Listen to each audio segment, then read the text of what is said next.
Also, go subscribe to our YouTube channel. Which, again, if you're not there, you're going to be missing out. There's a close friend of the show who mentioned that he happened to be in the scenario that I have been warning so many people about at a dinner party, and somebody is not subscribed to the Turning Point Tonight YouTube channel. Therefore, they don't know what's going on in the extra segment of the show that we do every single day called One Last Point. Don't let that person be you. Go subscribe to our Turning Point YouTube channel. Up first tonight, I want to talk about Charlotte's Web, which is, there's so many layers to this story that have been uncovered that I'm uncovering because I'm a snoop and like looking into things at a level that is way too far than the story actually warrants. But Charlotte's Web is the administration's crackdown on illegal immigration in Charlotte, North Carolina. Let me play you this clip from the evening news. I believe this is CBS talking about what is going on in Charlotte. Play this cut 3. Tonight, Charlotte, North Carolina is the latest city to see a surge in immigration enforcement. Officers today started detaining people. The city is made up of more than 900,000 people, including more than 150,000 who are foreign-born, according to officials. Local leaders object to the federal force, saying it instills fear and uncertainty. Oh no, people in an area think it is going to instill fear enforcing the law. Hey, maybe if you're not breaking the law, you won't have anything to fear, but that again might be too standard of a practice for the folks that are really, really opposed to law enforcement enforcing the law. But did you hear the statistics there that I thought were really interesting? The reporter says 900,000 live in the metro area of Charlotte, and of those, 150,000 of them are foreign-born. Now, strategically, they don't make the distinction between legal and illegal immigration, but also it's almost 20% of a major metropolitan area, which if you live on the East Coast, all of your flights go through Charlotte. Like everybody's going to Charlotte all the time because Charlotte's the big airport hub that sends you out to wherever it is that you need to go. You're telling me 20% of the people in that city are foreigners? That doesn't entirely sit right with me. But again, they don't delineate between illegal and legal immigrants because they're trying to skew the facts and opinions of the American people. Now, here's where this gets kind of interesting and kind of fun. Well, before that, here's how the libs in the Charlotte area took to the news that federal law enforcement was going to be rounding up criminal illegals. They decided to fight back by handing out whistles. Play this cut 4. They do not like that. She wants one. Oh, thank you. Yeah, whistles. Oh, you're a reporter. Okay. Whistles. They hate them. Blow on that as loud as you can, dude. They hate it. Fucking need my whistle. So. Pardon me real quick. Yep. Now you all saw the whistles that were carefully put into plastic baggies with notes attached to them, which makes us, well, we should all ask the question, who's funding that? Who's actually putting up the money to carefully place all of these whistles in these baggies with the messages? And then who's paying that lady in order to go hand them out? That should be answered. We should know who is in charge of putting all that in there. Even if, let's just say hypothetically, it is a small donor to something, all of that stuff is considered political, in which case it should be disclosed who's paying for what, especially if they're going to do stuff like this. I want to, before we play this clip, I want to pre-apologize for the damage that it may cause to your ears. Play this cut 5. It's only 10 seconds.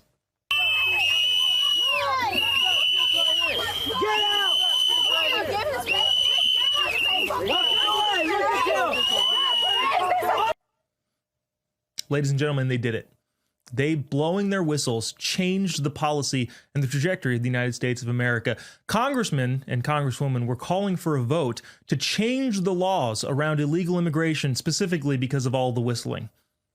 Congratulations, whistlers. You have done the impossible. Of course, that's not the case. That didn't actually happen, and it didn't change anyone's heart or mind on the matter. They just were really, really annoying, and thankfully, we got to bring you that clip to show you how annoying they actually are. But speaking of annoying, this is where I think it gets rather funny. Because the libs have to have the antithesis to Donald Trump in everything that they do, the Charlotte's Web operation happening in Charlotte, North Carolina, which is rounding up criminal illegals and hopefully getting them out of the country. Well, that name just struck fear into the hearts of libs, to which the Daily Beast wrote this. Again, because we need to grasp at straws here to try and figure out anything that we could be mad about. The Daily Beast wrote, the granddaughter of Charlotte Webb's author, E.B. White, blasted the Trump administration for naming a brutal immigration crackdown after the children's classic. Yes, the granddaughter of the author of the book that the administration named the operation after is clapping back. Now, obviously, President Trump pulled back all of the federal immigration forces. They're no longer in charge. Oh, no, wait, no, they didn't. That doesn't actually mean anything or do anything. I told you it's going to get even funnier.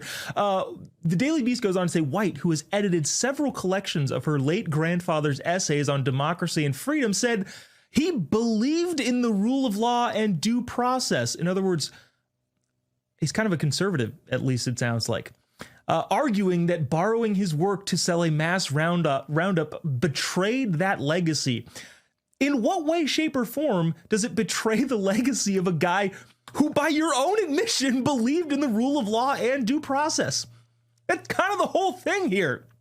But it gets even better than that, because I don't know, because I want to do a good job, but mostly because I'm bored, went and looked up what did E.B. White actually say about freedom specifically. Well, this was an article that he wrote in Harper Magazine in the September of 1940. Now, she's talking in response to the Nazis in Germany at the time, and making the point about American freedom. He says, here in America, where our society is based on the belief in the individual, not contempt for him, the free principle of life has a chance of living and surviving. I believe that it must and will survive. To understand freedom is an accomplishment which all men acquire who set their minds in that direction. And to love freedom is a tendency which many Americans are bored with. In other words, his granddaughter clapped back, and also apparently inaccurately.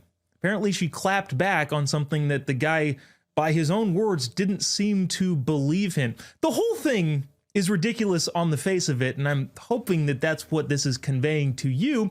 But at the end of the day, the Trump administration is getting as many illegals out of Charlotte, North Carolina as they possibly can. Best of luck, federal agents, in your attempt to rid the country of, again, criminal illegals. Coming up next here on Turning Point tonight, Portland looks to be possibly bracing for impact. And again, the Pope wears a funny hat, water is wet, the sky is blue, all other obvious things that happen when you say that Portland is going through it. Also, a Fani Willis update, checking in on the memory of her lover who is not her lover, who went on weekend vacations but also didn't, and all of those things. We got fantastic guests coming up. tpt@tpusa.com is the email address. Also, go subscribe to our YouTube channel, Turning Point Tonight on YouTube. Also Facebook and Instagram and X and all the other social media platforms. You're not going to want to miss any of the exclusive online content there. We will be right back after the break. Don't go away.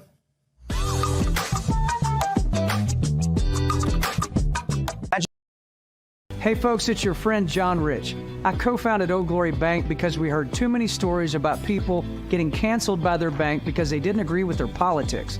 The government wanted to know where you shop. If you bought a Bible or you shopped at a sporting goods store, you're probably on a list. We created Old Glory Bank because America needed a bank that would protect their privacy and security. Exercising your constitutional rights is not a criminal activity, and neither is loving your country. At Old Glory Bank, we stand with you. I'm a J6er. I spent 1,143 days in prison. About a year in prison. We were prosecuted, persecuted. J6ers have been treated like terrorists. And we need your help. Stand in the Gap was founded to stand in the gap for J6ers working to rebuild their lives after being incarcerated. For just $10 or more, you can help these patriots get back on their feet again. Every dollar you give is being matched up to $50,000. Go now to j6support.com and donate today. Welcome back to Turning Point Tonight, where together we are charting the course of America's cultural comeback through the mockery of terrible lib ideas, which generally point us in the direction of Portland. But first, I got to remind you, tpt@tpusa.com is the email if you'd like to send us your thoughts, comments, concerns, even criticisms. I know we allow people to send emails that are wrong by nature, but go ahead and send them anyway. tpt@tpusa.com. Also go subscribe to our YouTube channel, Turning Point Tonight on YouTube, which is growing by leaps and bounds. And you don't want to be the person that doesn't subscribe. It'll leave you out of the loop in dinner conversation when people do subscribe and you're not one of them. So don't do that to yourself. Don't subject yourself to that sort of humiliation. Go to Turning Point Tonight's YouTube channel and subscribe there. I mentioned Portland, generally speaking, where sanity goes to die, except for a few fine folks in the greater Oregon area. Kristen Sokolov is a conservative commentator who joins us now specifically. Well, first of all, Kristen, how are you? Doing well. Thanks for having me back. So, Kristen, there is a ballot measure going on in the Portland area that I can't help but think is freaking hilarious, because it might tip its cap towards sanity. The Portland area has a ballot measure that would fund additional hundreds of officers in the Portland Police Bureau, but it would do so by pulling money away from the climate justice programs that voters approved in 2018. First of all, your thoughts on this, and then what do you think is actually going to happen here?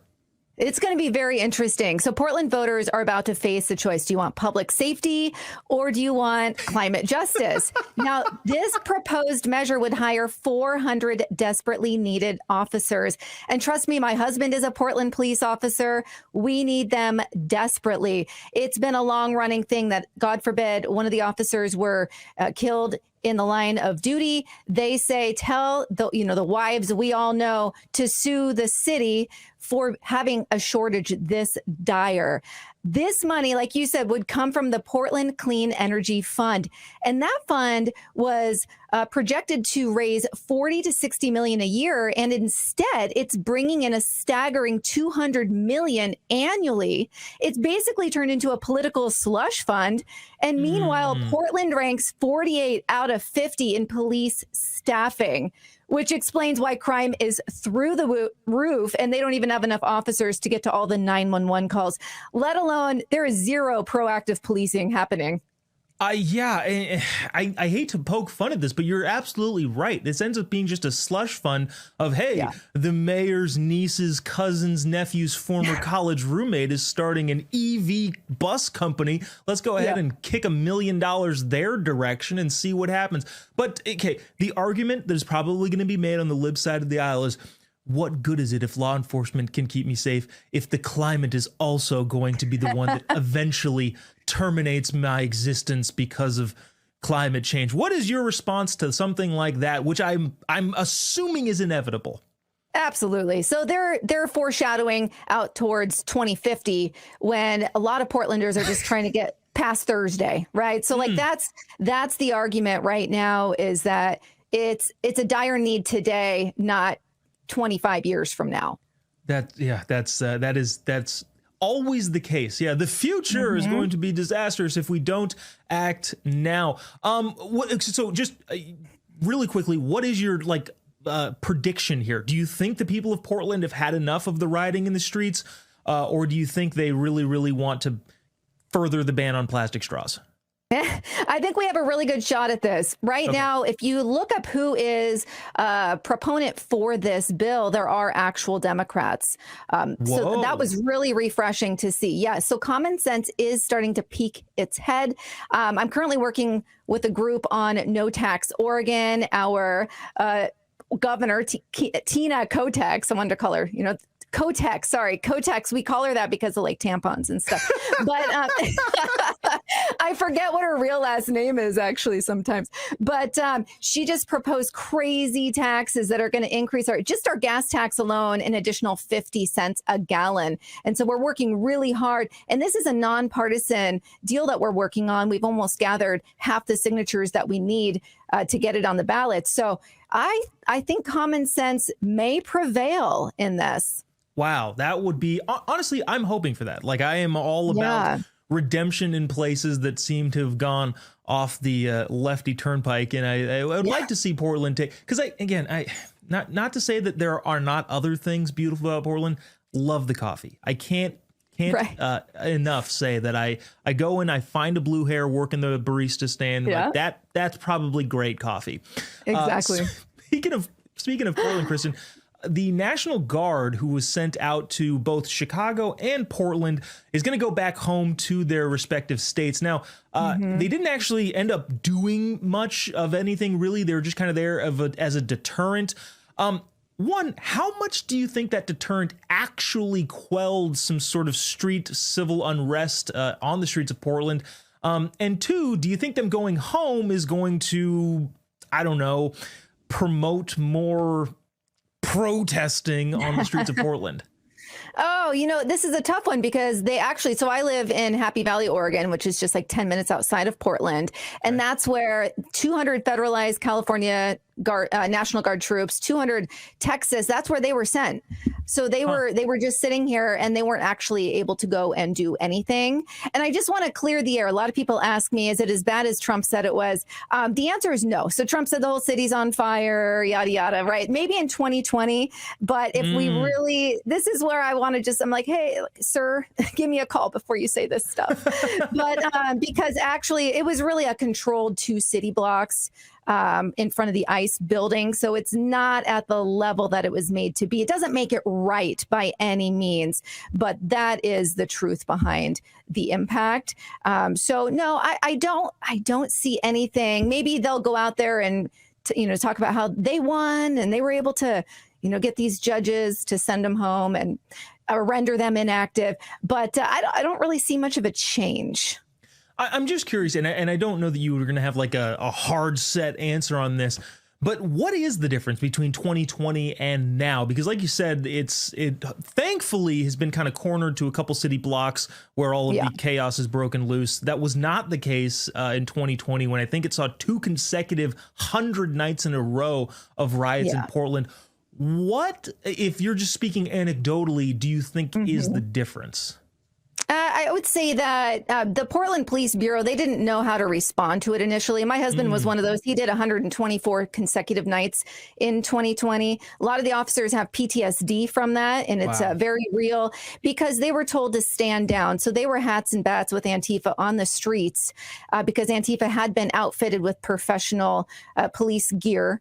And there were bricks everywhere. So it was a much larger response. It wasn't nipped in the bud. The only thing that stopped that 124 consecutive days was the fact that we had fires here. And so the smoke was making it to where you could barely breathe outside. Wow. Otherwise, it would have just kept going because city officials, and just so people know, the Portland police chief answers to the Portland police commissioner is the mayor, which is very rare. Yeah. So anytime the mayor is elected, that is the commissioner, the police commissioner, which is, again, rare. But we have that here in Portland. So, yeah, I would just say what we're seeing today is the energy is not there because the police bureau is more proactive to keep it contained. I believe it was Mayor Weasel there. Or sorry, Wheeler. I get confused with his name.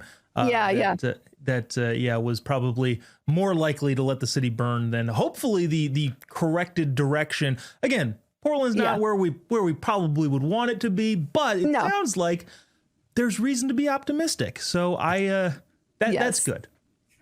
Yeah, it's really interesting. And they turned the left will eat them their own, right? Because they even tried to burn down is it a condo or whatever he lived in, apartment complex? They tried to burn it down while he was in it. So, so it's like you can't make him happy, even though he was a Democrat and he was allowing them to just continue on every night. They still weren't happy, right? I don't know what they wanted him to march out there with them. So yeah, it's wild. But I do think we're headed in the right direction, but just not fast enough. Hey, well, the right direction is the operative term there, and hopefully the speed will progress as we start to understand that sanity will hopefully win the day. Kristen, thank you so much for joining us. You're becoming our Portland bureau chief over there. Hey, we're tough. We're tough. Us blue state conservatives have to stick together. I appreciate you doing so as a blue state conservative myself. Thanks so much for joining. Really appreciate you taking the time. Thank you. Thank you.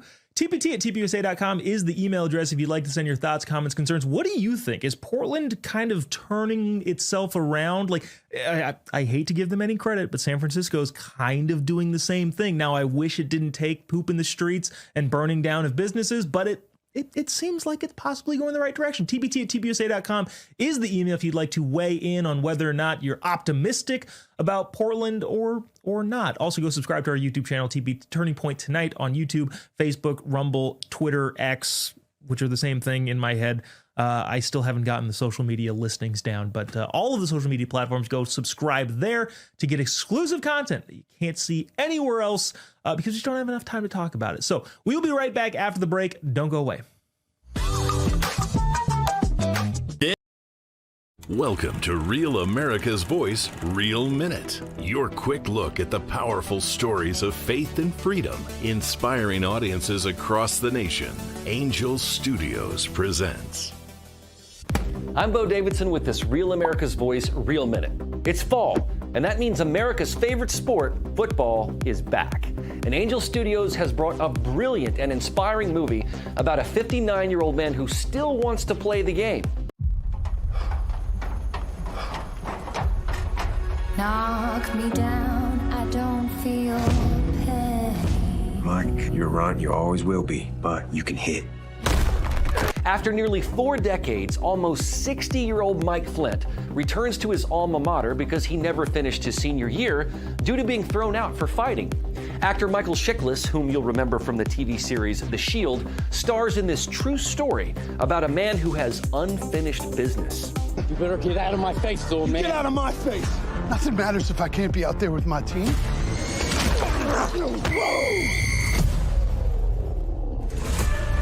He has a chance to redo his senior year. Flint believes that we aren't defined by our successes, but by our regrets. And he says he's had a lot of them, as a teammate, as a husband, and as a dad. The senior reminds us that it's never too late to get in the game and turn things around. You can watch The Senior by going to angel.com/Rav and joining the Angel Guild, a community of like-minded viewers who want to see superb quality content.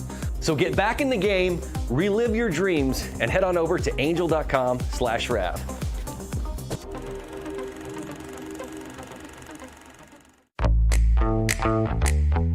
Now is the moment to put your brand in front of an engaged, loyal audience through Real America's Voice. When you advertise on Real America's Voice, you're not just running an ad, you're partnering with trusted voices like Steve Bannon, Charlie Kirk, and other influential hosts.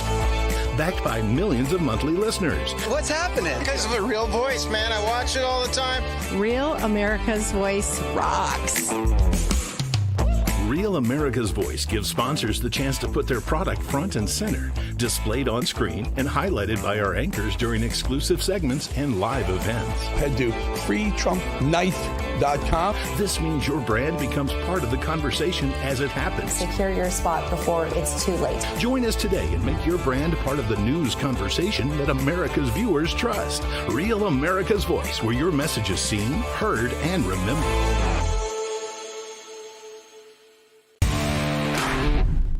Hey, this is SEAL Team from Missouri. I like Real America's Voice because it's real news for real people, and it's real good. Welcome back to Turning Point Tonight. We're together. We are watching illicit material as other people are overlooking our charting the course of America's cultural comeback. Sorry, I got Freudian slip there. I jumped ahead of myself. We're going to be talking about that in just a couple seconds. TPT at TPUSA.com is the email if you'd like to send us your thoughts, comments, concerns, criticisms. TPT at TPUSA.com. What do you think about this story? Let us know at the email. Also, go subscribe to our YouTube channel, Turning Point Tonight on YouTube, where there's exclusive content that can't be seen here in Real America's Voice because we have such a condensed period of time together. So go to our YouTube channel as well as our Rumble, Facebook, X account, Instagram, all of the social media platforms, and you will be able to keep up with everything Turning Point Tonight, as you very well should. This is the home of correct opinions. So go to Turning Point Tonight on social media and learn what those correct opinions are. Speaking of correct opinions, this is an opinion that is so correct that it shouldn't really even need to be exemplified, except for the fact that some people for some reason, decide, well, I don't even know what's going through Brad Sherman's head here. Congressman Brad Sherman was on a flight the other day, over the weekend, and well, I'm going to read the Daily Wire and how they characterized it. Photos posted online show Congressman Brad Sherman of California looking at what appears to be pornographic images of women on his tablet during a recent flight. So, we're together. What did I say at the beginning? We're together. We are overlooking the shoulder of people looking at illicit material, something along those lines. Congressman Sherman apparently was actually doing that. Now, we do have, I want you to avert your eyes if you seem squeamish. We do have some of those photos up. Glenn, can we pull up that first graphic here? Yes. Here's a photo of Congressman Sherman looking at what is just terrible and disgusting imagery on his tablet. Obviously, we want to be courteous of our TV viewing audience and not show you specifically, but the next one can be a little bit more revealing. Glenn, can you pull up graphic 2? Again, a photo of him. Wow. This, folks, is disgusting, to say the least. And at the risk of your eyes bleeding out and oozing uncontrollably, I want to show you this last one. This picture, graphic 3, Glenn, just horrific. And I don't want to make light of it, but at the same time, this was the safer route to take. This is the road that needed to be traveled here of censoring the entire image, because yeah, what was going on his tablet screen was pretty not okay. Now look, this should be said, this shouldn't need to be said, but if you're on a plane or even in a public place, either one, have a screen protector, or two, make sure that nobody can see your screen. But I guess the third one, and the most obvious one, is, hey, don't look at that stuff on the internet when you're in public. Don't look at it in private either, but don't have some situational awareness. The Daily Wire continues, Sherman, who is a fiercely anti-Trump, has denied that he was looking at any pornographic material while admitting to looking at suggestive photos. And then get this, he blamed the X algorithm. I was just scrolling through my phone and all of a sudden, who knows, the algorithm decided to show me this. Which, if you think about it for more than, 10 seconds, you start to go, well, wait. What does the algorithm generally do? Well, generally speaking, the algorithm shows you something that is akin to or like some of the stuff that you've already been looking at or already been watching. So to blame the algorithm for showing you pornographic material would allude to the fact that you generally look at that sort of thing because that's what the algorithm feeds you. I can guarantee you can open up my X account and scroll through all the things that pop up in my For You page powered by the X algorithm, which of course is Elon Musk, specifically targeting what I specifically want. I'm just kidding. It's an actual algorithm. And honestly, what you would find is a bunch of lib commentators. I've noticed that I engage on X specifically with a bunch of libs constantly posting their ridiculous nonsense. So unfortunately, every time I open up X, the algorithm shows me more of that, just more libs saying more ridiculous nonsense. And it's helpful for this job, but also it's very, very infuriating to see the types of things that people say. Here's how Sherman responded. He was asked by reporter John Bresnahan. In the aftermath of the scandal, he said, if I see a picture of a woman, I might look at it longer than a sunset. Yeah. He also said that what he was doing was inappropriate, so at least he acknowledged that. He does, though, deny repeatedly that he was looking at any sort of pornographic material or that he had a problem with it at all. The interviewer says Sherman said these photos came up on his Twitter feed under the For You heading. He also, not that this makes it any better, he then goes on and says, this is Twitter. First of all, it's called X, Mr. Sherman, especially from the party that's willing to call things that they are not and rebrand, for lack of a better term, other people's genders. At least, the very least you could do is keep up with the actual terminology that we all use. These pictures came up in my For You. I must have looked at more than 1,000 posts. You know, if we actually didn't censor all of the posts, it actually is kind of interesting that it seemed to be like a never-ending string of these things. It just kept going and going and going. So I'm not entirely sure that that is a good excuse either. There, Brad. The only reason that, not the only reason, because we're talking about Congressman Sherman, it brought up to mind a clip of President Trump when he was in the Palisades after those horrific fires, when Sherman was sitting around the table with him, and Trump laid this humdinger on him. Glenn, do you have that shot ready? Go ahead and play that. Water. Little things like water. You know, the party of common sense. See, we're the party of common sense. You're not, in all fairness. Yes, sir. We like water to put out fires. It's really quite efficient. Thank you, Mr. President. Mr. President. What do you say when the president just sarcastically lambasts your dumb ideas? You know, I think at the bottom line here, what we should all come away with is be aware of your surroundings situationally. One, don't do that to begin with, but two, on a plane, in public view of everybody, maybe don't have your phone out looking at explicit material. You never know. Kids could be sitting behind you and watching that, Congressman. So thank you very much. Please don't let it happen again. Speaking of things that people won't let happen, we all remember the random Georgia case brought on by Big Fani Willis, which is one of, I got that, Charlie started calling her Big Fanny, and I just thought it was so funny that, I don't know, that was one of the funnier jokes that I think I remember him making, just saying Big Fanny without, he didn't even like explain it, just, Big Fani Willis, and then moved on. But an interesting new developments coming out of there. This is from Breitbart. Last December, the Georgia Court of Appeals removed Big Fanny. They say Willis, I say Big Fanny, from the case after it was discovered that she had improperly brought her lover, Nathan Wade, onto the case as a special prosecutor. In its ruling, the appellate court overturned the lower court's decision that allowed Willis to continue prosecuting if Wade was no longer on it. Then in September of this year, hopefully you're still tracking with this, the Georgia Supreme Court declined to hear an appeal to get her back on the case. So in other words, there's now a special prosecutor who effectively has appointed himself to be in charge of the case, prosecuting, I think that's the correct legal term, President Trump in Georgia, which again, this is one of those Manhattan DA nonsense cases that'll never actually go anywhere, but Big Fanny's really, really trying to raise money, considering she's probably going to be out of the job next election cycle. But the bottom line here is that the special counsel that is overseeing this has effectively appointed himself because he's decided, well, I know the case better than anybody else, and Big Fanny obviously can't do it.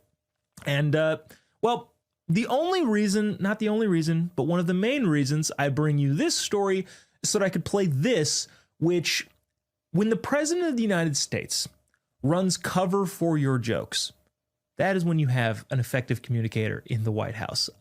This is a clip that I don't think I would play you if it weren't for the fact that the President of the United States put it out himself. Watch this and enjoy. This is Big Fanny's lover when asked, did you ever spend a weekend alone with her? And again, I wouldn't my judgment would say, we better not. But because the President of the United States decided to post it, we will show it to you here and now. Watch this. Did you go to a cabin with Miss Willis ever? Ever? Ever. I've been really trying to hold back this feeling for so long. And if you feel like I feel, baby. No. You've never gone to a cabin with this? No.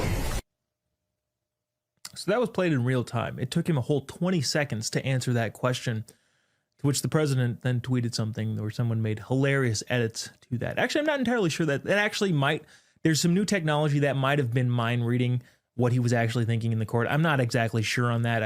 It's possible. And by the way, You folks at home can't see this, but producer Glenn is literally laughing his butt off as that video is playing. And I'm trying to keep a straight face because we are a serious news outlet that wants to bring you the facts.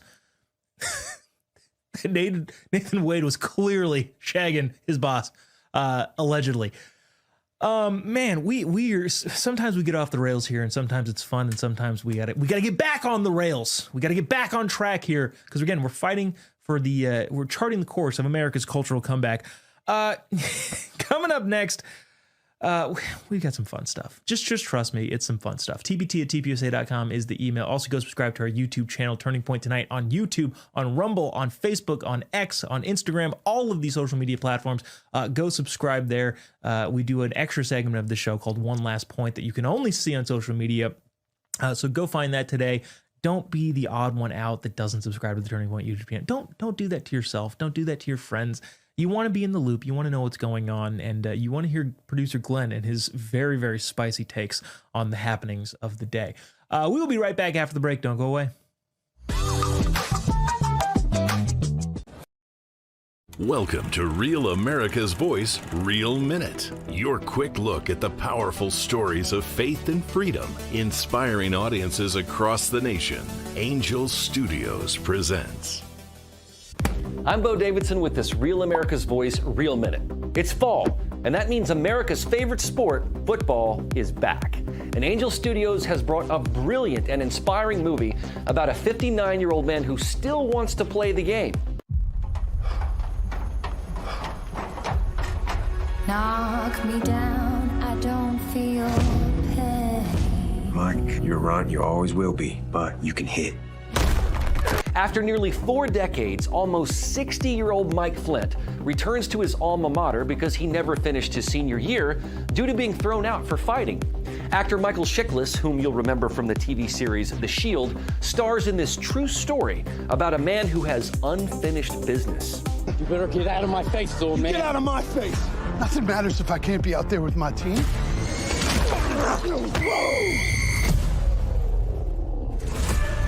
He has a chance to redo his senior year. Flint believes that we aren't defined by our successes, but by our regrets. And he says he's had a lot of them, as a teammate, as a husband, and as a dad. The senior reminds us that it's never too late to get in the game and turn things around. You can watch The Senior by going to angel.com/Rav and joining the Angel Guild, a community of like-minded viewers who want to see superb quality content. So get back in the game, relive your dreams, and head on over to angel.com/Rav.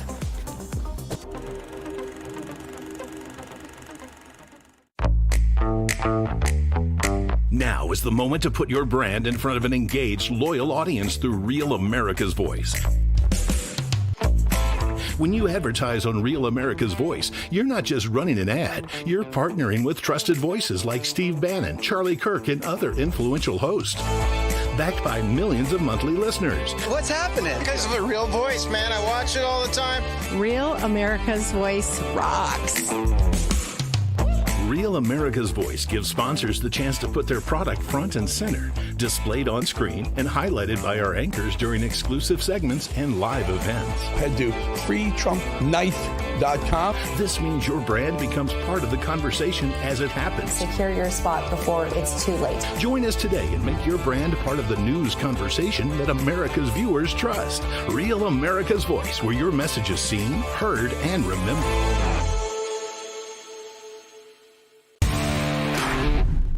Hey, this is SEAL Team from Missouri. I like Real America's Voice because it's real news for real people, and it's real good. Welcome back to Turning Point Tonight, where together we are charting the course of America's cultural comeback. TBT@TPUSA.com is the email address if you'd like to send us along your thoughts, comments, concerns, even criticisms. We love those at Turning Point Tonight. Email tpt@tpusa.com. Also, go subscribe to our YouTube channel, the Turning Point Tonight YouTube channel, which is growing by leaps and bounds, and you don't want to be left behind. Also, go to Rumble, Facebook, Instagram, all of the social media platforms. You will find all of the content, including the social media exclusive content not seen anywhere else except for our social media platforms, Turning Point Tonight on YouTube, as well as everywhere else.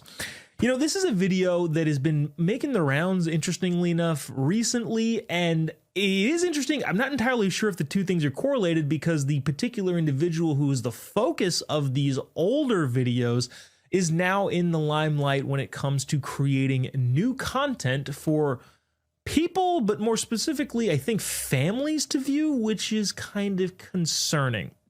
This video clip that I'm about to show you has been circulating around the internet, and I thought it was interesting, but it wasn't recent. It actually was from 8 years ago, which for some reason nobody on the internet tends to like point out when these sort of things happen, which I actually think is a problem. I think if you're going to post a video, give it some context. When did this happen? What was it actually doing? But in this particular case, it makes sense considering, again, new pilots being ordered by ABC. This first video is the setup. This is Bill Nye, you know, the science guy. I don't even know what this is. He's like hosting something and then presents. This is peak woke. That's the tweet that I saw. This is peak woke at its top highest heights. And that's all I can say to explain that. Watch this cut one, and then we'll follow up with what the performance actually was. Check this out. So, you guys, seriously, this next thing I feel is very special. This is a cool little segment. You know this woman from Crazy Ex-Girlfriend. Please give it up for Rachel Bloom. This one was also on my biped to identify as lady. Okay. So Bill Nye saves the world. And then the first thing said in the performance is this one goes out to all of my bipeds, which I don't even know what that means, who identify as ladies. Okay. I don't know. Glenn is doing a motion like this. Like people, pedestrians, like people who have two legs, bi-legged people. Okay. Whatever. So that's the big lead up. Now, I will concede the fact that this lady that he's introducing, Rachel Bloom is her name, is a comedian, I guess. But in the same vein of comedy that libs generally tend to tact to nowadays, all it really is a bunch of sputtering about gender weirdness that I will save you the entire clip. We're not going to play the whole thing, but this is what that performance was, and try not to get too distracted by DJ Bill Nye, the science guy, who also makes an appearance at the front end of the video, again, for some reason. I'm not entirely sure what's even going on here. I'll play this cut too. Cause my sex junk is so much more than either. Get off your soapbox. Get off your soapbox. My sex junk's better than bagels with locks. With lots of schmear. It's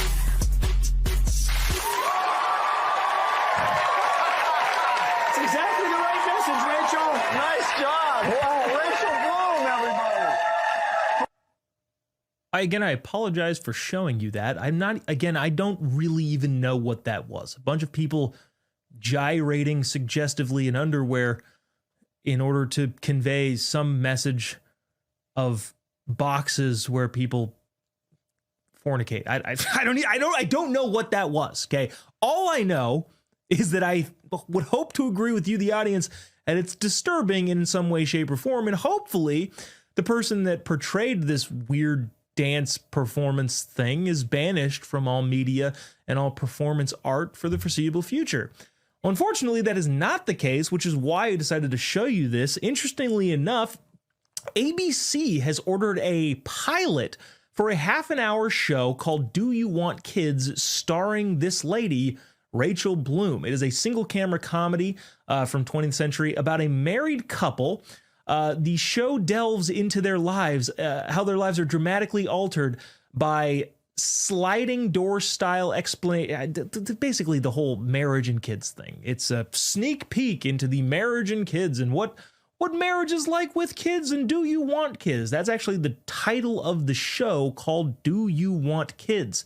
It is written by Bloom and her husband, who I guess is also a writer, and has been ordered for a pilot for ABC. Now, that doesn't mean that the pilot is going to get a season ordered, But at the same time, it should kind of give some insight into the same channel that continues to platform people like Jimmy Kimmel have apparently not learned a lesson. ABC also owned by Disney, and we can all ascertain where the problems might come from that relationship as well. But the bottom line here is this. This very, very weird performance thing on a show hosted by Bill Nye, scientist and also DJ and also Fauci fanboy. People that are doing all that stuff for now almost a decade are getting shots in mainstream outlets continually. I have no idea what the show is going to look like. I have no idea if it's going to be a success and prompt ABC to order an entire season. But it should be said that the types of folks that do whatever it was that we watched previously, even if you're a comedian, are still getting mainstream exposure, the likes of which conservatives, I can guarantee you, are not getting in any way, shape, or form, specifically and especially on ABC. Now, there's no good way to transition into this because I do think this is actually really interesting and important and not entirely funny really at all. Not that the last thing was funny either, but really interesting group of articles have come across your mainstream media outlets. I believe I saw this on CBS, but also ABC was talking about it. Also, USA Today was talking about it. Foreigners are making up less and less of the population in our government-run schools. Now, you and I look at that and go, cool. Sounds good. That's sounds like a great idea. Except for the people reporting on this are doing it in their scary tones, which I'll probably read this in the scary tones. From Miami to San Diego, schools around the U.S. are seeing big drops in enrollments of students from immigrant families.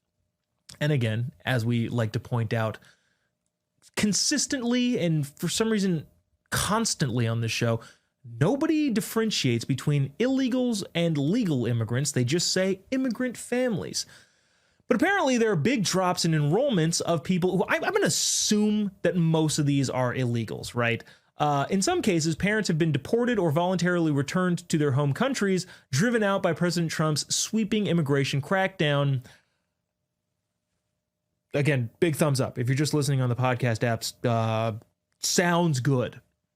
Miami-Dade County Public Schools, about 2,500 schools or students have entered the district from another county so far this year. Okay, what do those numbers mean in context? It's down from about 14,000 students last year and more than 20,000 the year before that.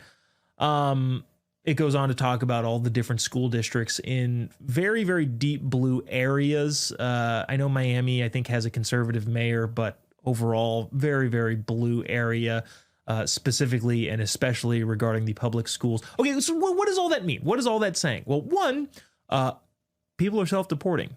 The media is reporting this is a very bad thing. Oh no, school attendance rates are declining. Student enrollment for immigrant families, but probably illegals, is going down as if this is a bad thing. It's actually the opposite. It's actually great news. But also something that I think we should all keep an eye on is something that happened in California when attendance started dropping drastically during COVID. Now, if you're not familiar with how schools get their money and their funding, a lot of it has to do with attendance. Their average daily attendance rates are where they get their actual funding. If they have great attendance, they'll probably get the adequate funding needed. It can vary, especially in California, from like $9,000, $12,000 per student per year. Now, if that student doesn't show up, then the school doesn't get that money. But what happened during COVID is California passed a bunch of provisions that said, hey, we know that the teachers unions have our backs. I'm talking about libs here. They have our backs in every single election. We really, really love the teachers unions. And if students stop showing up to school and conservative parents keep their kids home and homeschool them or send them to private schools, that means the attendance rates for those schools are going to drop. And if the attendance rates for those schools drop, well, their funding goes away. And if their funding goes away, oh no, union teachers might lose their jobs. So in California, what they did is they instituted one-time big bulk payments to schools to make sure that they didn't lose the resources even though they lost the students.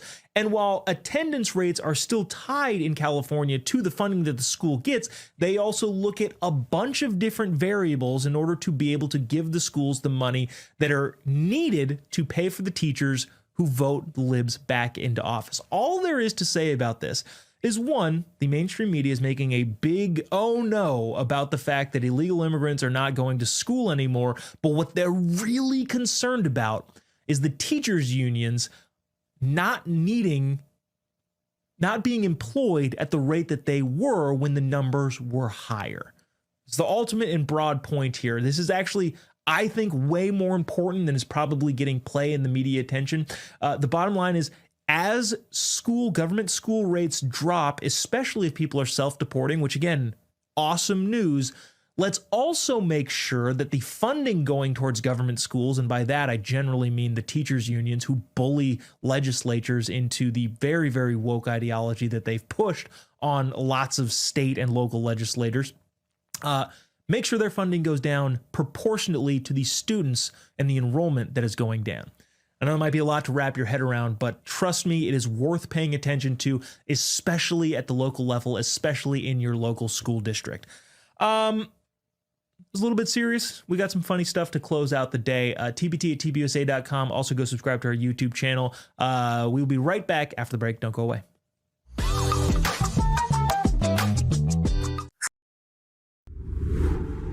Hi, my name is Tracy L. from Arizona. I don't stink around in the kitchen when it comes to the news. I watch Real America's Voice, which always serves accurate and reliable updates that are on point with their amazing hosts. So don't find yourself in a pickle by tuning into the fake news. Stick with Real America's Voice.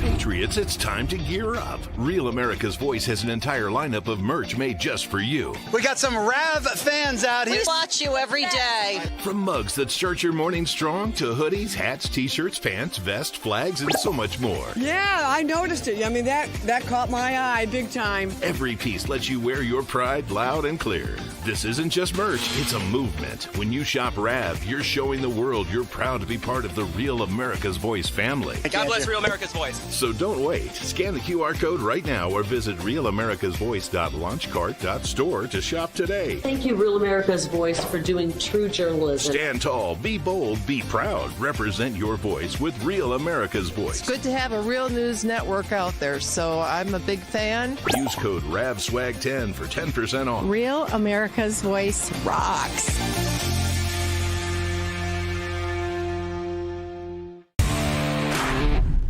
Hi, I'm Bridgie. And why do I love Rav? Well, even out here in the cornfields of Iowa, I still need news I can depend on. That is Real America's Voice.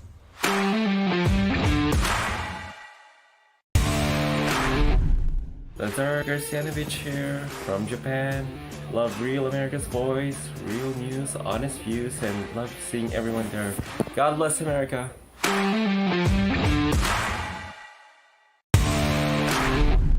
My name is Tina, and I'm in Dallas, Texas. I'm so grateful to be able to get my news from an organization like Real America's Voice, whose conservative values align with my own.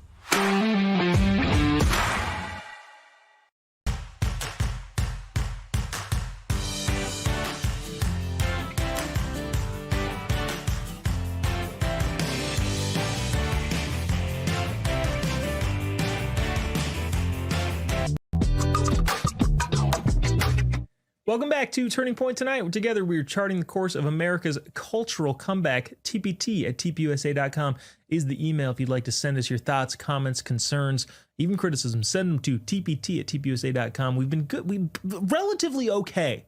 Not good necessarily. Relatively okay at responding to some of those. So appreciate those thoughts, comments, concerns. TPT at tpusa.com. Also, go subscribe to our YouTube channel, Turning Point Tonight on YouTube, which is growing by just astronomical numbers. Which is fantastic. It's so much fun to see you all outside of the TV format into the digital space because, well, it's just it's another avenue which we can interact. So TPT, Turning Point Tonight on YouTube, Rumble, Facebook, Instagram, X, all of them, all of the social media platforms. This sometimes it's odd setting these up. I don't entirely know what I need to say here. I think the entire video speaks for itself in a hilarious and also a little bit sad, not because of what has happened to this individual, but because of the mindset that this individual has, which is going to elicit more things like this happening to them. But it also is satisfying. And I like that. And I want you to feel satisfied as well in knowing that you're right. I guess that's the. Watch this and we will discuss someone. Just watch. I only pay $50 in rent. Does that make you angry? Does that make you shiver in your boots? Does that make you want to punch me in my face? I paid $50 for a 2-bedroom for my family of 6. With the help of your tax dollars. Thank you very much. Love you guys. So because of that video I made of my family of 7 living in a 2-bedroom apartment and me only paying $50, somebody on here was so miserable to go report me that now they gave me an eviction notice for 30 days. So now I need a lawyer. Thanks to y'all taxpayers that are so mad that you're paying my $50 in rent for my 2-bedroom apartment for a family of 7. I don't know how y'all even found out where I live. It's a 10-story apartment building. Y'all found out where I live. Y'all contacted the housing people. I don't know what you said to them, but now me and my family's getting evicted and we're gonna be on the streets. So thanks a lot. I have no idea if these things are true. I will just go on a limb and say that is too delicious.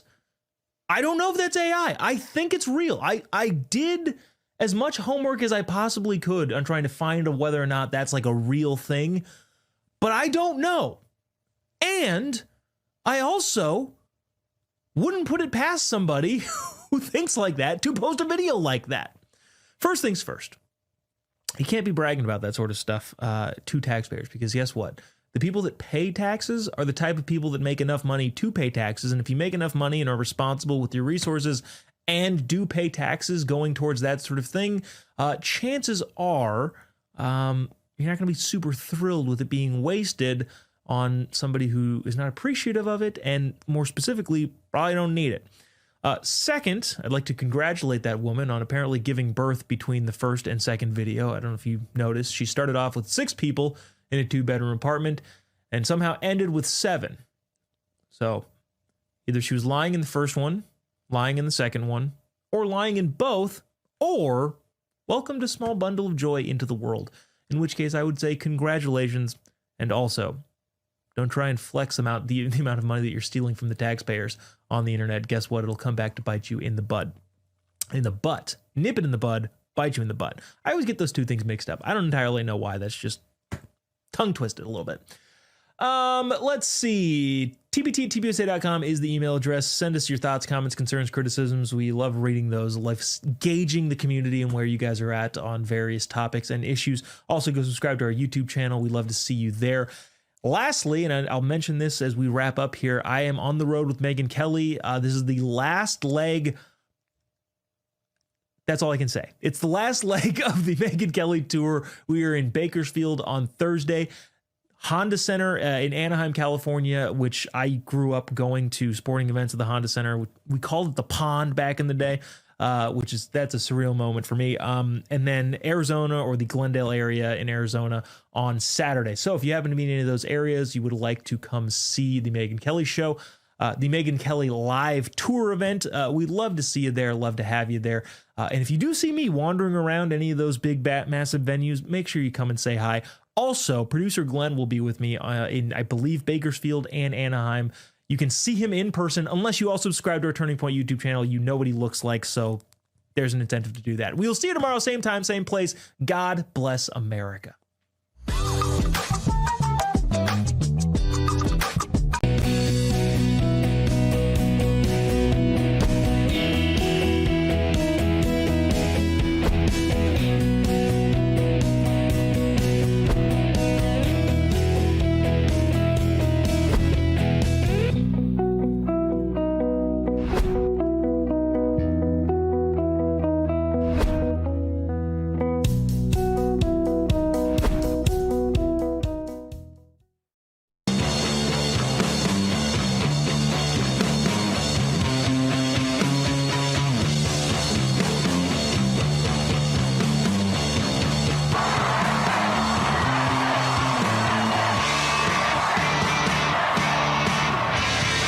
Charlie Kirk Show starts now. When I see people voting for a communist in New York City for mayor, when I see people voting for radicalism all over our country, especially young Americans, the question I'm asking myself is, what happened under the Biden administration to so radicalize young people? And there's a chart, actually, Charlie Kirkwood sent it to me, and it was the percentage of Americans who are married and own a home has fallen off a cliff. This is according to a new Gallup poll. 20% of people say they want to live somewhere else. That's 1 in 5. And the shift is mainly driven by young women, ages 15 to 44. 40% of them say that they want to go. The other thing is that it doesn't ask, are you going to leave? It just says, basically it's like at a cocktail party, would you say, I really want to get out of here. I really want to leave the country. But they're not actually leaving the country. So it's just wah, complaining. And there's a lot of Trump derangement syndrome. They all want to be Emily in Paris. Trump derangement syndrome is real. 3/4 of his patients in New York have symptoms, and he is calling it the defining pathology of our time. What's the prescription? Just take 2 aspirin and call me in 2028? Well, a psychotherapy, prayer, asking your family to make you sane again. Maybe we should consider an ICD-10 billing code for Medicare for people with Trump derangement syndrome. It is such a pathological process. You can't have a rational discussion. Listen, you and I, we've had plenty of people come into our lives we disagree with. I'm fine with that. But at least have a rational and thoughtful conversation about what's really going down. There is not an easy path to saving the democracy. There is not a path that doesn't involve some pain. We will have to find unique ways, as the civil rights movement did, to mitigate the pain for people. But there's no simple, pain-free path to saving our democracy. I listened in the Judiciary Committee to a lot of my colleagues across the aisle rail with just the most righteous indignation about the horrible weaponization of the Justice Department under that well-known partisan Merrick Garland. And it is so fanciful as to be absurd, but they speak it with what appears to be total conviction. And I don't know, maybe they're better actors than they used to be, or maybe they've so internalized the talking points that they persuaded themselves. I think we are going to see a substantial acceleration in the economy in the second quarter. The increase in real incomes, I think Americans are going to feel it. I think 2026, thanks to President Trump's signature plans, is going to be a great year for working Americans, for the markets. I call it parallel prosperity. Main Street and Wall Street can both do great, but I think Main Street's going to have a great year in 2026. We have to take an inventory. What is the regulatory environment? How is it impacting building? And then make the healthy, hard decisions to unleash innovative building and creativity, because we have builders and developers in our country that are ready to build, that have great strategies, great plans, and capital has to be easier to obtain. Regulatory environment has to come down. And so I think a combination of those will help us to spur development of affordable housing. The president and his team want to put a difficult start to November behind them with a blizzard of policy and PR announcements designed to help Americans with the cost of living. So what are those announcements going to be? More deals with pharmaceutical companies to bring down drug prices, efforts to address those higher mortgage rates, try to change the housing market, reducing tariffs, as you guys mentioned, on a number of products, as well as a possible $2,000 rebate check for some taxpayers. This is the lowest the Supreme Court has been rated, and if you believe, as I do, that we need faith in not just the executive or the congressional branch of government, but the Supreme Court. And it is not written anywhere in the Constitution you have to have 9. The Supreme Court does not serve the law. It serves the interests of the Republican Party and corporate America, and everybody knows that. And I think it would be a good idea to return some balance to it. I really do. What happened to the Democrats? Why did they lose so many young men? Generally, they were very anti-normal guys. The white guy, and this sounds, but was the bad guy, became the bad guy. And there's a lot of, white dudes who are like, well, I'm not the bad guy. Like, what are you getting mad at me for? I wasn't here for colonialism or any of the stuff that you guys are complaining about 200 years ago. Like, what did I do?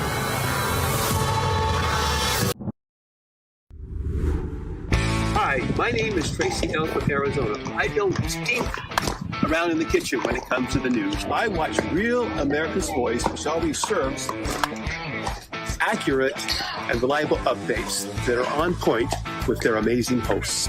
So don't find yourself in a pickle by tuning into the fake news. Stick with Real America's Voice.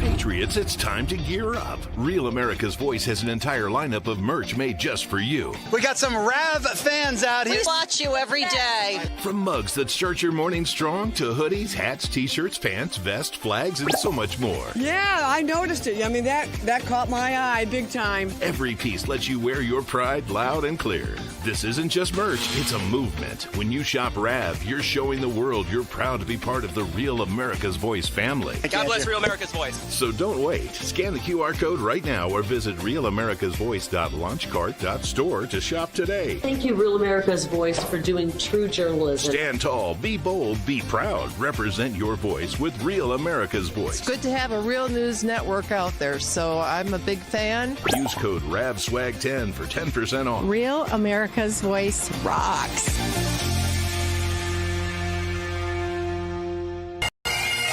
Every day, there's a battle for your mind raging. Information coming from every angle with the will to deceive. Fear not. You found the place for truth. The voice of a generation that still has the will to believe in the greatest country in the history of the world. This is the Charlie Kirk Show. Buckle up. Here we go. All right, welcome to the Charlie Kirk Show. Happy Monday. I'm Andrew Colvin, executive producer of this fine show, joined as always. Well, not as always. Not You've been as a little always. hit and miss lately. As often. You've been a little joined hit and as miss. often as often as humanly possible. That would be Blake Neff, our not so secret weapon, and co-host. Here we are now. A huge breaking story this morning. If you are a fan of the Charlie Kirk Show, because it ties in. And that is, of course, a new report from New York Post. It would be Miranda Devine. She's actually going to be joining us tomorrow to discuss this in more detail. But breaking, new account linked to Thomas Matthew Crooks shows a furry fetish and transgender ideology interest, at least, referred to himself as they, them. And obviously, Thomas Matthew Crooks is the attempted assassin of President Trump in Butler, Pennsylvania, who had we were told, no digital trail whatsoever. He's the only person under 30 in the entirety of America who had nothing about him online. But now we're finding out that there is more to it. Now, this corresponds certainly with some of the reporting that Tucker Carlson has recently done, although this they, them, and furry fetish is new. And I think why this is so eye-raising is simply because of what happened to Charlie. The alleged assassin of the monster who killed Charlie also had a furry fetish and allegedly and had a boyfriend that was trans. There certainly seems to be some of the similar ideologies that are circulating between the two instances. Yeah, well, let's lay it out here. So last week, Tucker released a video which just dived into the Thomas Crooks case. As you guys probably remember, the FBI began looking into it and essentially said, there's no manifesto, we don't have an obvious motive for what this was, and he seems to have very little online trail, and they kind of left it there. There's been repeated efforts by Congress to get more information. It hasn't really led to many places. And so what Tucker was able to do is they kind of did standard forensic work. It wasn't a leak. They got a private investigator, and he used tools that they had. They knew one of his email addresses, and then they found accounts linked to that email address.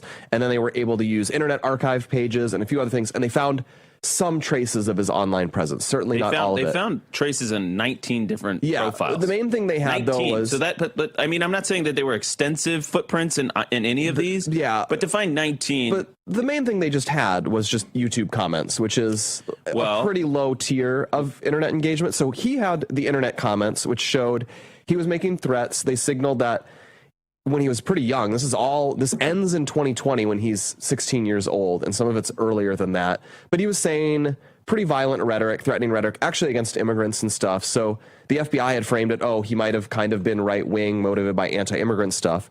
What they found was he'd started to turn around COVID, where he seemed to actually be very against Trump's handling of COVID. He seemed to be extremely angry about people who wouldn't mask up or people who wouldn't follow lockdowns or so it seemed. It's not totally clear, but he was suddenly changing ideologically, which is of course really annoying because then the trail goes cold.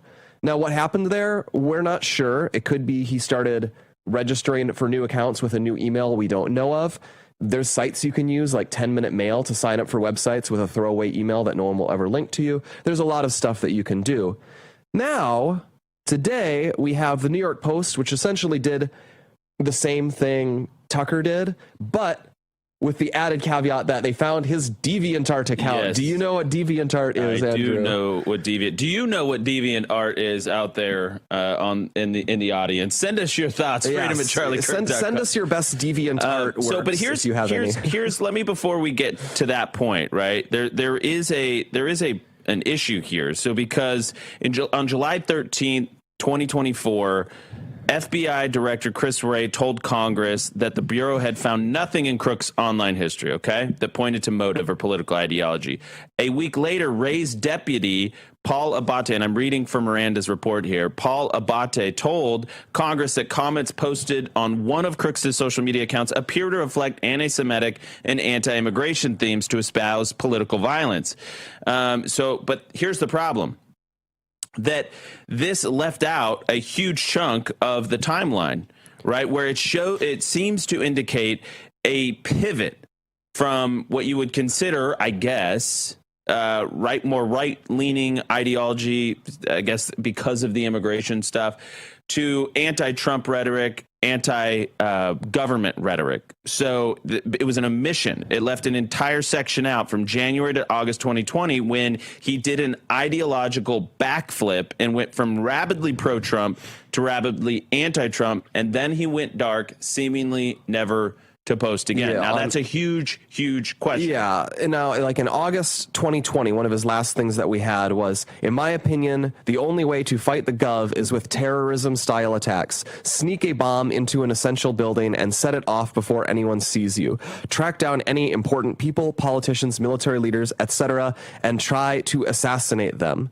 He said that, and it seems, the truth is a lot of people who become violent assassins or terrorists often are all over the map. And that's why it's so frustrating. It goes cold in 2020 because 16 to 20, if you're already an unstable guy, is going to be an absolute rocket ship of potential ideological changes. I know there was a guy I knew in high school, not even an extremist. I shouldn't say he was not a violent guy, but I knew a guy who, when he was a sophomore in high school, he was an Ayn Rand fan, objectivist. And then by the time he was a freshman in college, he was a full, Lenin did nothing wrong communist. Wow. And then for a while, his ideology was whatever gets us to space fastest. And last time I checked, he was a MAGA supporter. So some people just whip all over the place when they're young adults. And obviously this guy was very unstable. To your point, so on July 20th, 2019, he said Trump is the literal definition of patriotism. Yes. So that's 2019. And then, but by early 2020, he had flipped 180, became very critical of Trump, Fox News, and Republican complaints about mail-in voting. So he said, keep in mind, the only reason we know about any of this was a comment in January 23rd, 2020. So this is from, what did I say, July 20th, 2019 to January 23rd, 2020. So that's basically 6 months. And he starts going after President Trump, calling him Trump's stupidity. Exactly. So that's a 6-month window. Yeah. And he seems to flip. People swerve. I mean, it was COVID, of course. That drove people nuts. But then, so the thing we specifically have. And then he described Trump as racist. Yeah, well. No, I know, but that's interesting. He went from anti-immigrant screeds about killing immigrants to describing Trump as racist. But anyway, what we have from the New York Post this morning, in addition to that, which they kind of reaffirmed what was on Tucker's segment, is they found the DeviantArt account, and they say, and I'm very frustrated with this because they say he appears to have been interested in, quote, furries and exploring gender identity. First, apparently he used the pronouns they, them as his default on DeviantArt. And also they say it had an obsession with scantily clad cartoon characters that had muscle-bound male bodies and female heads. And so apparently that's like a subgenre. There's a lot of subgenres of it. And I'm annoyed because, okay, they say that, and you'd want to know how much of there is that, because if they look at one, that's different from if they look at 100 or 1,000 or 10,000. And, you know, it might be sort of disturbing, so you'd want to maybe censor parts of it for normal people. But I suspect a lot of people are going to want to know what the heck are we talking about here? Because as we'll get into in the next segment, if he was really deep down that rabbit hole, he's going down a rabbit hole a lot of other people who eventually become violent in the last couple of years have gone down. Well, and that's exactly it. The trans or gender confused community may be the most terrorism prone community in the country. It's totally possible. I don't have the exact stats, but man, there's a lot of anecdotal evidence. I want to tell you really quickly about Done With Debt. When you're buried in credit card and loan debt, it's human nature to put it off and say, I'll deal with it later. But if that's you, here's a hidden fact that the debt strategy experts at Done With Debt shared with me. They've discovered a strategy that works in your favor to dramatically reduce or even erase your debt altogether. They aggressively engage everyone you owe money to, and they do it right now, this fall, and here's why. They know which lenders and credit card companies are doing year-end accounting and need to cut deals. They know which ones have year-end audits and need to get your debt completely off their books. That means you need to get started with Done With Debt now, right now, this fall. Done With Debt accomplishes without bankruptcy or new loans. You should have more money in your pocket the first month. Get started now. Go to donewithdebt.com and talk with one of their specialists for free. Visit donewithdebt.com. That is donewithdebt.com. We'll be right back with more.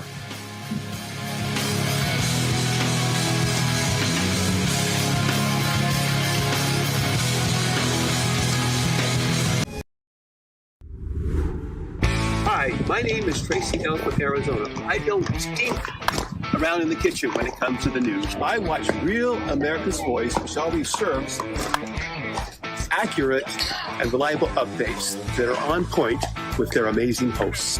So don't find yourself in a pickle by tuning into the fake news. Stick with Real America's Voice.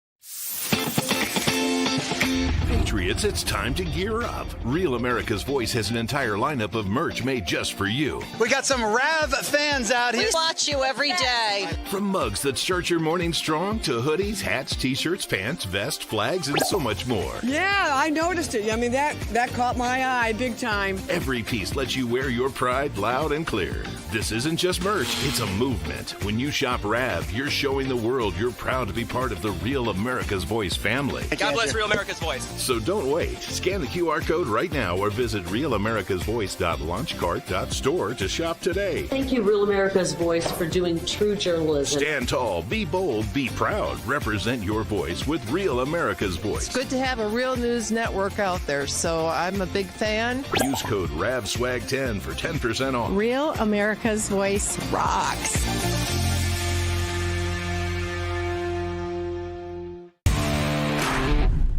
Hi, I'm Bridgie. And why do I love Rav? Well, even out here in the cornfields of Iowa, I still need news I can depend on. That is Real America's Voice.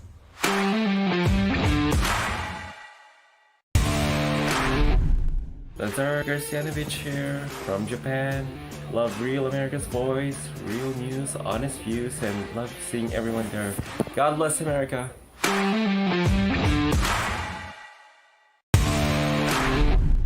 My name is Tina, and I'm in Dallas, Texas. I'm so grateful to be able to get my news from an organization like Real America's Voice, whose conservative values align with my own.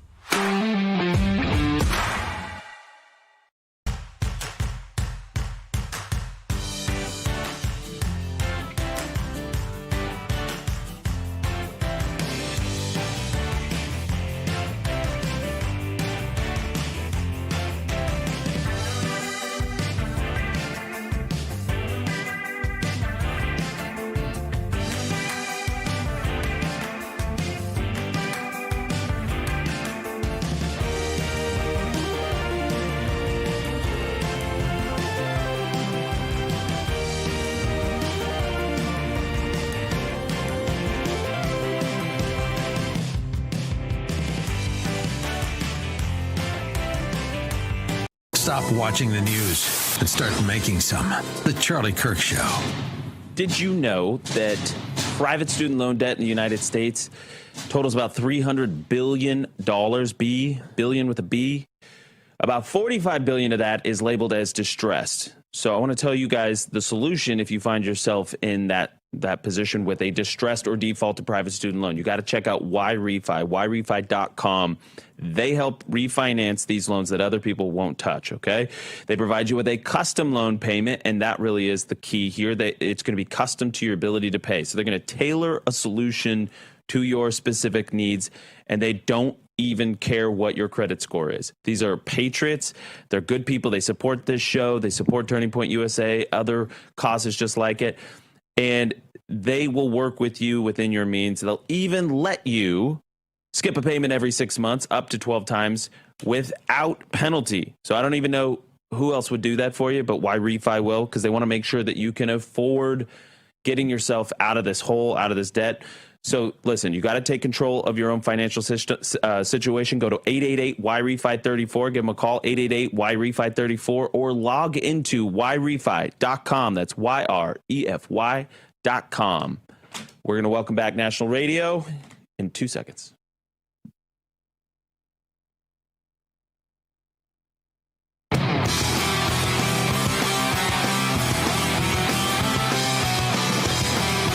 All right, welcome back to the Charlie Kirk Show. So here's the deal, Blake. I mean, and Benny did a good job of putting these together, and you could add to his list the Brett Kavanaugh potential assassin. Yes.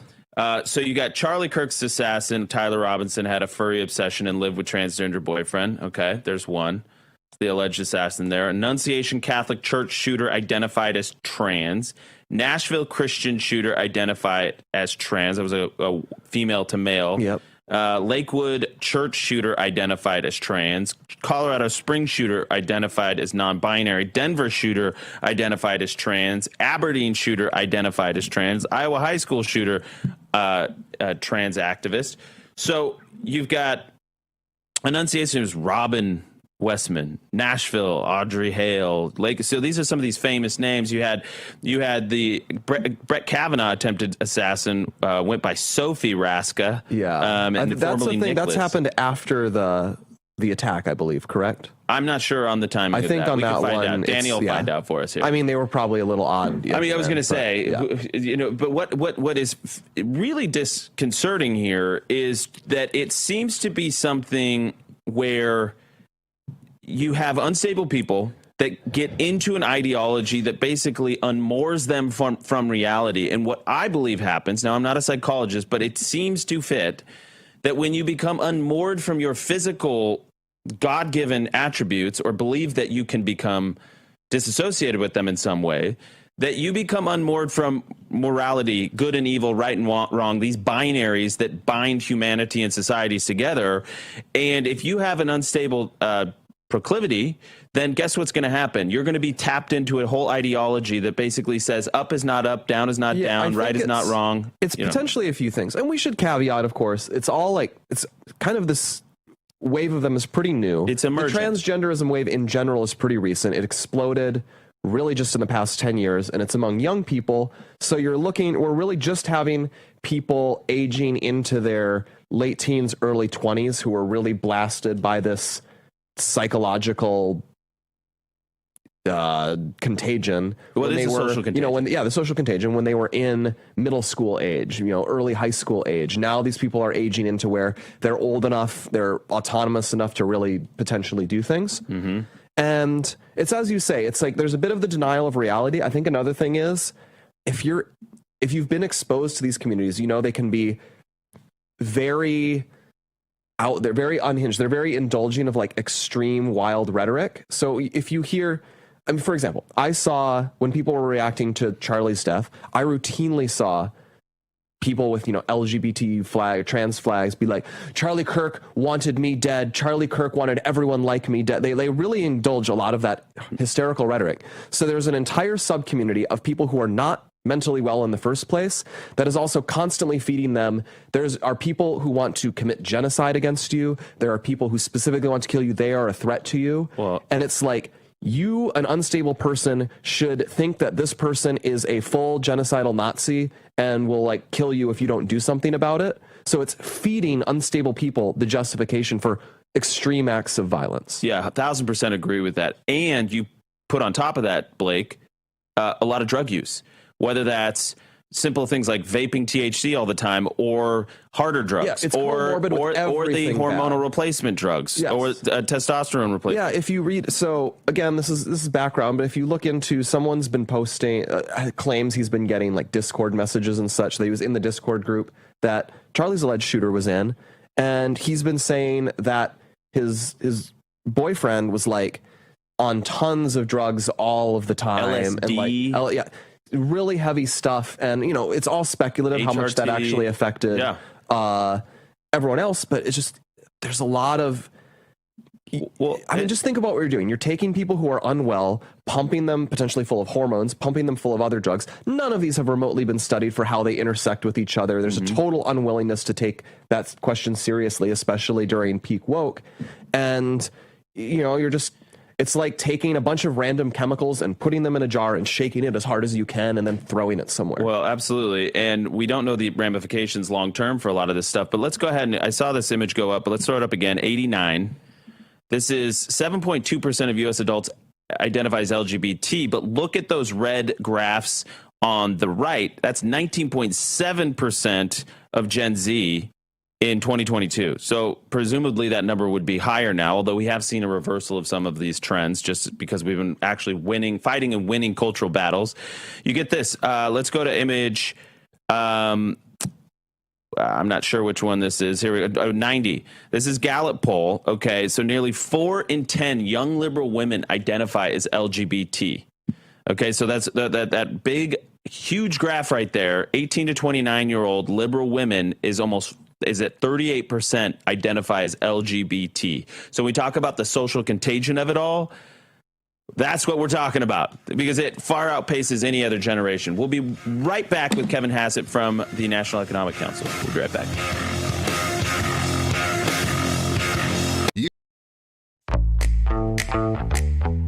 Now is the moment to put your brand in front of an engaged, loyal audience through Real America's Voice. When you advertise on Real America's Voice, you're not just running an ad, you're partnering with trusted voices like Steve Bannon, Charlie Kirk, and other influential hosts. Backed by millions of monthly listeners. What's happening? Because of a Real Voice, man. I watch it all the time. Real America's Voice rocks. Real America's Voice gives sponsors the chance to put their product front and center, displayed on screen and highlighted by our anchors during exclusive segments and live events. Head to freetrumpknife.com. This means your brand becomes part of the conversation as it happens. Secure your spot before it's too late. Join us today and make your brand part of the news conversation that America's viewers trust. Real America's Voice, where your message is seen, heard, and remembered.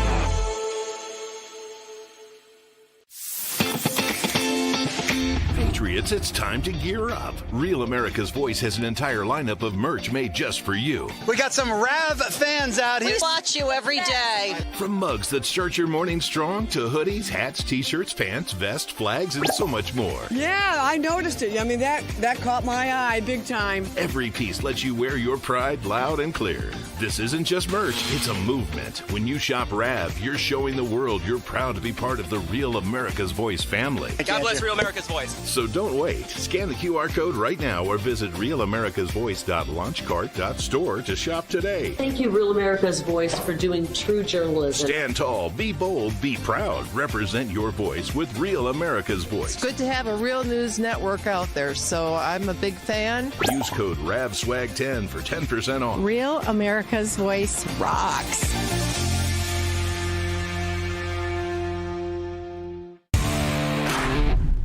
This is Rashad from Boston, Massachusetts, and I love Real America's Voice. It is the best place for real news and content. Much love.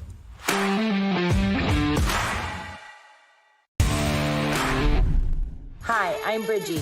And why do I love Rob? Well, even out here in the cornfields of Iowa, I still need news I can depend on. That is Real America's Voice.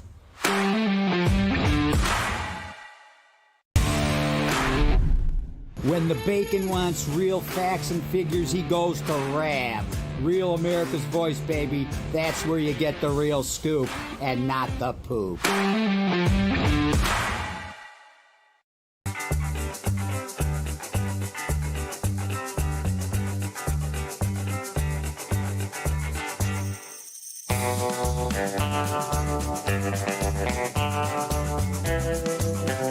Media just signed a massive $6.4 billion deal with Yorkville Acquisition Corporation and Crypto.com, the crypto platform that's trusted by millions of users worldwide. They're teaming up to acquire up to $6.4 billion in CRO to establish America's first publicly traded CRO treasury, Trump Media Group CRO strategy. Once complete, this new company will be the largest publicly traded CRO holder out there. So if you're ready to join the crypto revolution, head to Crypto.com today and be part of this historic move. That's Crypto.com. Don't wait. For more information on the proposed business combination, check out Yorkville Acquisition Corporation's public filings.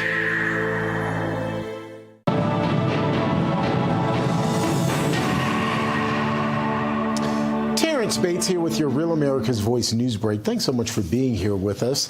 The Trump administration's illegal immigration crackdown shifts to Charlotte, North Carolina, with dozens of arrests over the weekend. The commander of the operation, Greg Bovino, is out with this video documenting the work that's being done. Hundreds of U.S. Customs and Border Protection agents are in the so-called Queen City for an operation meant to combat crime and deport people who are in this country illegally. Operation Charlotte's Web netted more than 80 arrests just this past weekend. In his X post, Bovino writes, "Wherever the wind takes us, high, low, near, far, east, west, north, south, we take to the breeze, we go as we please. This time, the breeze hit Charlotte like a storm. From border towns to the Queen City, our agents go where the missions call," he says. Meantime, the Trump administration is continuing its deadly attacks on suspected drug boats. The latest drone attack came over the weekend in the Eastern Pacific. At least 3 people were killed. A statement from the U.S. Southern Command, which initiated the attack, says, quote, "Intelligence confirmed that the vessel was involved in illicit narcotics smuggling, transiting along a known narco-trafficking route, and carrying narcotics." The announcement goes on to say the boat was in international waters when it was hit. The latest operation is the 21st known attack on a suspected drug boat in an effort to disrupt the flow of narcotics into the United States. More than 80 people have been killed. That's a quick check of your headlines.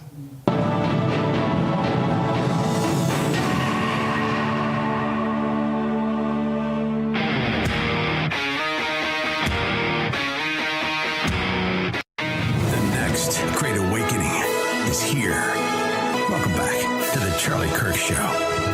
All right, welcome back to the Charlie Kirk Show. I want to tell you about one of our partners, and then we're going to bring in Kevin Hassett, who's a great guest. Charlie loved having him on the show. And by the way, Charlie also built a thriving community online through conversation. It's not something that happened overnight, but it happens over time, one conversation at a time, one connection. TikTok offers opportunities for respectful exchange of ideas, and that is where opportunities are built for community and for connecting with other people that you may not imagine that you would be connected to in any other context, but TikTok makes that possible.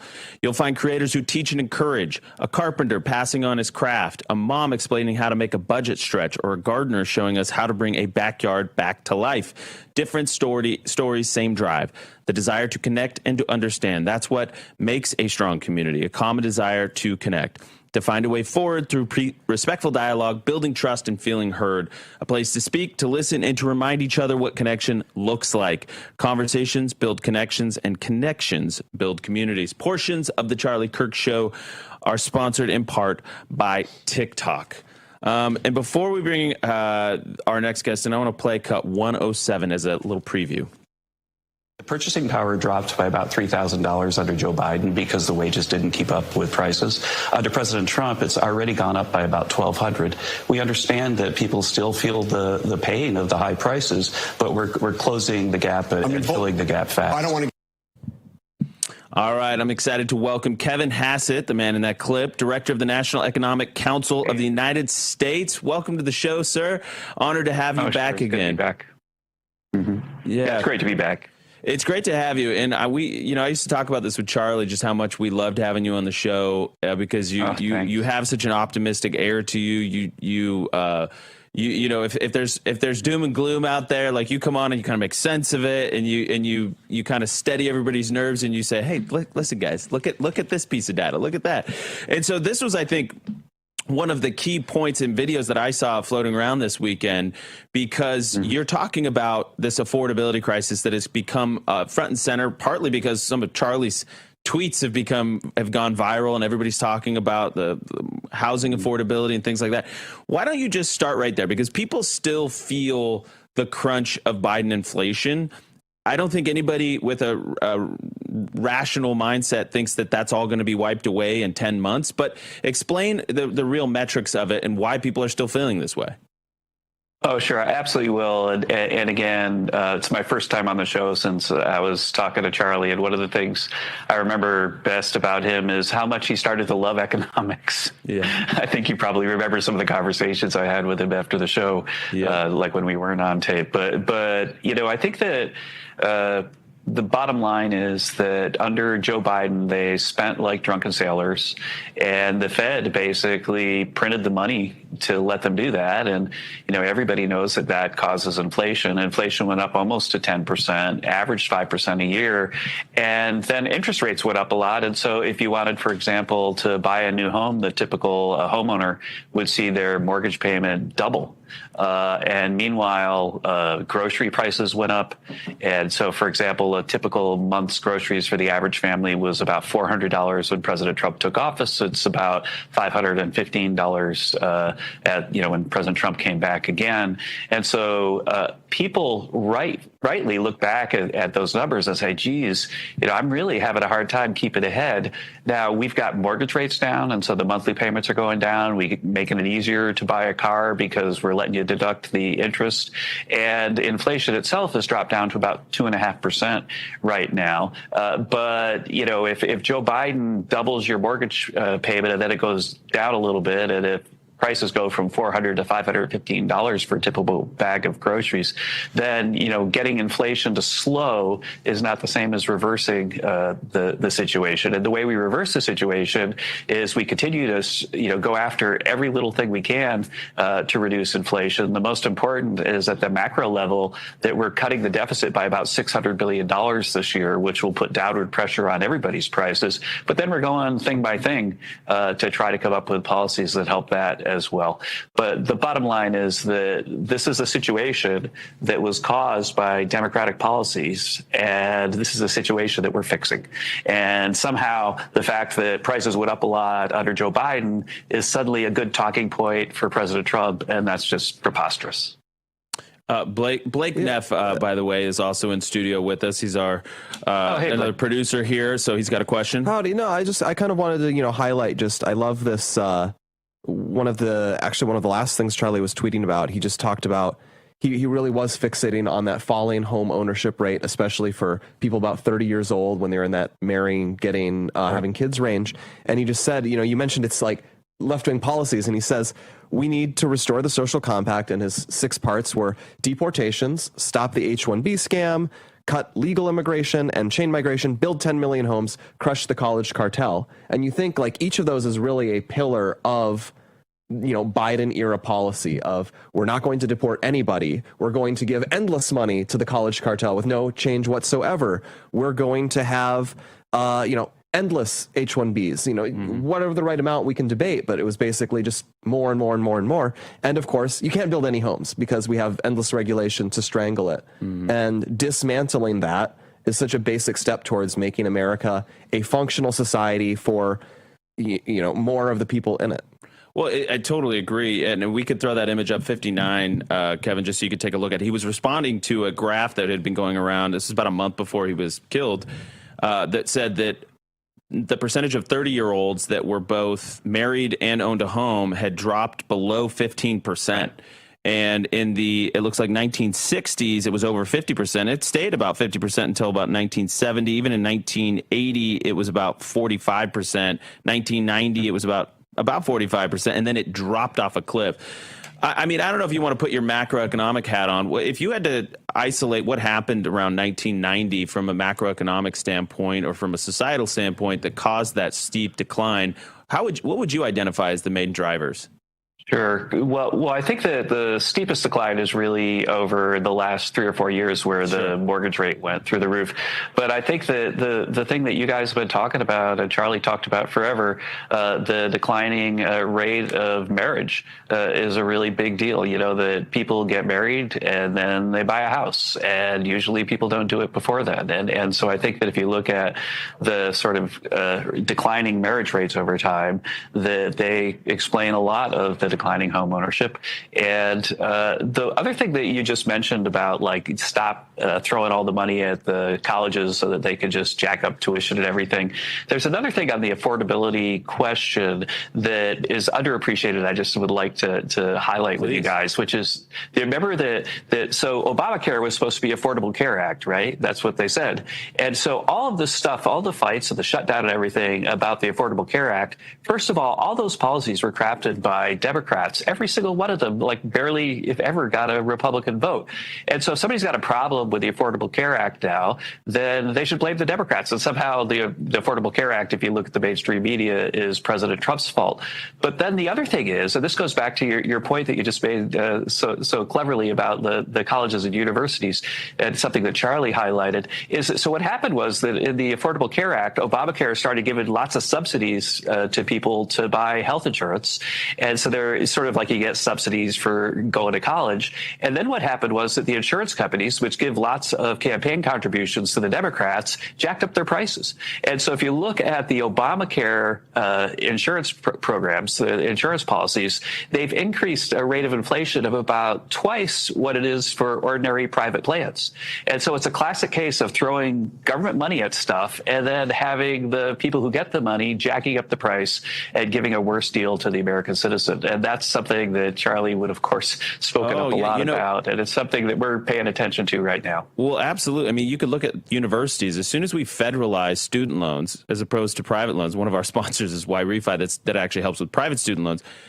You saw a ballooning of college administrative classes. I mean, the ratio of teachers to students drops off a cliff, but the ratio of administrators to students, it's ballooned at an astronomical rate. And of course, we see, building new stadiums, new buildings go through the roof starting in the late 90s, early 2000s and on to today.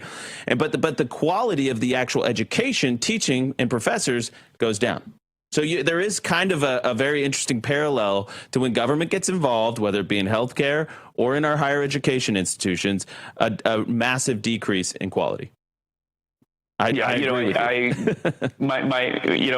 sons both went to Columbia University, and I can remember that when my youngest son I was going through his classes, one of the required classes he had was critical race theory.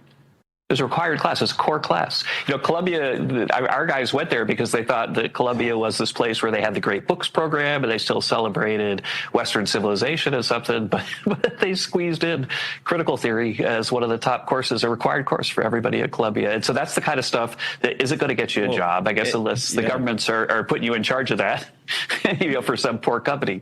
But that's the kind of thing that's made education less valuable. You're right. And what else are they teaching young people is to not get married. Go ahead and throw it. Image 66. Obviously, it's a wider societal issue, but there is massive amounts of indoctrination that are going on at the higher education levels. This is girls are now less likely than boys to say that they want to get married. I had a tweet about this up over the weekend that went viral. This is the percentage of 12th graders saying they are most likely to choose to get married in the long run. In 1993, it was 83% of girls and 76% of boys. Boys have remained basically steady. Girls, however, have dropped more than 22 points. And they're now, it went from 83% in 93 to 61% in 2023. So we've had an absolute collapse of the percentage of young women that want to get married. And so I will tell you this is firsthand experience. I know one of my last really poignant memories with Charlie at a large event. We were at Student Action Summit. over the summer in Tampa. And we went into a room with all these young leaders from Turning Point USA, and we asked them a question like, how many of you feel a disconnect in dating? Do you feel like that you guys, the men and the girls, are seeing eye to eye? And it was like every hand went up. They were like, no, we are not seeing eye to eye. There was a massive problem between boys and girls at this point. We want different things. We see the world different. Our timelines are different. You saw that NBC poll that basically suggested that young men want to get married, start a career, and have kids, and young women want a career, make money, be financially independent. Down it was 11 out of 13 on the list was have kids and get married. I mean, so you're seeing a real societal breakdown when it comes to basic things like, procreating, creating the next generation. And why that's so important, the 3 M's. I was with Martha McCallum on Fox on Friday about this, the 3 M's. Charlie and I would talk about it. We would talk about it on the show all the time. Marriage, mortgage, and mating. Brookings Institute calls those the conservatizing life events, Kevin. More on the economy when we get back. We'll be right back with Kevin Hassett.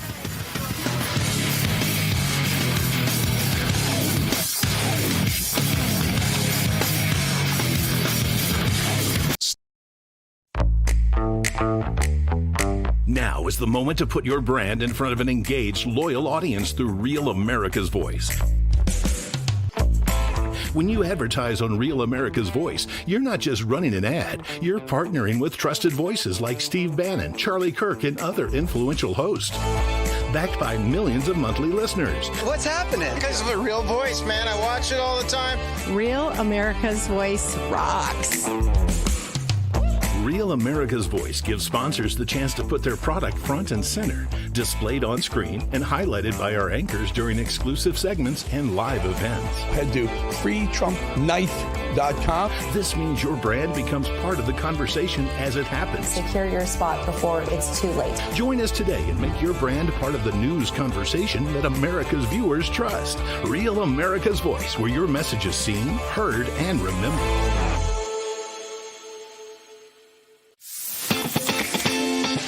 Patriots, it's time to gear up. Real America's Voice has an entire lineup of merch made just for you. We got some Rav fans out here. We watch you every day. From mugs that start your morning strong to hoodies, hats, t-shirts, pants, vests, flags, and so much more. Yeah, I noticed it. I mean, that caught my eye big time. Every piece lets you wear your pride loud and clear. This isn't just merch, it's a movement. When you shop Rav, you're showing the world you're proud to be part of the Real America's Voice family. God bless Real America's Voice. So don't wait. Scan the QR code right now or visit realamericasvoice.launchcart.store to shop today. Thank you, Real America's Voice, for doing true journalism. Stand tall, be bold, be proud. Represent your voice with Real America's Voice. It's good to have a real news network out there, so I'm a big fan. Use code RAVSWAG10 for 10% off. Real America's Voice rocks. The Charlie Kirk Show, where talk meets action. All right, welcome back to the Charlie Kirk Show. We are joined with Kevin Hassett. There is a lot of actual good economic news when you get into the numbers. I want to play cut 109. This is Peter Doocy comparing President Trump's first year to Joe Biden's. 109. Look at overall inflation for the first year of Trump versus Biden. Biden, overall inflation was up 4.3%, higher than Trump, just up 1.6%. Groceries under Biden in that time, up 3.8%, with Trump up 1.3%. And then when it comes to gas, this is crazy. Biden up 24.4%, with Trump it is actually down 5.4%. I have a real quick question before we welcome back national radio. We got a minute and a half here before we welcome our radio stations back, Kevin. How much do you have to lower prices before we start worrying about deflationary pressure? I know we're not there yet, but I mean, we don't want deflation, obviously, right? So is there a way to sort of make good on what people really think they want, which is lower prices, without sort of tanking the economy? Or do you just have to sort of wait for wages to catch up? No, it's a great question, and also that chart that you just showed with Peter. The fact is that what the left is doing right now is they're looking at, say, that 24% increase and saying, well, you're down 5%, but you're still up The bottom line is that they have this massive hole that was dug by Joe Biden, and we're filling the hole really fast. But the fact that the hole still exists is what they're blaming President Trump for, which is just logically ridiculous. And so, my view is that the way that we move forward is that we have a big supply side positive shock for the economy, which we are having because of the big, beautiful bill. So we're, building factories, we're cutting taxes on overtime and taxes on tips so that people work harder, and that increases growth, but it doesn't increase inflation, but it gives you enough growth so that you shouldn't worry about deflation. Yeah, I have a follow-up to that when we welcome back National Radio with Kevin Hassett. We'll be right back in 2 seconds.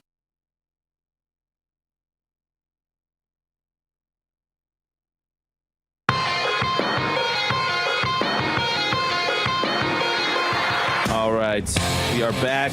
Radio stations across the country. I want to tell you really quickly about My Patriot Supply. Listen, I know that there are a lot of choices out there for your wireless, but there's only one that boldly stands in the gap for every American that believes that that freedom is worth fighting for, and that is Patriot Mobile. They support this show. They support Turning Point USA. Glenn and the team are genuinely great patriots, phenomenal people. For more than 12 years, Patriot Mobile has been on the front lines fighting for our God-given rights and freedoms while also providing exceptional nationwide cell phone service with access to all three main networks.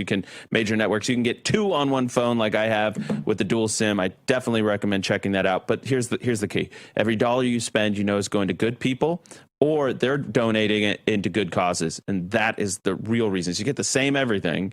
You just know that your money's going to a good place. Patriot Mobile's all U.S.-based support team is standing by to take care of you.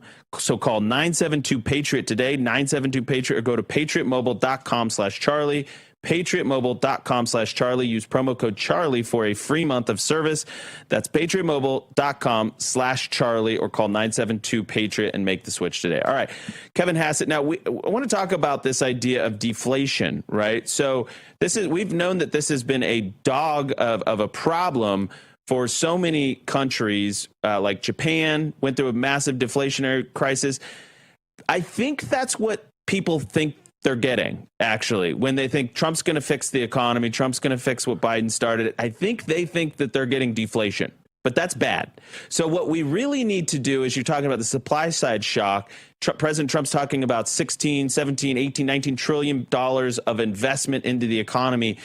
And then that starts boosting wages. You get a tightening job market when you deport illegal immigrants, when you have a net migration outflow out of the country, right? So you tighten the labor supply, then you get wages going up, you get investment, you get this 1-year amortization, which is in the accelerated amortization of things like, a restaurant wants to build a kitchen and they can amortize all that in a single year, or bigger investments.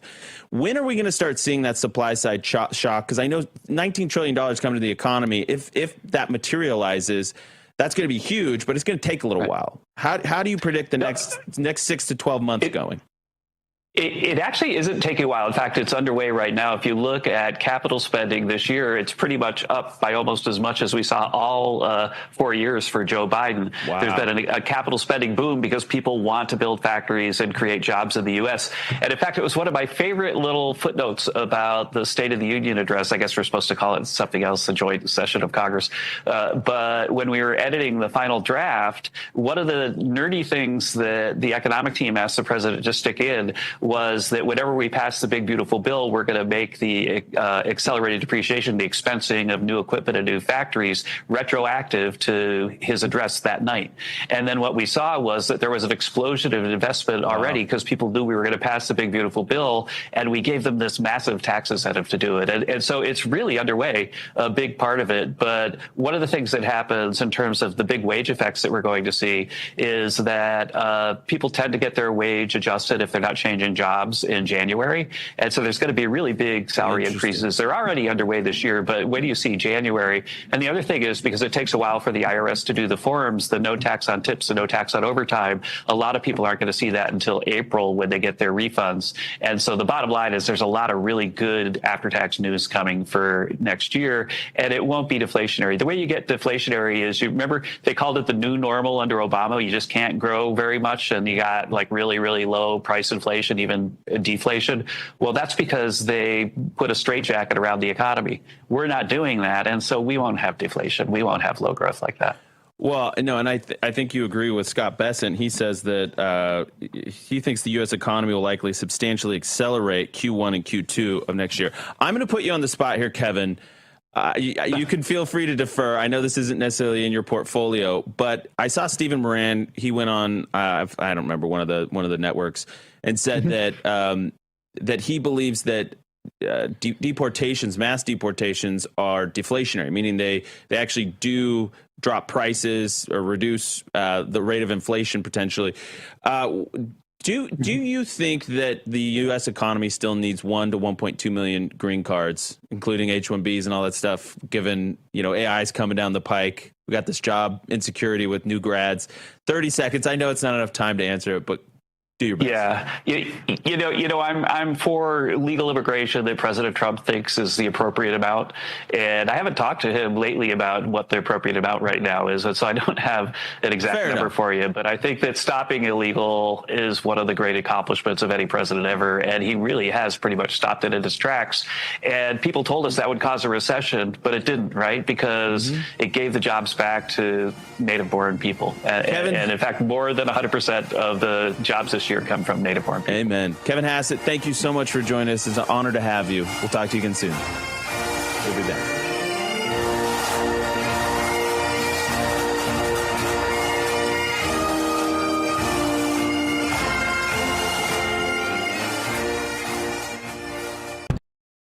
Welcome to Real America's Voice, Real Minute. Your quick look at the powerful stories of faith and freedom, inspiring audiences across the nation.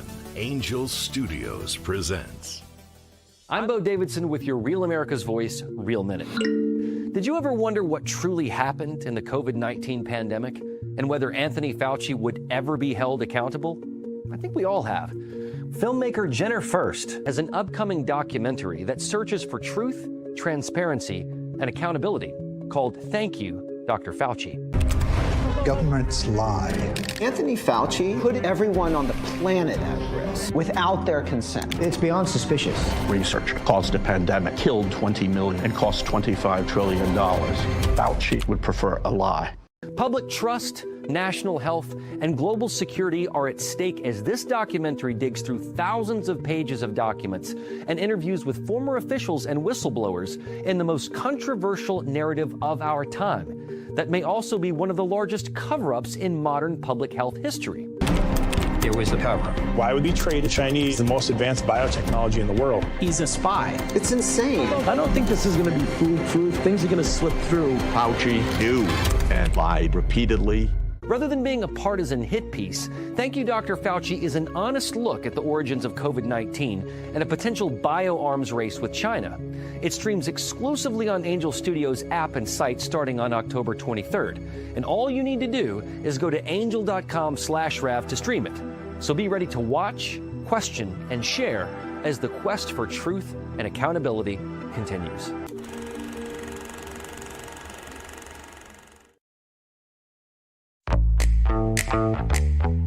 Now is the moment to put your brand in front of an engaged, loyal audience through Real America's Voice. When you advertise on Real America's Voice, you're not just running an ad, you're partnering with trusted voices like Steve Bannon, Charlie Kirk, and other influential hosts. Backed by millions of monthly listeners. What's happening? Because of a real voice, man. I watch it all the time. Real America's Voice rocks. Real America's Voice gives sponsors the chance to put their product front and center, displayed on screen and highlighted by our anchors during exclusive segments and live events. Head to freetrumppknife.com. This means your brand becomes part of the conversation as it happens. Secure your spot before it's too late. Join us today and make your brand part of the news conversation that America's viewers trust. Real America's Voice, where your message is seen, heard, and remembered.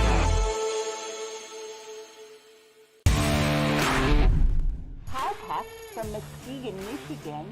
Why do you love Rav? Because we've become family.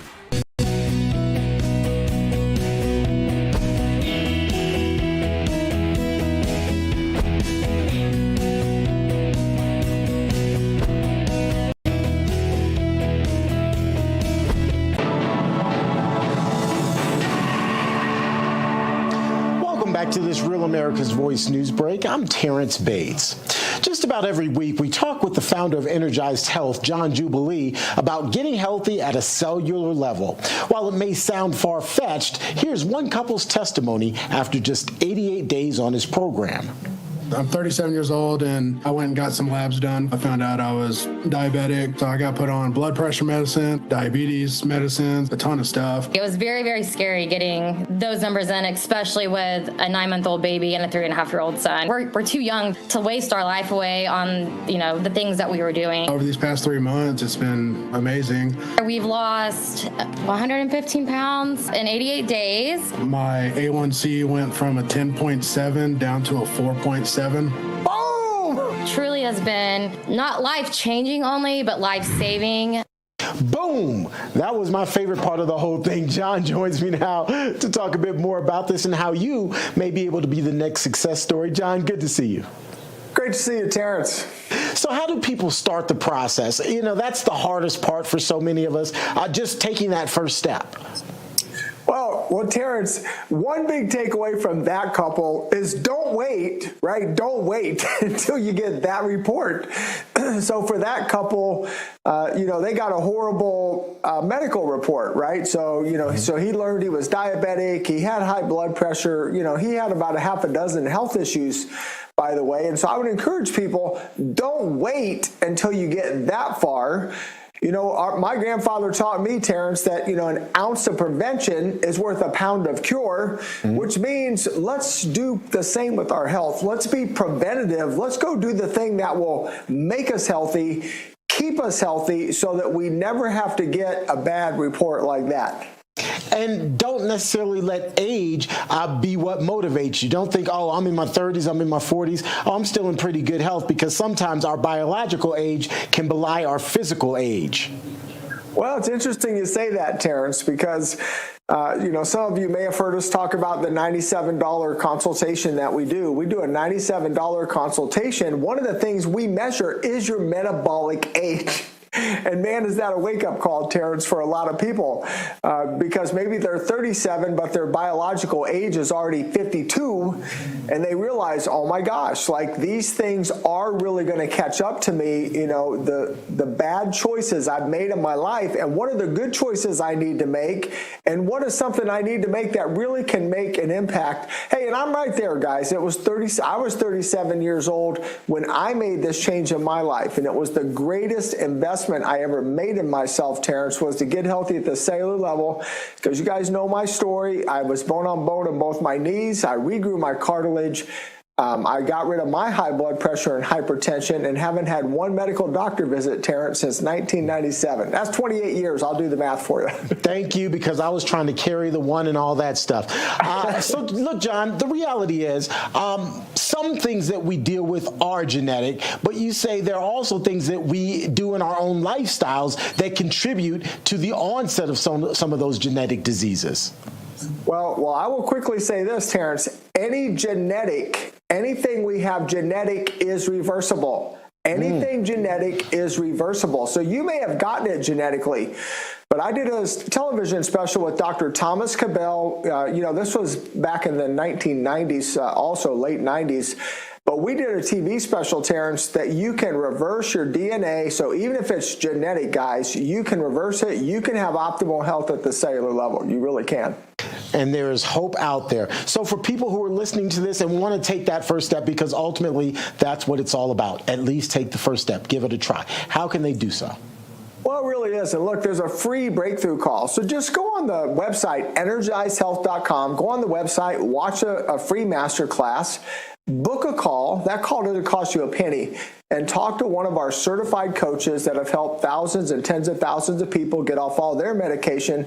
That's your first step. So take an action step. All right. The information is there on your screen, energizedhealth.com. Make that first call and start the process. You never know. You might be one of our very next testimonials there talking about how your life is turned around. Well, that's going to do it for us here. We appreciate you being here with us.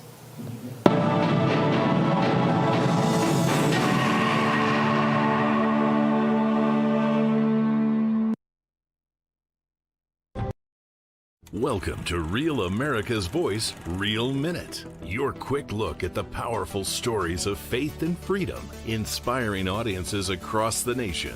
Angel Studios presents. I'm Bo Davidson with your Real America's Voice, Real Minute. Did you ever wonder what truly happened in the COVID-19 pandemic and whether Anthony Fauci would ever be held accountable? I think we all have. Filmmaker Jenner Furst has an upcoming documentary that searches for truth, transparency, and accountability called Thank You, Dr. Fauci. Governments lie.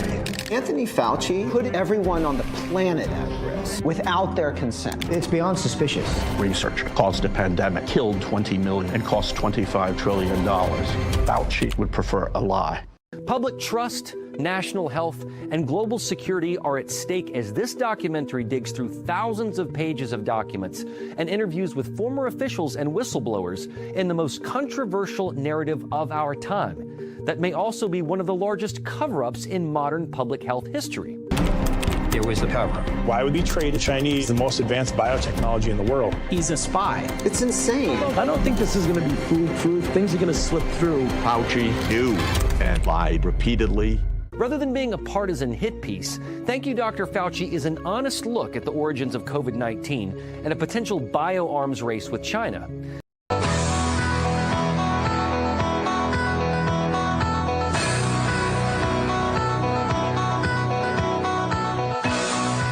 This is according to a new Gallup poll. 20% of people say they want to live somewhere else. That's 1 in 5. And the shift is mainly driven by young women, ages 15 to 44. 40% of them say that they want to go. The other thing is that it doesn't ask, are you going to leave? It just says, basically it's like at a cocktail party, would you say, I really want to get out of here. I really want to leave the country. But they're not actually leaving the country. So it's just wah, complaining. And there's a lot of Trump derangements. They all want to be Emily in Paris.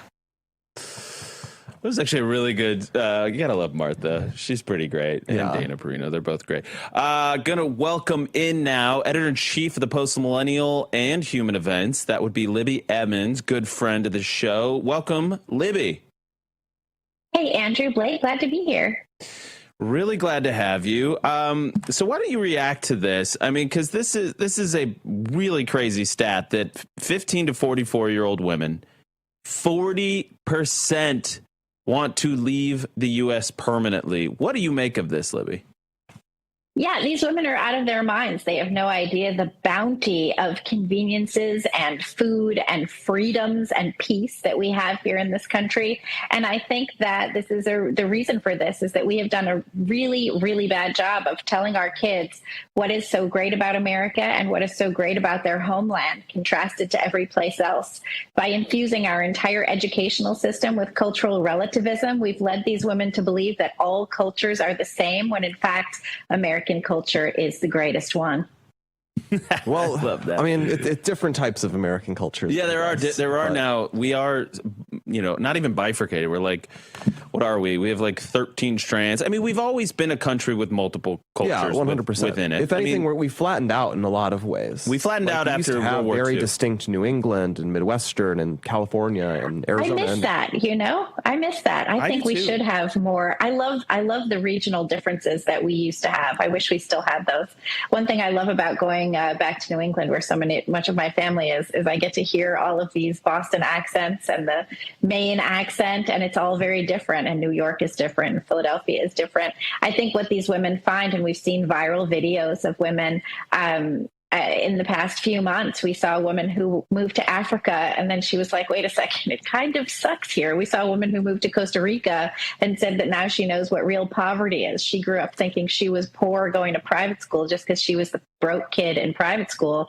And we all know that kid is not poor, you know? So we're seeing this happen. We're seeing these viral videos. Women who have left tell you that it's not that great out there. And I think that we really owe it to our kids to let them know that America is a great place to live. It has a lot to offer, and it has more opportunity than anywhere else. And it has more opportunity for these women if only they would wise up and stop believing every lie that they've been told. Well, that's one of the most interesting things is about the opportunities, because if you think, we've had a million pieces where it's articles and data points where it's women pulling ahead of men. They're more likely to complete college. They're more like, they're almost in some ways, they're becoming male in surprising ways. You know, now they're the ones who don't want to get married. They don't want to be attached. They're the ones more likely to buy a home. Like they're adopting almost more masculine traits in some surprising ways. And then of course they're also like, let's be frank, we have basically affirmative action for women in a lot of areas. You know, we had a ton of that in academia, in tech, in medicine. There's been a big effort in America to make every institution possible more opening to women, more welcoming of women, to recruit more women into it.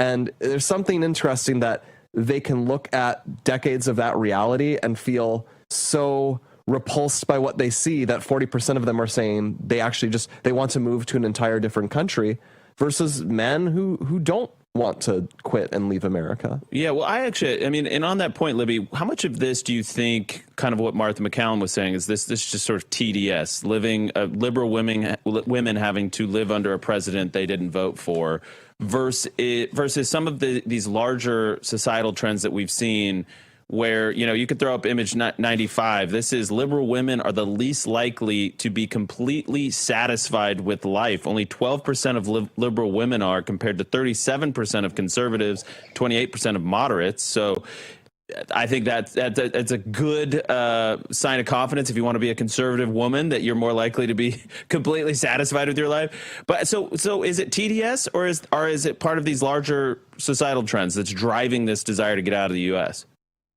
I think TDS might just be the capper, but women, of course, just like everybody else, a lot of people live under presidents that they didn't vote for, and it's not that big a deal. You look at the president, you say, okay, didn't vote for that guy. Maybe next time the guy I vote for will win. But I think Blake is onto something when he's talking about these societal trends, because women are basically the dog that caught the car, right? American women demanding power, demanding access, demanding all of this opportunity, demanding complete equality with men. And then it turns out there you are in your 40s. You've got some killer career. You've got no kids. You've got no man. You've got like a mountain of stuff. And we know from that old Tracy Chapman song that the mountain of things is not really satisfactory. It doesn't give you anything that you want. Turns out having a career for women who, you know, let's face it, are different than men, are just composed differently than men are. Women look around at all their stuff and it's really just not that great. I mean, it might be shiny, but it's nothing like a bundle of grandbabies to snuggle with, you know, and to look after or anything like that. So I think that's really what's going on here, is women have been led to believe that equality with men will give them satisfaction. And then what happens is all of these women end up powerful, and they look around at the men who are available to them to partner with, and they say, oh, but that guy doesn't make as much as me, or he's not as powerful or as educated as me, or any of these other things, because women don't want the thing that they have been told to want, right? We have been told to want power and equality, you know, straight across the board. And instead, what we have gotten is a situation where women can't really be women. Expressing maternal instincts and impulses gets you chided and derided by the left. But there's nothing more satisfying in life than being a mom. Women like to take care of people. I know that, you know, not all women, blah, blah, blah, whatever. But for the most part, women have this maternal instinct. And so when you have women who are cut off from that instinct, they tend to mother everybody and screw up everything that they're in charge of. Well, this is a good point, because check this out. This was actually a few days. I remember sharing this article with Charlie, actually. I think he tweeted about it. The Marriage Effect from The Atlantic. This was, I believe, September 3rd. A common narrative has it that commitment and motherhood make women unhappy. New data suggests the opposite is true. New data. This is like... Oh my God. A common narrative. Thousands of years. A common narrative that we've been telling you in the pages of The Atlantic for years, that marriage will make you depressed and you won't have all your free time to have like wine nights with the ladies and Netflix. A popular lunatic psyop has suggested that. Yeah. I mean, listen, I think this is really important, though, is that we've lied to young women for a generation or more, really since, you know, the 60s, burn your bras and all this kind of stuff. I mean, this has been going on since the post-war era, and it really is taking a massive impact when you add onto the heap social media, mental, I think changes in the way we do psychiatry and the changes in the way we administer antidepressants, all of these things on top of each other. So cultural lies, the drugs, social media, all of it is coming. The chickens are coming home to roost with our young women. Libby Emmons. Mm-hmm. Yeah, I think that's 100% true. I was talking to Dr. Chloe Carmichael about this the other day, the incessant and rampant medicalization of womanhood. And we get it from such a young age. It starts with birth control pills, and then you move on to SSRIs, and then, you end up with fertility treatments, and then all of a sudden you're medicating menopause. I think all of that is a contributor to women's unhappiness in this country. And I also think the, emasculation of so many American men is a contributor to American women's unhappiness, because as you see these roles reversed and women are more educated and they're making more money and they're more in charge of stuff or whatever, and then you see men becoming more of like the stay-at-home dad or other things that, men then end up doing, which were traditionally more feminine roles, women aren't attracted to those guys, it turns out. It turns out that the male feminist is not someone that a lady wants to get married to. Weak men make unhappy women. I believe that is 100% true. We'll be right back.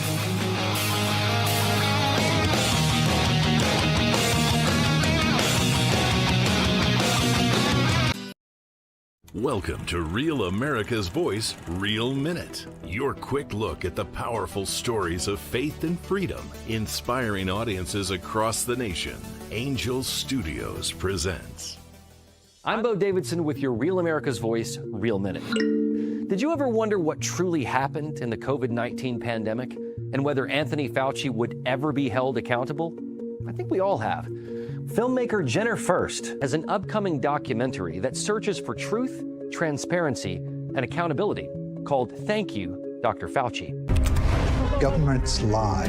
Anthony Fauci put everyone on the planet at risk without their consent. It's beyond suspicious. Research caused a pandemic, killed 20 million, and cost $25 trillion. Fauci would prefer a lie. Public trust, national health, and global security are at stake as this documentary digs through thousands of pages of documents and interviews with former officials and whistleblowers in the most controversial narrative of our time that may also be one of the largest cover-ups in modern public health history. There was a cover-up. Why would we trade the Chinese the most advanced biotechnology in the world? He's a spy. It's insane. I don't think this is going to be foolproof. Things are going to slip through. Fauci knew and lied repeatedly.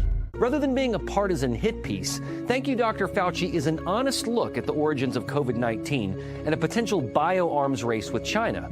It streams exclusively on Angel Studios app and site starting on October 23rd. And all you need to do is go to angel.com/Rav to stream it. So be ready to watch, question, and share as the quest for truth and accountability continues.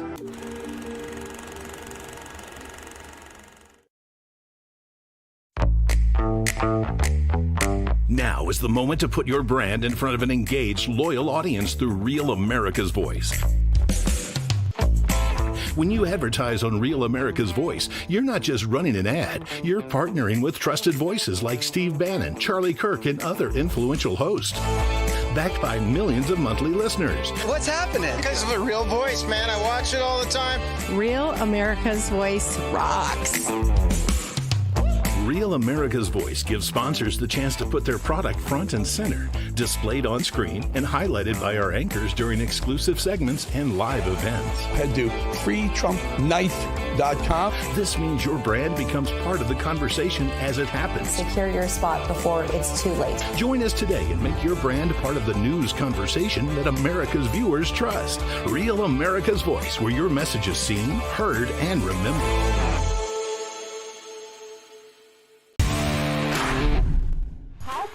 From Muskegon, Michigan. Why do you love Rav? Because we've become family. Democracy lives in light. The Charlie Kirk Show. All right, welcome back to the Charlie Kirk Show. Folks, let's face it. If you have distressed or defaulted private student loans, nobody's coming to bail you out. Nobody. And bankruptcy is not an option, but you can take charge of your situation by contacting the good folks at YREFI, YREFY.com. Can you imagine being debt-free and not living under the burden of private student loan debt anymore? The first step is contacting YREFI. If you go to YREFI.com, you could read testimonials from other people who have been where you are and how they've escaped. You can even see what their monthly payments were versus what they are now. YREFI offers a 3-minute rate check without any credit impact. Again, this is if you have private student loans, not the federal kind. Those are a whole other ball of wax. But if you have private student loan debt and it's labeled as distressed or defaulted, YREFI is the perfect solution for you. Do you have a co-borrower?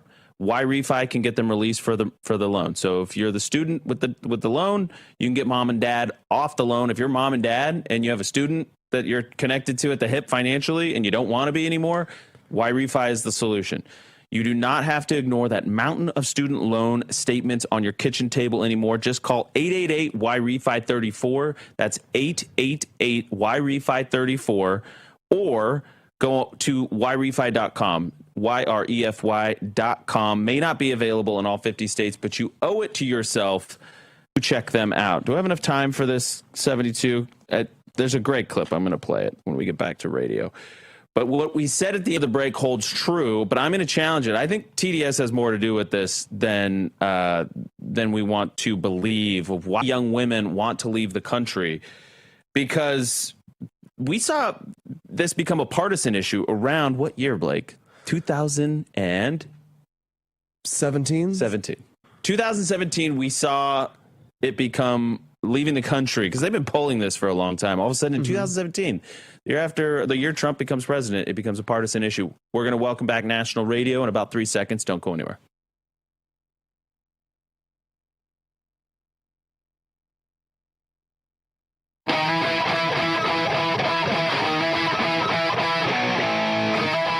Derangement syndrome is real. 3/4 of his patients in New York have symptoms, and he is calling it the defining pathology of our time. What's the prescription? Just take 2 aspirin and call me in 2028? Well, a psychotherapy, prayer, asking your family to make you sane again. Maybe we should consider an ICD-10 billing code for Medicare for people with Trump derangement syndrome. You know, it is such a pathological process. You can have a rational discussion. Listen, you and I, we've had plenty of people come into our lives we disagree with. I'm fine with that. But at least have a rational and thoughtful conversation about what's really going down. 75% of his patients have TDS symptoms. He calls it the defining pathology of our time. Love him or hate him, you cannot ignore President Trump. He will drive people nuts. And then Libby Evans is going to join us right now. She's still with us. Let's look at image 98. This is from Gallup. The desire to migrate became a partisan issue in 2017. So you see it just really divide in 2017. You know, if you disapproved of the country's leadership, you wanted to get the heck out. So, and that kind of underlies like a really how divided people are, because as you said, we've all lived through presidents we didn't like. We never thought, oh, okay, I'm not an American anymore. But that is increasingly untrue, because the vision for the country of either party is getting farther and farther apart. Yeah, I think you're right. I saw an article recently from David Marcus over at Fox Digital, and he was talking about how the left essentially wants a welfare state. They want open borders, and they want the decline of the country. They want it to just be nothing that has anything to do with a culture or a history or foundational elements. And I think that's a big part of this too, right? You have on the right, you have a desire to have independence, to have government be out of your lives. And on the left, you have a desire to push government into every aspect of Americans' lives. You had Mamdani say recently, when he made his victory speech in New York City, that there is no problem too large for the government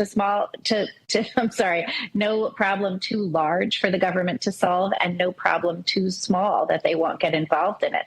That sounds like a recipe for tyranny for me. And I think you've also seen a lot of people saying they would leave New York over that. I don't know if they're planning to leave America, but Yeah, you have people saying they want to leave America because of Trump. We've definitely seen that. But these people have not considered where it is that they might want to go. There's a decline of free speech rights in Europe and the UK specifically. There's been a decline in that in Australia and New Zealand. Such a good point. Where are they going to go, Libby? Are they going to go to Germany with the Middle Eastern migrant rape gangs? Are they going to go to the UK with the grooming gangs? Are they going to go to where are they going to go? What, like maybe Australia? It is a funny thing I've seen pointed out that it's like the left often like they talk about leaving the country and they fantasize basically about going to countries that are whiter than America is. And then when the right actually, you often hear right wingers fantasize about leaving America and they want to basically go expat in like Mexico or Peru or something. It's a funny dynamic you'll sometimes see. It's cognitive dissonance, but it totally is the trend. It totally is the trend. Libby, I have to play this because you were talking about strong men versus weak men and how weak men are actually driving women crazy in part. And I don't disagree. You're not lecturing men. I just want to be very clear. That's not what you're doing. You're just saying you celebrate strong men. I know what you're saying. But this is really funny. 131. This is a liberal woman having a similar thought. 131. Why is every single man that I'm attracted to a Republican?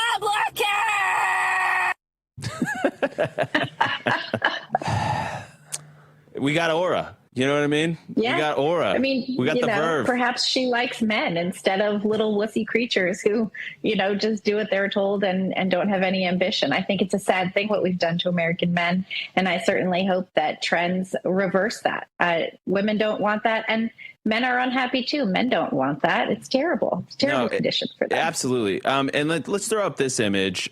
This is actually, I don't have a number for it, so I'm going to make sure we have it. But this is a really important data point. And it's a general social survey from the Family Studies. It shows that 40% of married women with children are reporting that they are very happy.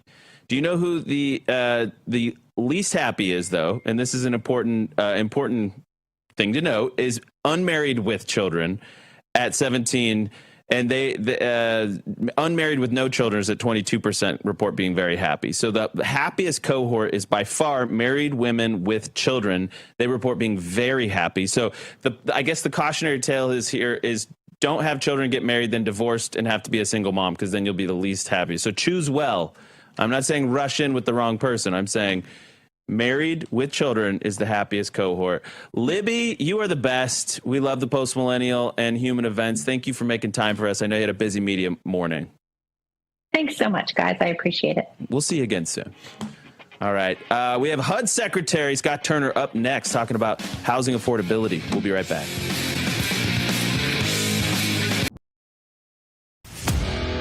At Real America's Voice, we know that you want to be a part of something bigger. That's why we've teamed up with AMAC, the Association of Mature American Citizens, to build a real community of folks who care about faith and our country's future. There is no force on earth that can stop us from saving our country. Want to be a part of this movement? It's easy. Just scan the QR code on your screen right now. That's right. Grab your phone and scan the QR code to join the AMAC and Real America's Voice family today.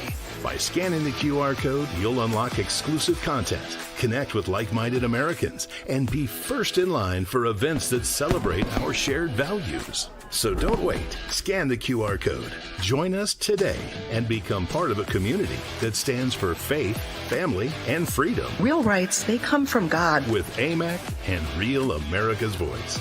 Go ahead. Scan the QR code now.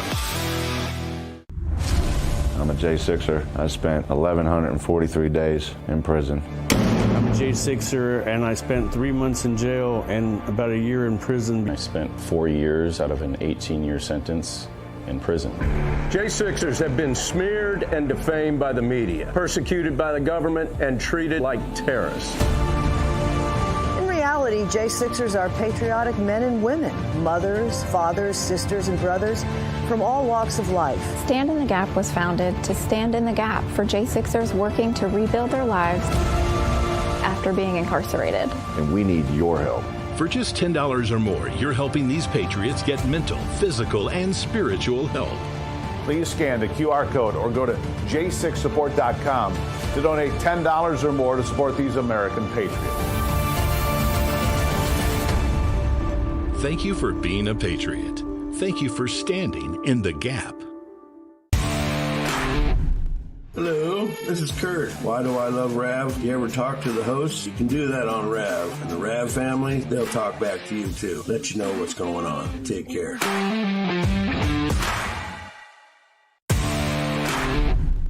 Hey, this is SEAL Team from Missouri. I like Real America's Voice because it's real news for real people, and it's real good.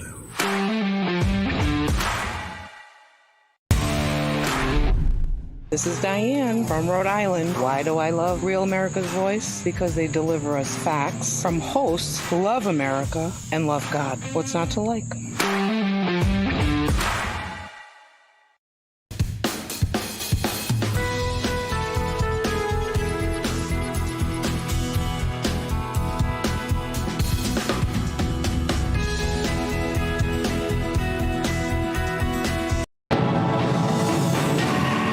Back to this Real America's Voice news break. I'm Terrence Bates.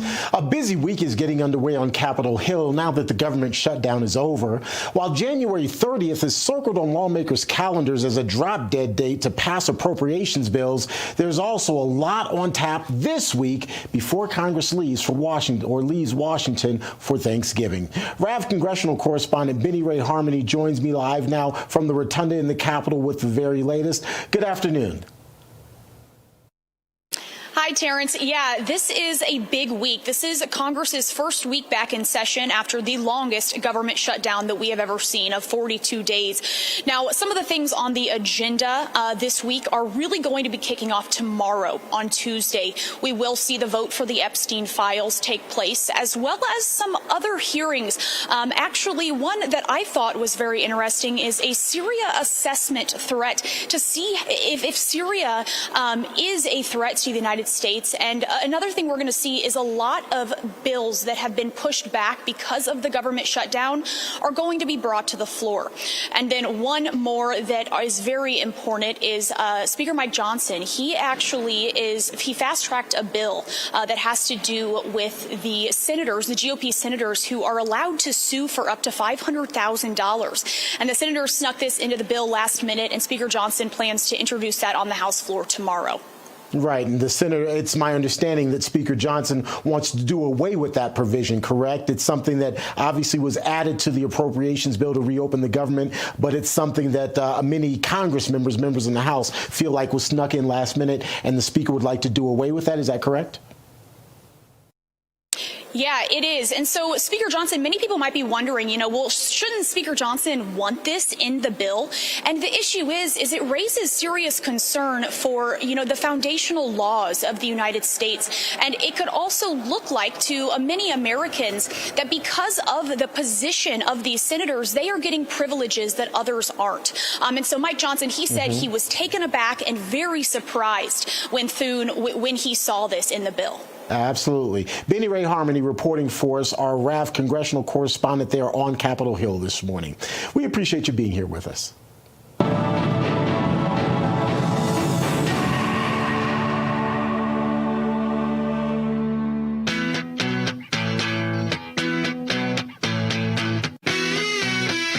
It's time for a whole new generation to wise up and rise up. The Charlie Kirk Show. All right, welcome back to the Charlie Kirk Show. In just a moment, we are going to have Scott Turner, who is the Secretary of the Housing and Urban Development. Great man. I'm excited to talk to him about housing affordability, which is one of the top topics in the country right now. But first, I want to tell you about My Patriot Supply. Many of us are hopeful about the direction the country is headed. But after years of abuse and mismanagement, just think about the 4 years of Joe Biden, things could fall apart at any moment. That's why I and many Americans from all walks of life have taken action to prepare for whatever is coming next. And that starts with having an emergency food supply in your home, ideally. Storing food in your home is the right thing to do because we're living in crazy, unpredictable times. which explains why so many people are preparing. Right now, you can get ready, too, with a 3-month emergency food kit from My Patriot Supply. It comes with delicious foods like creamy stroganoff, honey wheat bread, and mushroom rice pilaf. The entire kit offers over 2,000 calories a day, so you're gonna be well fed if emergency strikes. And guess what? The kits last up to 25 years. These things get flooded. Like they're sealed, they're mold proof, flood proof, all these things. I don't think they're fireproof. That's the one thing that would be asking a lot. Who knows what the country is going to look like in 25 years? So get prepared. Go to mypatriotsupply.com/Kirk to order a 3-month emergency food kit from My Patriot Supply. Go to mypatriotsupply.com/Kirk. Without further ado, I'm excited to welcome Scott Turner. He's our HUD secretary. Welcome to the show, Secretary Turner. There you are. Thank you, Andrew. Great to be with you guys. Thank you, Blake. Yeah, it's an honor to have you. You've been, you've been doing a tremendous job, but on top of that, you've always been so encouraging, a huge supporter of Charlie's, of Turning Point, and we salute you for that, sir. So thank you just for being a great friend along the way as everything we've been through in the last couple months has transpired. Well, absolutely. You know how much I love and respect Charlie and the entire Turning Point team and you gentlemen and Eric and everything that you're doing to continue the mission. I'm here, to support you and pray for you and love on you guys. So thank you so much for this brief moment we can be together. Yeah, absolutely. Well, thank you for making the time, Mr. Secretary. And you have come out guns a-blazing with this affordability crisis. And this is something Charlie talked about a lot, especially in the final weeks and months of his life, and wanting to make sure that Gen Z has a stake in the American dream, has an opportunity to get on the rung of financial success, that first rung in the ladder. And so you came out, I saw the clip, I instantly reached out to your team, and I love that you were talking about it. Tell us about your plans to address the housing and affordability crisis, especially for young Americans. Well, absolutely. Well, let's go to the root of it. During the Biden administration, the policies as it pertains to housing, the economy, and in particular, the immigration policies of the Biden administration were crippling to our country and housing affordability. In particular, you talk about over 12 million illegal aliens coming across our border. And because of this, Andrew, it literally stifled and weakened our housing supply and stifled housing affordability because illegal aliens were taking up homes that American people should have been taken up. And so because of that, you see the affordability crisis, you see the issues that we're having. And one stat that I wanted to bring forth is about 59% of illegal alien families, 59%, they utilize one or more of the welfare programs in our country to the tune of about $42 billion. And so if you think about over half of the illegal alien families use one or more welfare programs, costing the American people over $40 billion. And that's a problem. It's not sustainable in our country, in particular when it comes to housing affordability. And so for millennials and really for every American citizen, what we're doing at HUD is, one, being very focused on tearing down burdensome regulations we can talk about as the show goes on, but taking down these regulations both from a federal standpoint and then encouraging the localities, mayors, economic development, states and cities to take inventory of their regulatory environment, because that has really what has crippled development and building in our country. And so regulations, for instance, in a multifamily housing project, 40% of regulations are the cost when you build a multifamily housing project. In a single family housing development, 20 to 25% of the cost is in regulations. Well, Andrew and Blake, this is unsustainable. And so we have to tear down the regulatory environment in order to unleash the development and building creativity and innovativeness in our country as it pertains to our housing supply. Yeah, go ahead, Blake. Chime in. Another stat I saw recently that really drove this home is put up 132, and this chart is the number of newly built homes per capita in the U.S. by year, and you can see different points in time, but the trend is clearly downwards. You can see different housing busts. You can see the Great Recession. It really tanks new construction, but the trend is so consistently down.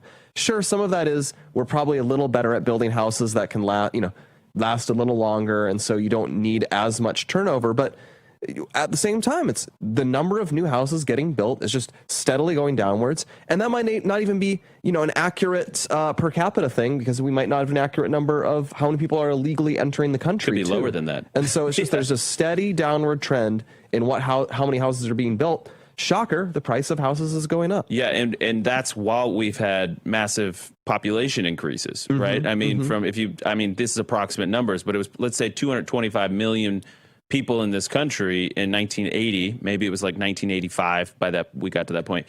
And now we're at 330, 340. We really don't know how many people are in the country because we don't know how many illegal aliens are in the country. I am a big proponent, Mr. Secretary, of single-family homes. And I know that you kind of work on both the single family homes, multi especially in the urban core, these multifamily units. I believe that it's the best way that a young family gets a start. The kids need a yard. I mean, it gives a better sense of ownership, of independence, of, I think, a stake in the community. I really like single-family homes. What do you see as the solution for expanding single-family homes? We're in Phoenix. It's like the capital of single-family homes. Just like it's like gives you a lot of urban sprawl downside. I understand, but it's also the biggest metropolitan area in the country that voted for Trump, right? So I think it's the 5th biggest metro area in the country, and it went red if you count all Maricopa County. I think there is a correlation to housing density and politics. I just think it's, the white picket fence, you call it an ideal, you call it old fashioned. I think it's a beautiful thing. What's your viewpoint on how we approach new housing developments in the country? We want to be respectful of public lands. We want to keep things beautiful, but we also want to make sure we're not outlawing single family homes as they've essentially done in California, by the way. You can't build new single family zoning in California. Right. And that's a great perspective and great question, Andrew. And, at HUD, we deal with every American citizen in our country. And when I say that, meaning that housing impacts all 380 million people, per se, that we have in our country. Right now, we have a housing shortage, guys, of about 7 million units of housing that we need. We need single-family houses. We need multifamily, duplex, condo, manufactured housing. Manufactured housing obviously is going to play a big role in filling this housing gap that we have in our country. And Andrew, yes, when you own a home, it is the single most powerful way to build equity and to start building generational wealth is in the home that you own. And so, yes, I am a proponent, as you are, for single family homes. But also when you think about the millennial generation or people who are just now getting started, sometimes people have to rent a multifamily or rent an apartment or a condo in order to save so that they can have the monies available and appropriate and needed to invest in a single family home. And so from our standpoint, we look at the picture from a holistic view. And so what we're doing when I talk about bringing down regulation and using some of the programs at HUD, like our Section 221 and 223, to help build affordable housing and make rents as such that people can afford that to save up to achieve the American dream of home ownership. So yes, I am in agreement with you that single family homes are very important to build wealth, to build family, to bring families together to raise our children. I encourage the young people of America today, to get married, to have children, to raise a family, to save up, buy a home, build neighborhoods. And so I'm in lockstep with you. But from our standpoint and my standpoint, personally, we have to help those that are just now getting started out that may be renting to save up to buy a home. And our FHA program has been tremendous. Say that again. We've helped about 630,000 people this year to have the first time to buy loans from FHA, and 370,000 of those are first time home buyers. Oh, fantastic. That's great. Oh, I just want to, I want to commend the admin. We did a whole segment on this last week, but I just, there was some polling that came out. Rich Barris was on it talking about that there was a sense out there, especially after the off-year elections in Virginia, New Jersey, that there was maybe a messaging disconnect from the administration to what people were actually wanting, right? There was a lot of focus on foreign policy. They wanted more focus on domestic. And I just want to say the admin has completely responded. You're part of that. And I just love that you guys are really hammering home the fact that affordability, housing, Gen Z. Let's go ahead and play 79. This is another indication of some of this messaging that's getting out there. 79. The president and his team want to put a difficult start to November behind them with a blizzard of policy and PR announcements designed to help Americans with the cost of living. So what are those announcements going to be? More deals with pharmaceutical companies to bring down drug prices, efforts to address those higher mortgage rates, try to change the housing market, reducing tariffs, as you guys mentioned, on a number of products, as well as a possible $2,000 rebate check for some taxpayers. Affordability. Blake, I don't know if you had anything to add there. No, but. just... It's what one of the things Charlie cared about the most, and I look at all of those long-term trends, and you see long-term trends. We don't build as many houses as we used to. We are steadily escalating the price of those houses. I mean, we have the debate over how should we even try to lower them. And it really appeals to people. I think we should emphasize this for the administration. We talked about the 50-year mortgage idea last week, and the number of emails we got about that was gigantic. Some topics don't fire up our audience, even if we talk about them. That one did. Email after email after email. And some people really liked it. Some people really, really hated it. It's not uniform how people felt about it, but what they do have strong thoughts about is the housing topic. Well, and I love the creativity, Mr. Secretary. I mean, it seems like we're going to get a blizzard of new proposals in the coming weeks. Yeah. And I'm just grateful to you that you at HUD are focused on it, and you're laser focused on helping Gen Z start a family, get married, have kids, and use every power that you have at your disposal. So thank you, sir, for doing that. Absolutely. Thank you, guys. Yeah, God bless you, sir. We'll have you on again soon with updates. Because this is a big topic and there's going to be much to discuss. Thank you, Mr. Secretary. I want to tell you guys really quickly about the Culture and Christianity podcast, the Alan Jackson podcast. What makes it unique is Pastor Alan Jackson's biblical perspective. He takes the truth from the Bible and applies it to issues we're facing today. Gender confusion, abortion, immigration, DOGE, housing affordability, getting married, Trump in the White House, issues in the church. He doesn't just discuss the problems. In every episode, he gives practical things you and I can do to make a difference. His guests have incredible expertise, powerful testimonies. Each episode will make you recognize the power of your own faith. The Culture and Christianity podcast is available on YouTube, Spotify, wherever you get your podcasts. So be sure to subscribe so you don't miss an episode. Alan Jackson Ministries is working hard to bring biblical truth back into our culture. You can find out more about Pastor Alan and the ministry at alanjackson.com/Charlie, alanjackson.com/Charlie. Final segment of the day. We'll be right back.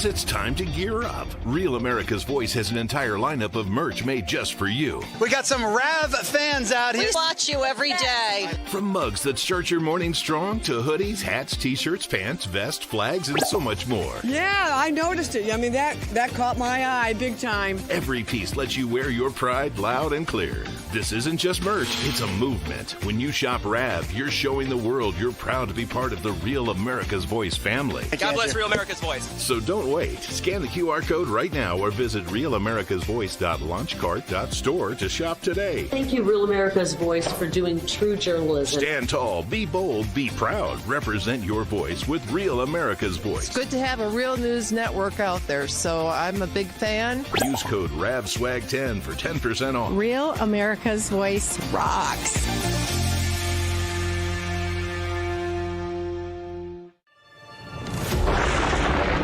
Through every storm, every moment of uncertainty, everybody needs to pray for Charlie Kirk right now. Rav has stood strong. We're not going to tolerate this stuff anymore. Turn that anger into motivation to save this nation. When we move together, there is power. The cries of this widow will echo like a battle cry. This is more than news. It's a movement. This revolution of people taking their countries back. A turning point. A chance to be part of something greater than yourself. Scan the QR code and stand with Rav. The story isn't over, and neither is your part in it. Step in, be counted, be heard. Together, we are RAV. We will achieve American greatness. And we are just getting started. And on fire for the preservation of our nation, The Charlie Kirk Show. All right, welcome back to The Charlie Kirk Show. We want to hear from you in this last segment. We're going to be talking about property taxes, okay? Ron DeSantis is trying to get rid of it in the state of Florida. I think he wants to get rid of it nationwide. Yeah, but what's that? He wants to get rid of it nationwide. Well, nationwide, sure, but he has power in Florida. Mm-hmm. A lot of people think this is good. A lot of people think this is bad. They think it's a form of elderly welfare when they happen to be the most wealthy in the country. But really quick, before we get to radio, let's play 49. This is Charlie on renting.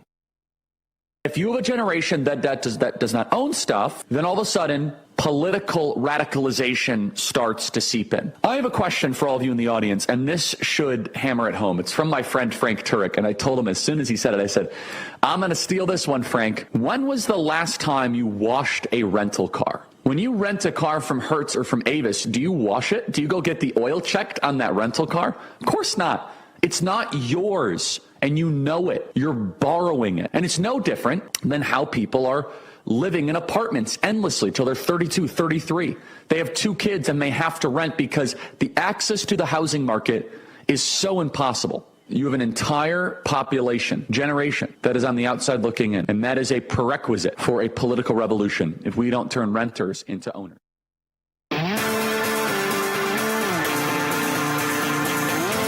I want to tell you guys really quickly about our friends at Patriot Mobile.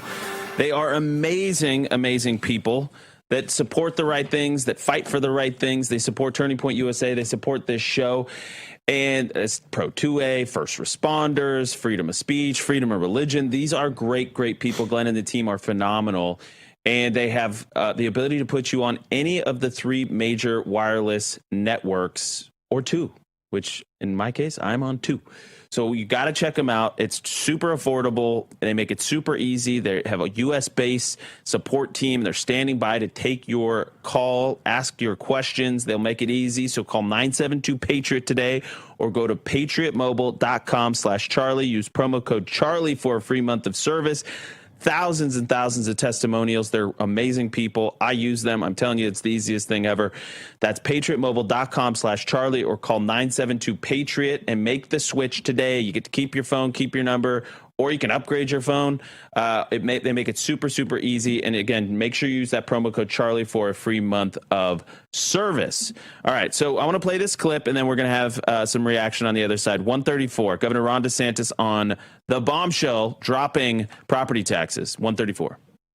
From the property tax situation. It's very important given how that's pinched so many homeowners, particularly our senior citizens who have their homes paid off and they bought it 30 years ago for a certain amount. Now they're being told it's worth so much more and they have to pony up more and more money. It's almost like they have to pay rent to the government just to be able to enjoy their property. And that's wrong. And we need to do something about it. I actually really sympathize with this because I remember when I found out about property tax, I was like 18, 19. I was like, wait.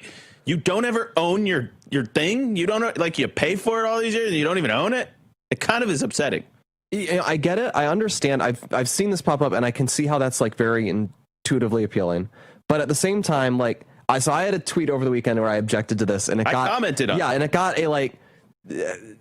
a very strong reaction, like much stronger than usually. And most of it was pretty hostile, I'll admit it. But I think, I occasionally talk to Charlie about this because this was starting to bubble up while he was still with us.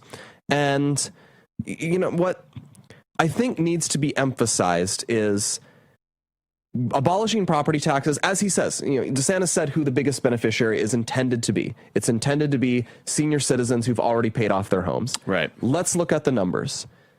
Elderly Americans are the wealthiest Americans by generation. And this has gotten more and more dramatic over time. This is not just a constant of life. This is something that has gotten, it's growing more intense every single year.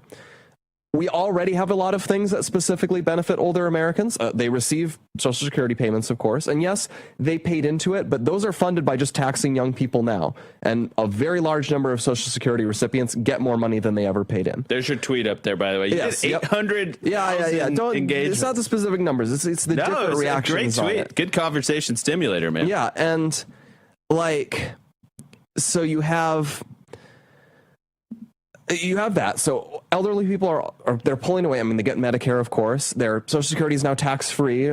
Did we pass that? I believe at least some portion of it is tax-free. They had to, because it was done through reconciliation, they had to basically give them They're also the biggest beneficiaries of the general rise in home prices. They were generally bought for cheaper amounts, and these keep appreciating.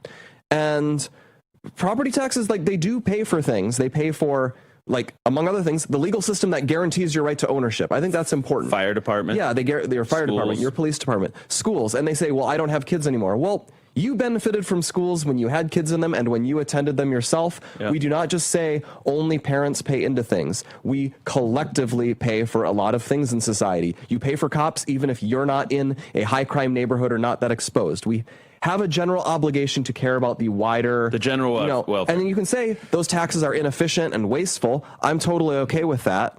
But okay, but we have a minute left. Explain that versus a land tax. Well, land tax would be better, but this is the thing. We're not proposing replacing. I understand, but what is it? A land tax would be you tax the unimproved value of your land instead of taxing any property on it. You're just kind of taxing the land as it would be worth if there was nothing built on it. And this has become more popular lately. It's an idea from the 1800s, actually, to tax this, because the idea is it discourages speculation. It discourages sitting on land and doing nothing with it because you hope it'll go up in value. And instead, it encourages development. It encourages productivity. And that's the other thing. It's generally, when we've studied it, taxes on land property taxes are some of the least distortionary taxes. Think of income tax. Taxing income discourages people from working to make more income because you're taking it out. Taxing property discourages sitting on property without doing anything to make more money. And so we think of what different taxes encourage. I kind of want to finish this back and we should have longer discussions on it. We're gonna wrap up the radio hour. If you're streaming or on podcast, we're gonna continue for a few minutes. This is important. We will see you tomorrow, radio stations and Real America's Voice. We're gonna continue this for podcast though.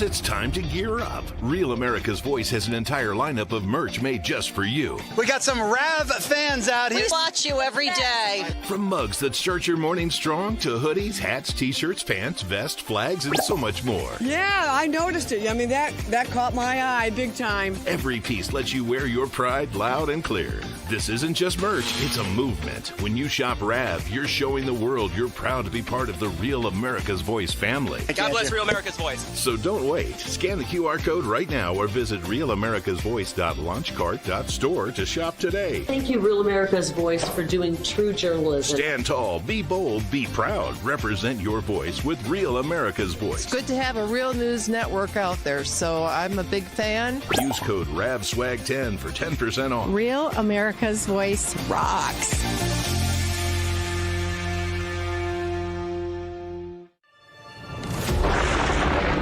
Through every storm, every moment of uncertainty, everybody needs to pray for Charlie Kirk right now. Rav has stood strong.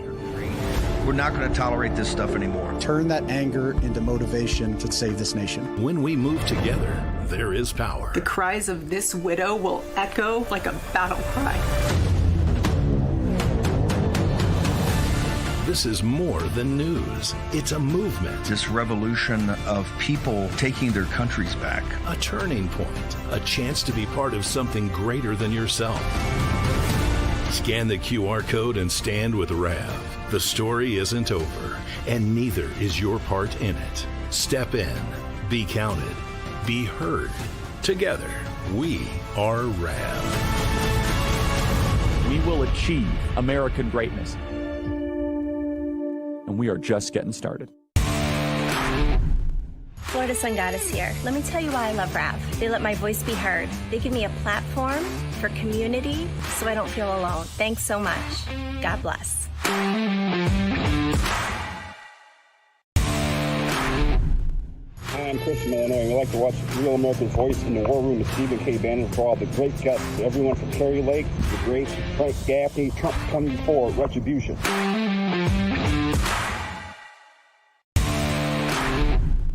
This is Rashad from Boston, Massachusetts, and I love Real America's Voice.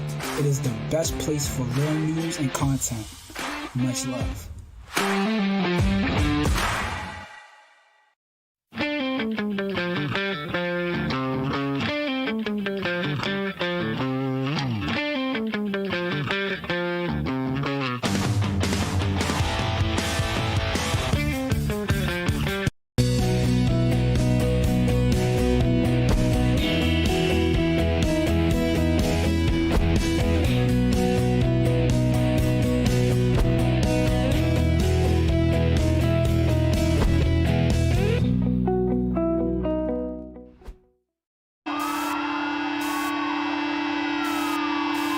This is what happens when the fourth turning meets fifth generation warfare.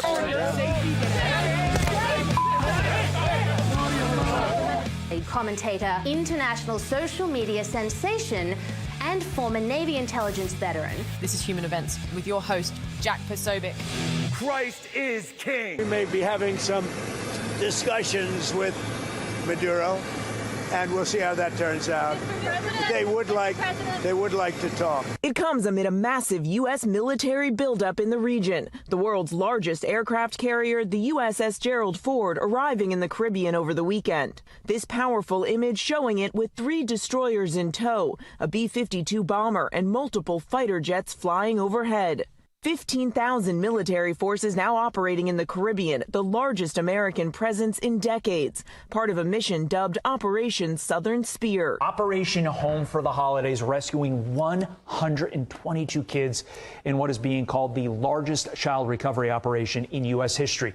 Here in Florida, our prosecutors, if you hurt our kids, we will go after you to the absolute fullest. We will lock you up for as long as possible, and where eligible, we will seek the death penalty. President Trump is now urging House Republicans to vote to release the Jeffrey Epstein files, writing, quote, "We have nothing to hide." They're using Jeffrey Epstein as a deflection from the tremendous success that we're having. A House vote is expected tomorrow. There are a lot of other people who are involved who have to be held accountable. President Trump has directed a Justice Department probe into Epstein's ties to top Democrats, including former President Bill Clinton and major banks, after a House panel released more than 20,000 documents from the estate of the deceased sex offender, whom the president previously said he cut ties with years ago. Both Trump and Clinton have denied knowing of Epstein's crimes. The Federal Bureau of Investigation is pushing back after former Fox News host Tucker Carlson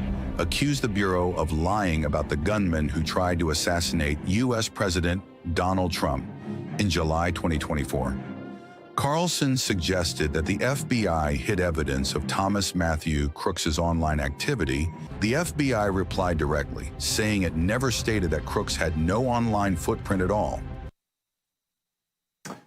Ladies and gentlemen, welcome aboard today's edition of Human Events Daily. We're here live in Washington, D.C.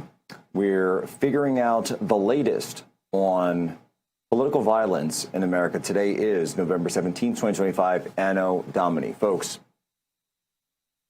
massive story out both this weekend, starting with the Tucker Carlson show, and then this morning, incredible piece by Miranda Devine in the New York Post regarding the secrets of Trump's killer.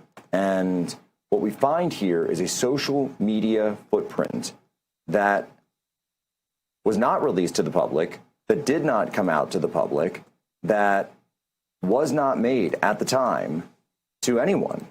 And if you go and look at the Daily Mail, their headline here that they pulled is very clear. Trump shooter Thomas Crooks disturbing trans furry fetishes revealed. Now, here's what's interesting. Is what did we talk about all last week? Well, all last week we talked about the potential furry fetishes, or what we know of, the furry fetishes of Tyler Robinson, the man who's alleged to be the killer, Charlie Kirk. So Trump's would-be assassin appears to have used they-them pronouns on a website known for hosting pornographic furry material, linked to various accounts on a website called DeviantArt. The website hosts sexually explicit images of furries, human-like animal characters. The accounts linked to Crooks used they-them pronouns used by the trans community, and his activities suggest a high interest in cartoon characters with ripped male physiques and female heads. Folks, we have to talk about this and we have to be serious. How is it possible that two of the most high-profile assassinations, one attempted, one completed, in this country, coming within less than 18 months of each other, about 1 year of each other, both have ties to the same type of fetish, as is reported here, this furry fetish. Dr. Chloe Carmichael wrote in, and we're going to have her on the show later on talking about this. She wrote that Crooks' fixation on hybrid male-female body art and Robinson's trans obsessions both suggest a drift away from basic human grounding. It's no surprise that they're both interested in furries. It's just a further derailment of their concept of humanity. This dovetails with treating the special human gift of language as dangerous, believing that those who express disagreement threaten their existence. The entire mentality erodes respect for human life, creates irrational fear of ideological opponents, and leaves them unwilling or unable to use words to navigate differences. So they default to violence instead. Now, I've got a piece up at humanevents.com. I wrote call it a flash op-ed. You guys can go get that at humanevents.com right now, today, and go read this, because it's some of my thoughts that I put it down, trying to understand how we got to this moment. And I said, making beasts of men. Why are two high-profile political assassins reportedly tied to the furry fetish? Folks, we need to understand this. We need to understand how young white men and their demonization and dispossession in this country is driving towards more and more extreme sexual behavior, fetishes, and yes, violence. We'll be right back, humanevents.com. Human Events Daily.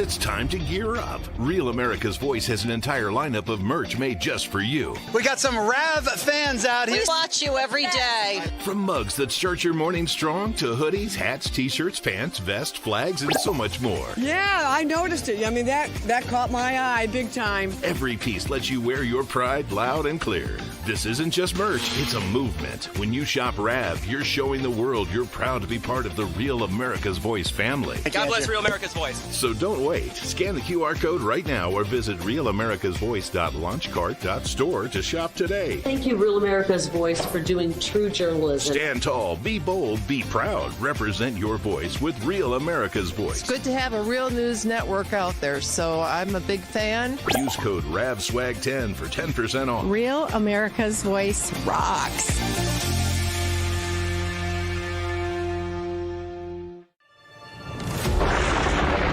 Through every storm, every moment of uncertainty, everybody needs to pray for Charlie Kirk right now. Rav has stood strong. We're not going to tolerate this stuff anymore. Turn that anger into motivation to save this nation. When we move together, there is power. The cries of this widow will echo like a battle cry. This is more than news. It's a movement. This revolution of people taking their countries back. A turning point. A chance to be part of something greater than yourself. Scan the QR code and stand with Rav. The story isn't over, and neither is your part in it. Step in, be counted, be heard. Together, we are RAV. We will achieve American greatness. And we are just getting started. Florida Sun Goddess here. Let me tell you why I love RAV. They let my voice be heard. They give me a platform for community so I don't feel alone. Thanks so much. God bless.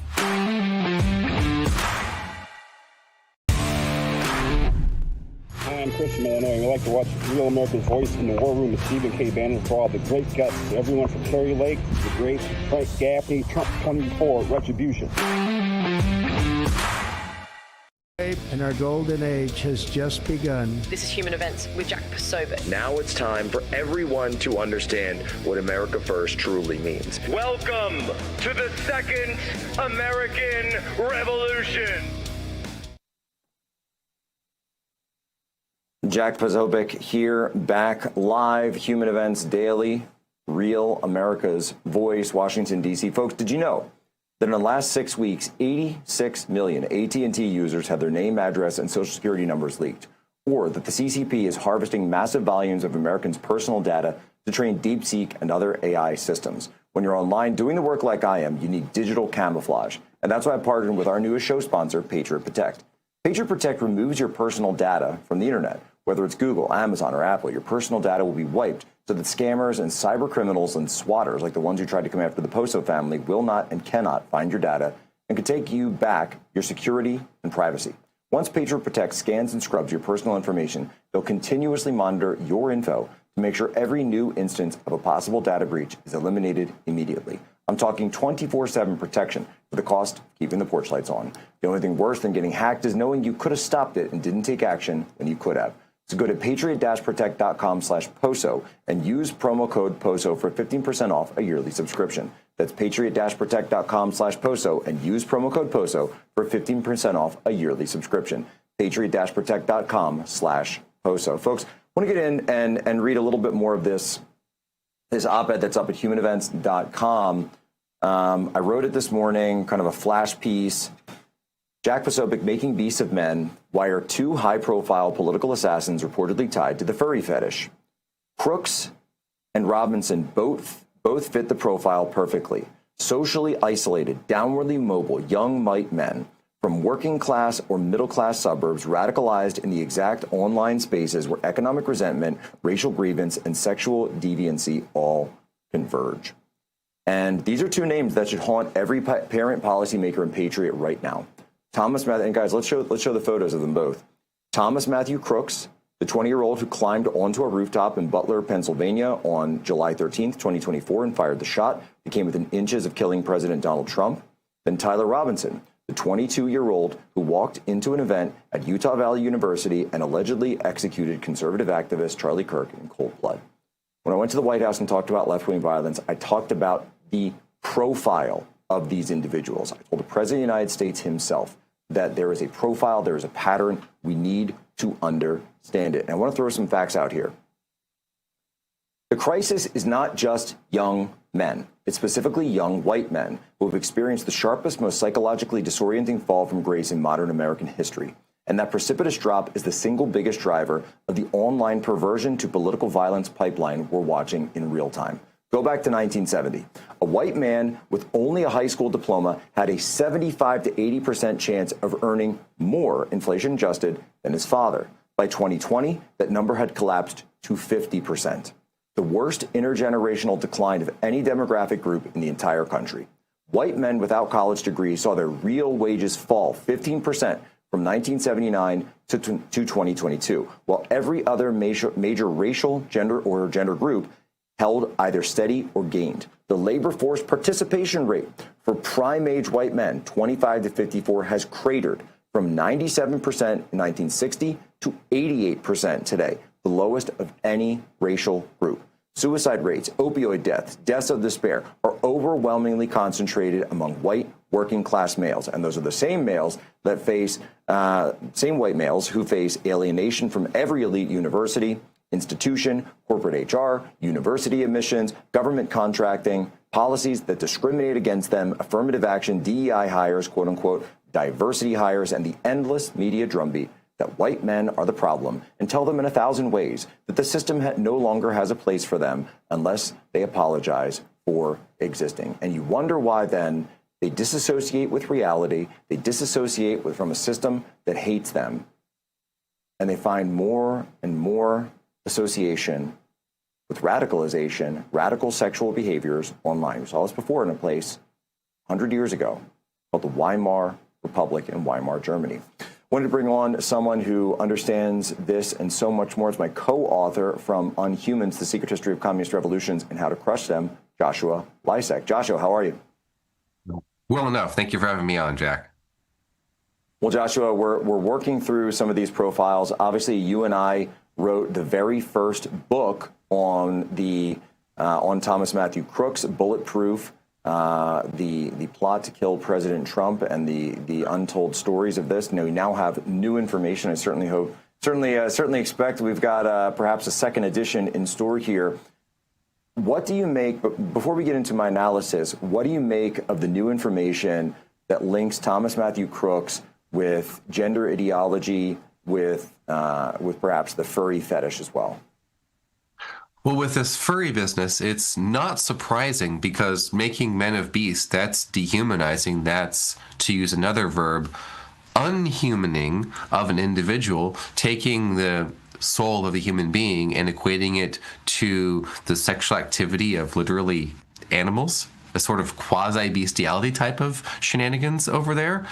I don't think we could have picked a better title for this sort of far left-wing aligned ideology and behavior, because when you state that there's nothing special about human beings, the soul, which is part and parcel with left-wing ideology, far left-wing tends to be extraordinarily atheistic, and its rejection of all things metaphysical, spiritual, and makes an all-powerful government effectively a stand-in for God.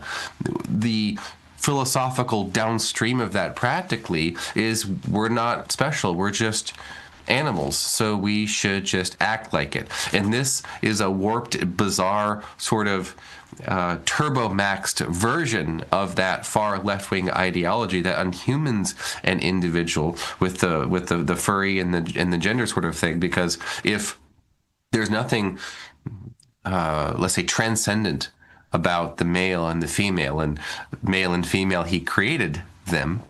If you completely reject that ideology or that sort of origin story of humanity, then you can just be whatever you want. And I have observed this in individuals in my own life, and this is where that racial resentment gets into the picture. Jack, I have seen kids go from being, straight white male to begin to fall in with the gender crowd, let's say the gender bending crowd, transvestites, and with the self-hating language about how awful white people are, and white people are so oppressive, and we're like worse than animals. I have heard that expression used to refer to specifically young white men, like animals, or worse than animals, that sort of unhumaning animalization of them. It's the opposite of anthropomorphizing, actually, which is a word where you kind of describe animals like people in a certain way. It's doing the opposite.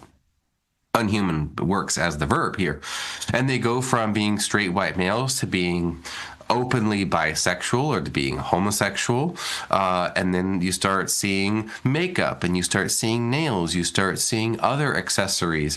And I've seen individuals go from being straight white males with not a whole lot of economic prospects, spending all of their time on Reddit or these other websites and disassociating from friends and family, being 20, 21, 22, 23 years old, still living in mom and dad's house, not having a whole lot of career prospects, and then one day announcing that you're going dress shopping and you go by she, her pronouns or by they, them pronouns. And I have seen this directly start with left-wing, anti-white, anti-male rhetoric that they got from the public school system.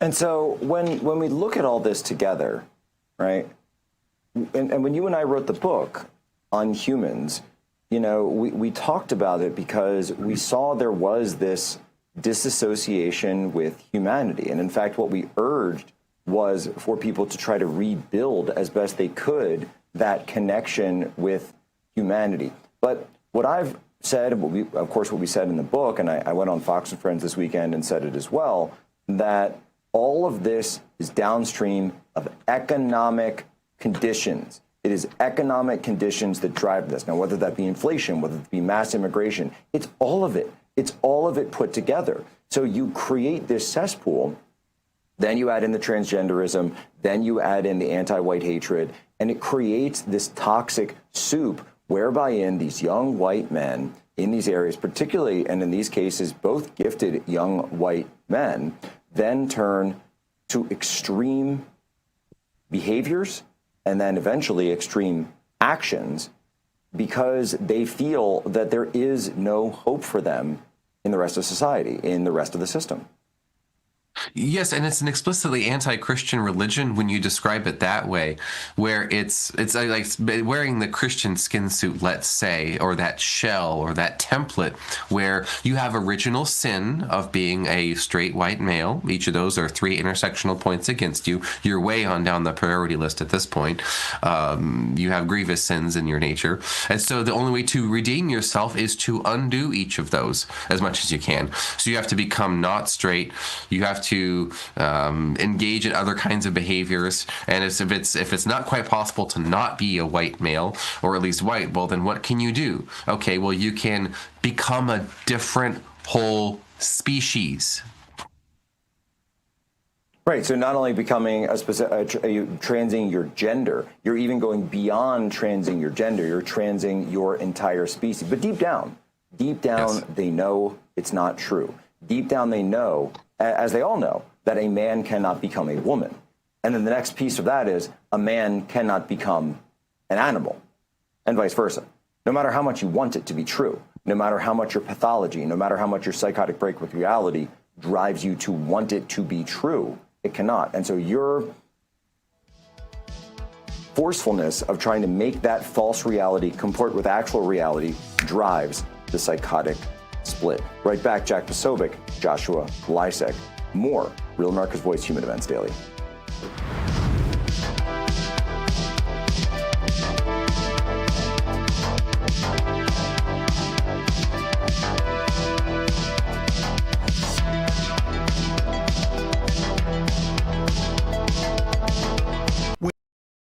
Welcome to Real America's Voice, Real Minute. Your quick look at the powerful stories of faith and freedom, inspiring audiences across the nation. Angel Studios presents.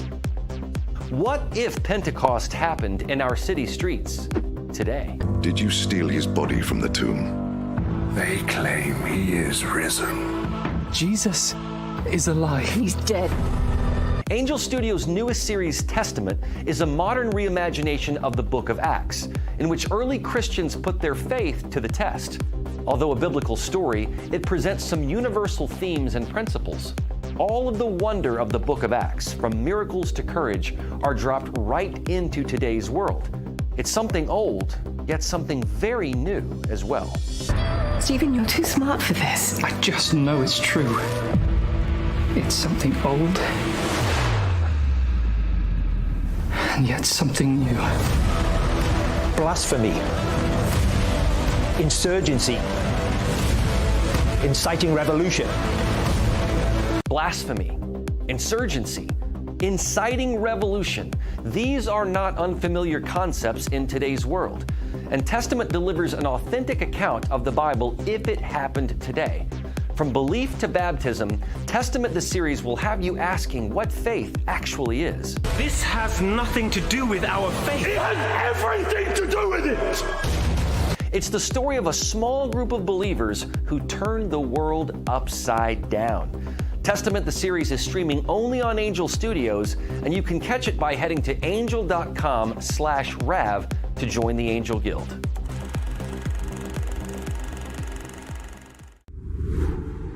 Hi, my name is Tracy L. from Arizona. I don't stink around in the kitchen when it comes to the news. I watch Real America's Voice, which always serves accurate and reliable updates that are on point with their amazing hosts. So don't find yourself in a pickle by tuning into the fake news. Stick with Real America's Voice.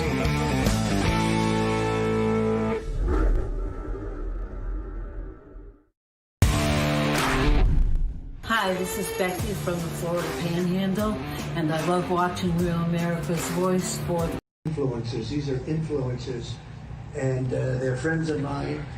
Jack Posobiec. Where's Jack? Jack, he's done a great job.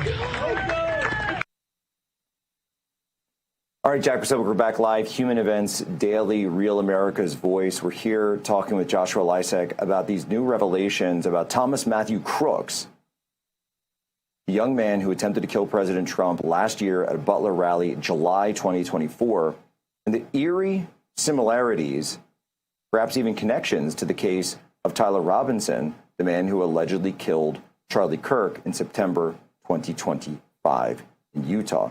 And both clearly dispossessed young white men, highly intelligent, prone to violence, but also disturbingly reportedly tied to the sexually deviant furry fetish. Joshua Lisek, co-author of Unhumans and Bulletproof, the first book about Thomas Matthew Crooks, is our guest. Joshua, when we look at these cases, the sexual deviancy, the effect of pornography and overuse of pornography, walk us through how that leads potentially towards the hypnotic effects, if you will. Yes, this is where I take the nonfiction book ghostwriter and author's cap off, and I put on my certified professional hypnotist hat on. I have some training and background in working on that. And what you learn in the hypnosis profession is that the subconscious mind, also called the unconscious mind, it doesn't necessarily understand the difference between the real and the simulated. So whenever you're visualizing something, perhaps you are seeing it in your mind's eye, so to speak, the brain, as it's processing that, equates that with something real that's being really seen. That's why visualization hypes up a professional athlete before they go out in the game. Their brain thinks it's actually happening. And so they physiologically, hormonally, biochemically, energetically respond to that. It's why, and people don't believe this, but yet there's literature on this, that visualizing weightlifting causes your muscle fibers to act and respond as if you've actually lifted weights. And that effect we see with other things. So when someone is engaging in use of pornography, what their subconscious mind thinks is, oh, this situation is actually happening. The subconscious mind doesn't know about videos. It doesn't know about live streaming. It doesn't know about any kind of technology. If it sees it, it thinks it's real.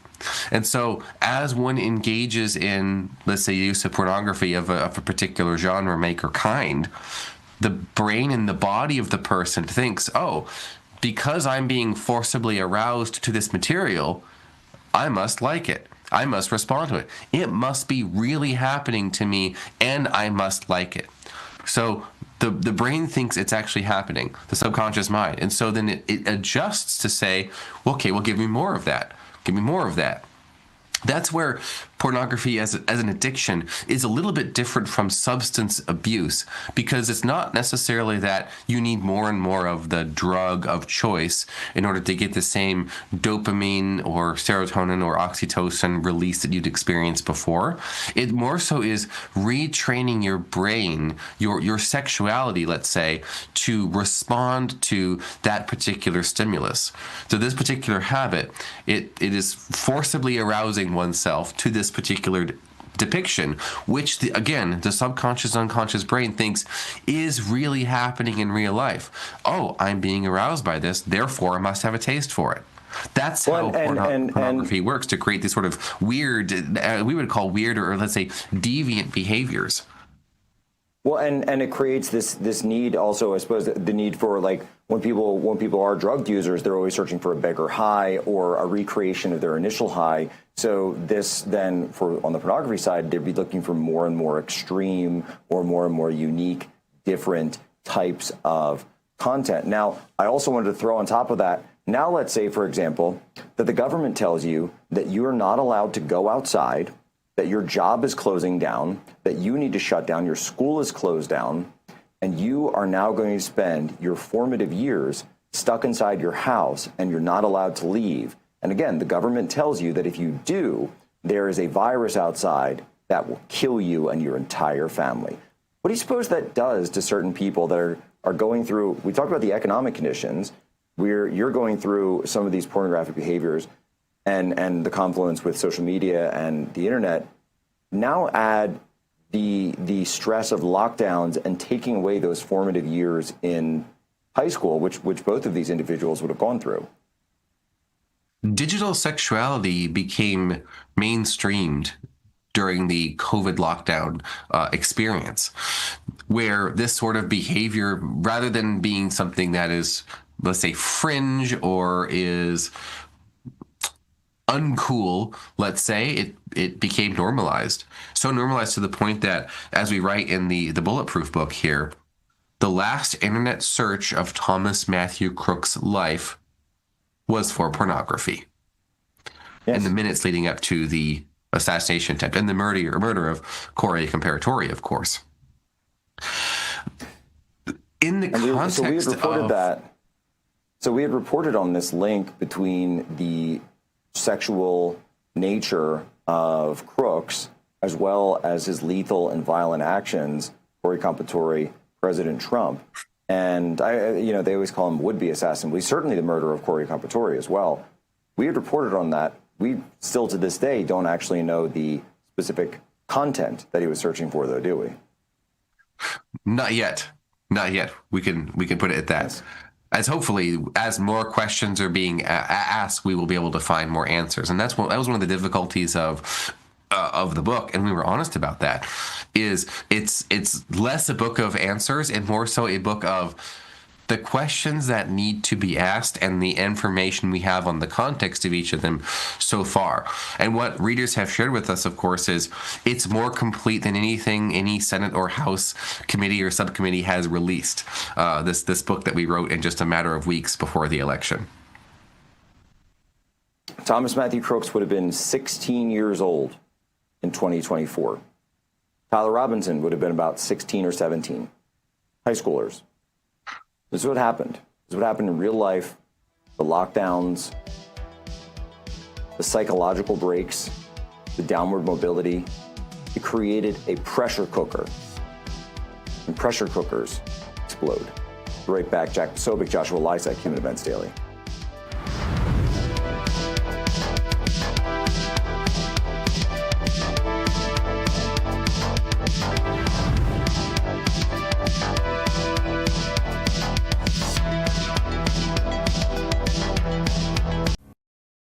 Welcome to Real America's Voice, Real Minute. Your quick look at the powerful stories of faith and freedom, inspiring audiences across the nation. Angel Studios presents.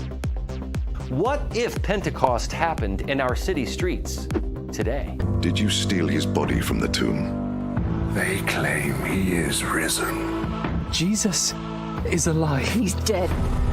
Angel Studios' newest series, Testament, is a modern reimagination of the book of Acts, in which early Christians put their faith to the test. Although a biblical story, it presents some universal themes and principles. All of the wonder of the book of Acts, from miracles to courage, are dropped right into today's world. It's something old, yet something very new as well. Stephen, you're too smart for this. I just know it's true. It's something old, and yet something new. Blasphemy, insurgency, inciting revolution. Blasphemy, insurgency, inciting revolution. These are not unfamiliar concepts in today's world. And Testament delivers an authentic account of the Bible if it happened today.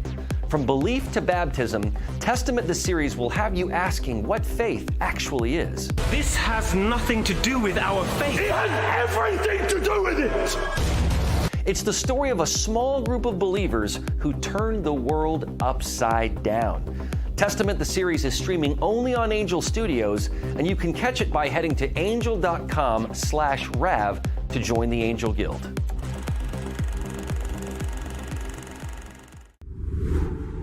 Hi, my name is Tracy L. from Arizona. I don't stink around in the kitchen when it comes to the news. I watch Real America's Voice, which always serves accurate and reliable updates that are on point with their amazing hosts. So don't find yourself in a pickle by tuning into the fake news. Stick with Real America's Voice.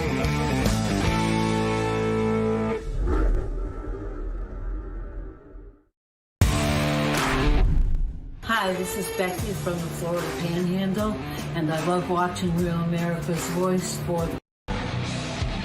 Where's Jack? Where is he? Jack, I want to see you. Great job, Jack. Thank you. What a job you do. You know, we have an incredible thing. We're always talking about the fake news and the bad, but we have guys, and these are the guys who should be getting Pulitzers. All right, Jack Posobiec back live, Human Events Daily. Folks, Americans are tired, frustrated. Stalling economy that we saw during the Biden years, Bidenflation, endless wars, relentless assaults on our values as well. We're fighting back. And thankfully, there's companies like Patriot Mobile that still believe in America and our Constitution. I'm proud to partner with Patriot Mobile because they're on the front lines fighting for the First and Second Amendments, sanctity of life, and our military and first responder heroes.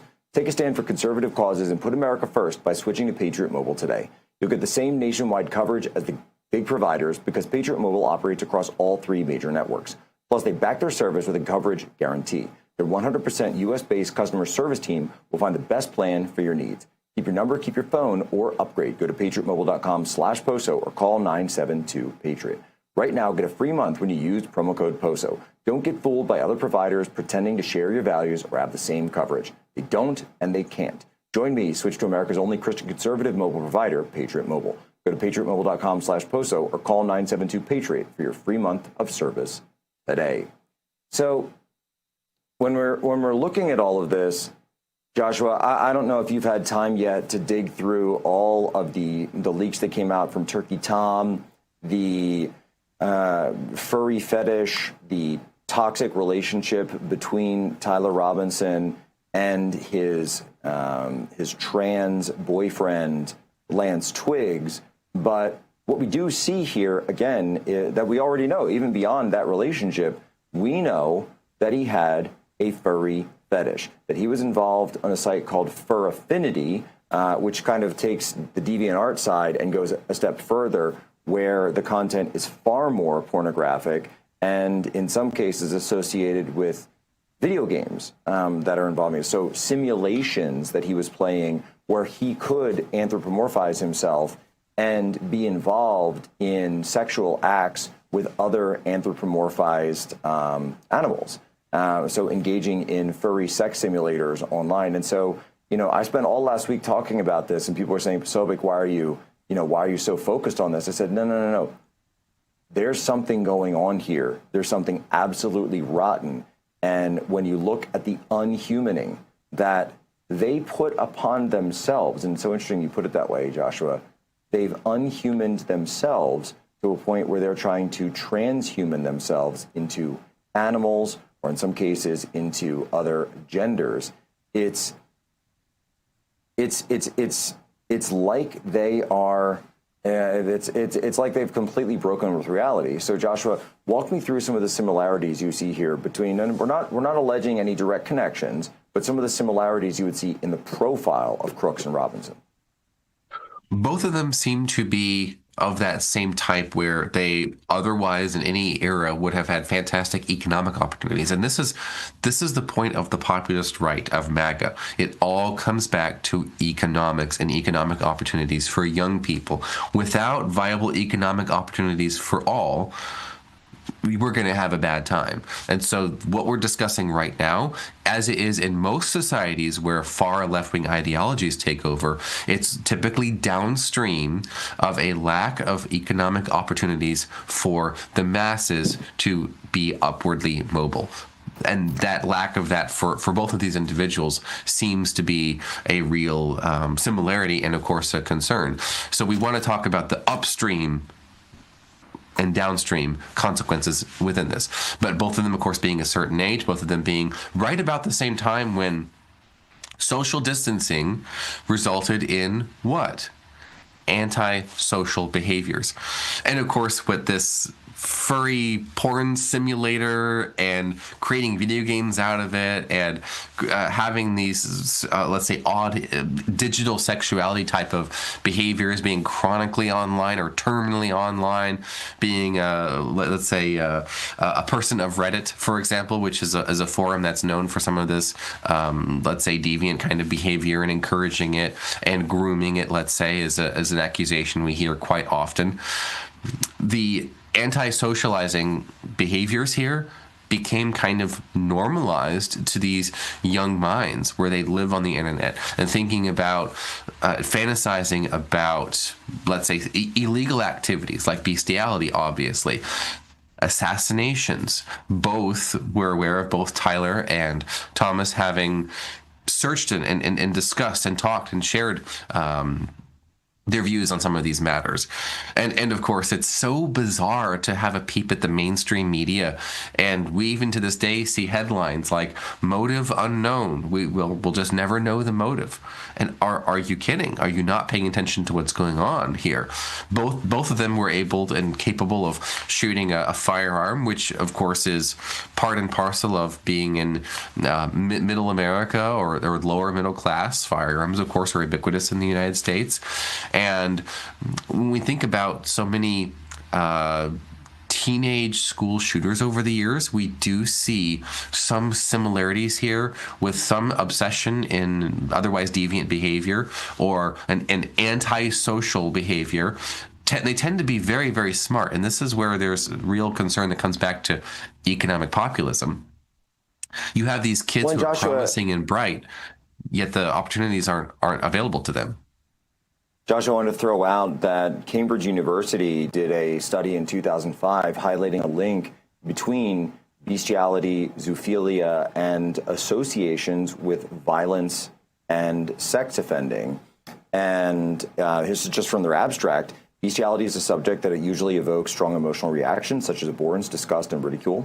During the past few decades, it's gained more interest from animal protection workers and research in the field of interpersonal violence and sex offending. Now, we already know about the research to document a link between animal abuse and violence against other humans. But what they're also talking about here is this role of, now, obviously that's an extreme example of bestiality, but you can't really change, you certainly can't separate this prevalence of online furry pornography from these same types of links. Again, this is from Cambridge University 20 years ago. We're documenting the heightened propensity for violence in people who exhibit these behaviors. Yes, this comes back to the Unhumans template that we've talked about in the book and in our works and our interviews and publications and whatnot. Over the last 250 years, what left-wing organizers and agitators, whether they're forming an actual communist movement or they want to trigger people to engage in far left-wing revolutionary violence, like what we've seen in the past few weeks, months, and years, they will, to quote Steve Saylor, they will build a coalition of the fringes. And whether it's 18th century France or Haiti, or it's late 19th century, early 20th century imperial Russia, or it's mid-late 20th century Cambodia, or it's the 2020s on the internet. What is a fringe activity?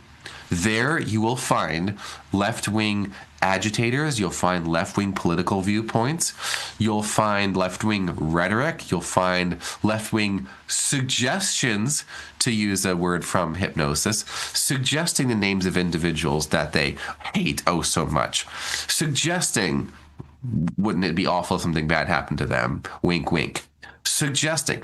This is typical language. It's just now that we have the internet, so it's ubiquitous now, this antisocial behavior. In times past, and this is how the communist revolutionary model has changed via transportation, telecommunications, and the internet now. We have, and we hypothesize this in the book, we have witnessed an irregular communist revolution since the 1950s in the United States, where it's been happening on simmer, so to speak, just below the level of open revolutionary violence. So institutions have been infiltrated, groups, forums, communities, anything that can have a left-wing agitator in it, unfortunately does at this point, and it's even in many churches, as good patriotic Americans are realizing every Sunday morning. And it's just so much to look at, so many questions that we have to figure out, but at the same time, I just going to keep bringing it back, and I want to talk about this when we get to our next segment, that I keep wanting to bring it back. It all comes back to economy and immigration. It really does. Because when economic conditions are positive, you just don't see this type of behavior. And when you do, it is isolated, it is small, it is not prevalent. It is economic conditions that drive this behavior. Immigration, of course, is a downward pressure on economic conditions for middle class, for working class societies throughout this country. And you can't disconnect it. You just can't. The deviant sexual behavior, the violent tendencies associated with that, and the downwardly mobile white men, specifically young white men, who went through the COVID experience and then were told on the other end that what do you get? Nothing. There's nothing for you. Well, guess what? What does it drive people to do? Apparently, some of these cases, it drove them to kill. Be right back.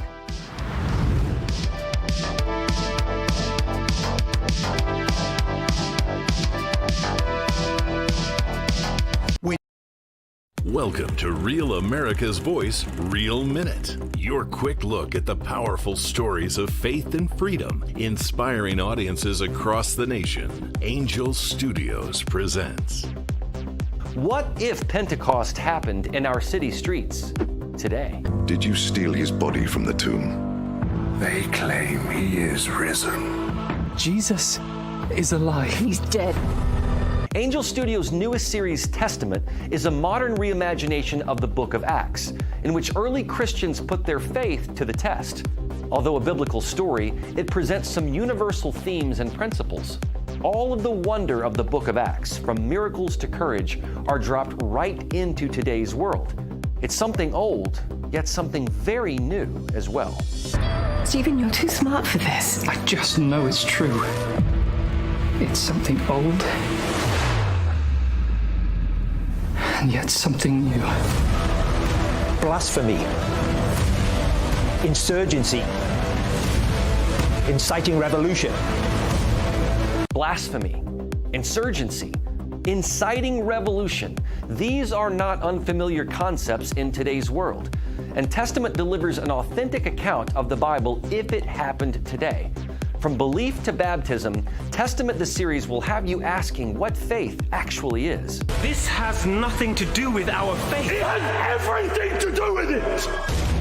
It's the story of a small group of believers who turned the world upside down. Testament the series is streaming only on Angel Studios, and you can catch it by heading to angel.com/Rav to join the Angel Guild.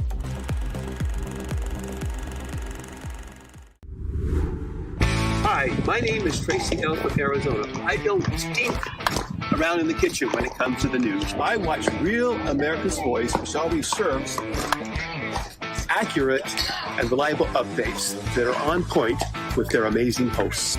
So don't find yourself in a pickle by tuning into the fake news. Stick with Real America's Voice.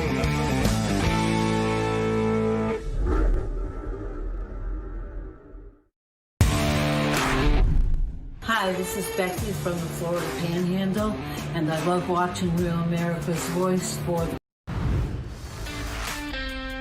Jack is a great guy. He's written a fantastic book. Everybody's talking about it. Go get it.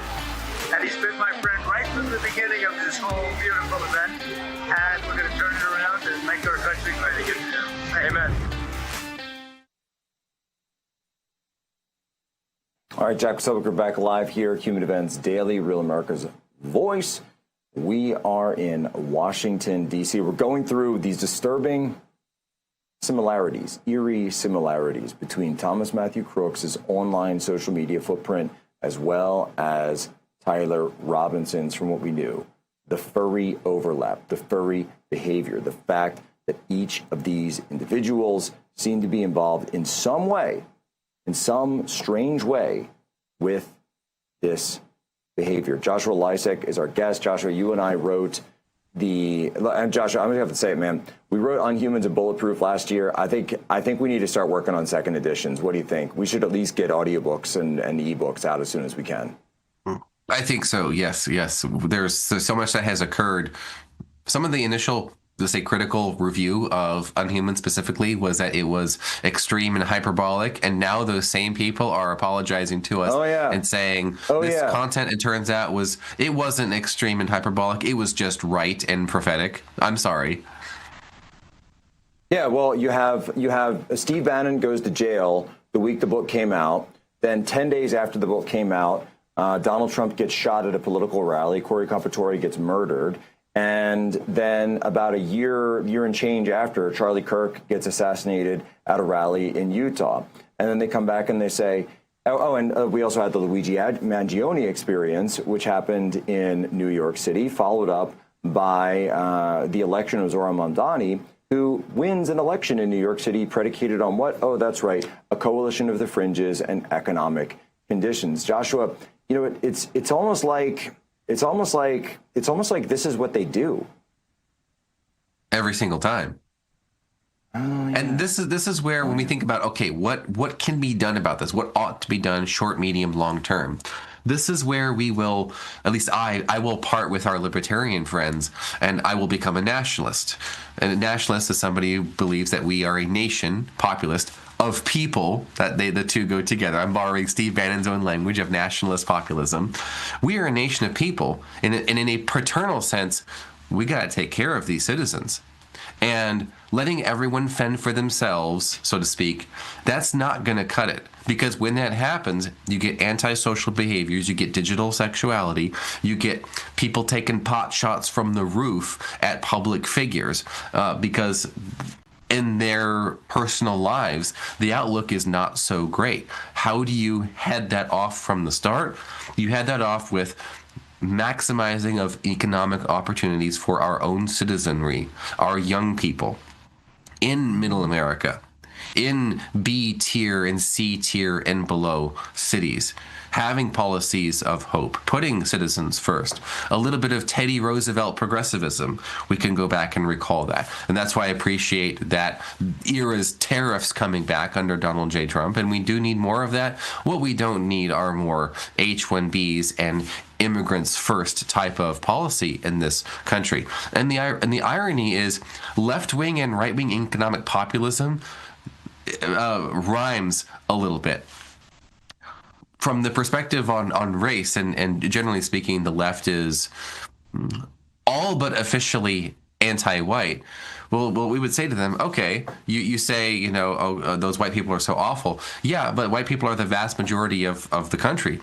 Do you want the vast majority of male white people to be a personal threat to you, that anyone could develop a fetish and pop off? No, you do not want to live in that kind of society. And then to the right, we want to say to the right, do you want to live in a society where that same thing can happen? Because that kid, despite having an IQ of whatever, basically well into the 3 digits, they can't find a viable economic path for themselves to have whatever the 21st century American dream equivalent. For most people, it's not the white picket fence and the townhome and the 2.5 kids and the 1.5 pets anymore. It's new and it's changed. And yet there is a dream in the heart of every American. And if there is not a path to achieve that success, they will achieve success on a very different path to a very different destination. And oftentimes that destination is Utah Valley University or Butler, Pennsylvania. Right. And there's a lot of people who want to say, that, it's all just the internet. It's all just the internet. But I actually would argue back and say that yes, the internet can present these ideas, but there's also ideas have virality and have an ability to transmit themselves throughout every society. And when we wrote on humans, 1790s France, there was no internet, there was no Discord servers, there were no video games, but there were these ideas. And I was about to say, by the way, that the transcendent writers perhaps could be the trans writers of their time, if you will, Joshua. Ha ha! Ha ha! Oh, I did it. That's right. Take that, Walden. And so, sorry, Thoreau. And so you've taken this, and the same with like Maoist China or Tsarist Russia. There's no internet tied here. It's the break with reality. Whatever fills that break is, it doesn't necessarily matter as much. And so what you need is to create the conditions for a stable society to keep your stable society going, or the brain rot, it through whatever vector, will come in and will penetrate. Because if you don't provide that off-ramp for people, and so I did, sit down with Fox and Friends on Sunday morning, and this is what I talked about. I said, guys, it's not just the GDP and the stock market. You have to look at the economic conditions of the people. What are the economic conditions? What is the cost of living? I care a lot more about the people of this country care a lot more about the turkey that's going to be on their table than they do about the turkey that's 5,000 miles away. Joshua Lysak. And also the stock price of Tyson Foods, let's say, or Morningstar, although they're part of Tyson. But you get the idea, right? These sort of abstractions. Well, the economic is blah blah blah blah blah. No, we have become one nation under GDP. And we got exactly what we bargained for, unfortunately, where the economy from the perspective of shareholders and the asset-owning elite, those became it. The kind of economy I want is where a family can go on family vacation, whether it's on the holidays or in summertime. They can go to a nice restaurant, the husband, the wife, the 2 or 3 kids. They can go to that nice restaurant. And without stress, they can pull up the menu, order as they please, and not fret over the prices of the items on the menu, much less the cost of the vacation for the family. And what that this does, is the United States. And what this does, right? And by the way, another country that didn't have the internet, Weimar Germany. And so when we look at all of we know what the Weimar Germany had, a ton of sexual degeneracy. There's no question about it. And hyperinflation, economic crisis, and deviancy. Economic those go crisis, together. Deviancy, it goes absolutely together. So what do we see as the way forward? The way forward is when you have economic stability, when you have an economic path forward for the people. They're not interested in the fake stuff. They're not interested in fake reality. They're interested in reality itself. And you, dear listener, whether you're in the White House or you're in the big house, or whether you're in the Capitol, or wherever if you're just out there mowing the lawn today, or raking leaves, getting ready for Thanksgiving, we must create a stable society for the next generation, or they will rise up and kill us all. Joshua Lysak. Economy and immigration, economy and immigration, economy and immigration. These two issues. This is the right. This is the past, the present, and the future of the right. These are the issues that the right can win on, not these time-wasting ethnic grievance, let's say, detours where there's infighting or who had who on what podcast and who said what kind of teeny bopper high school caddy games, a complete waste of time. What is it going to take to get the price of turkey down? Joshua Lysak, go give him a follow, folks. Ladies and gentlemen, as always, you have my permission to lay ashore.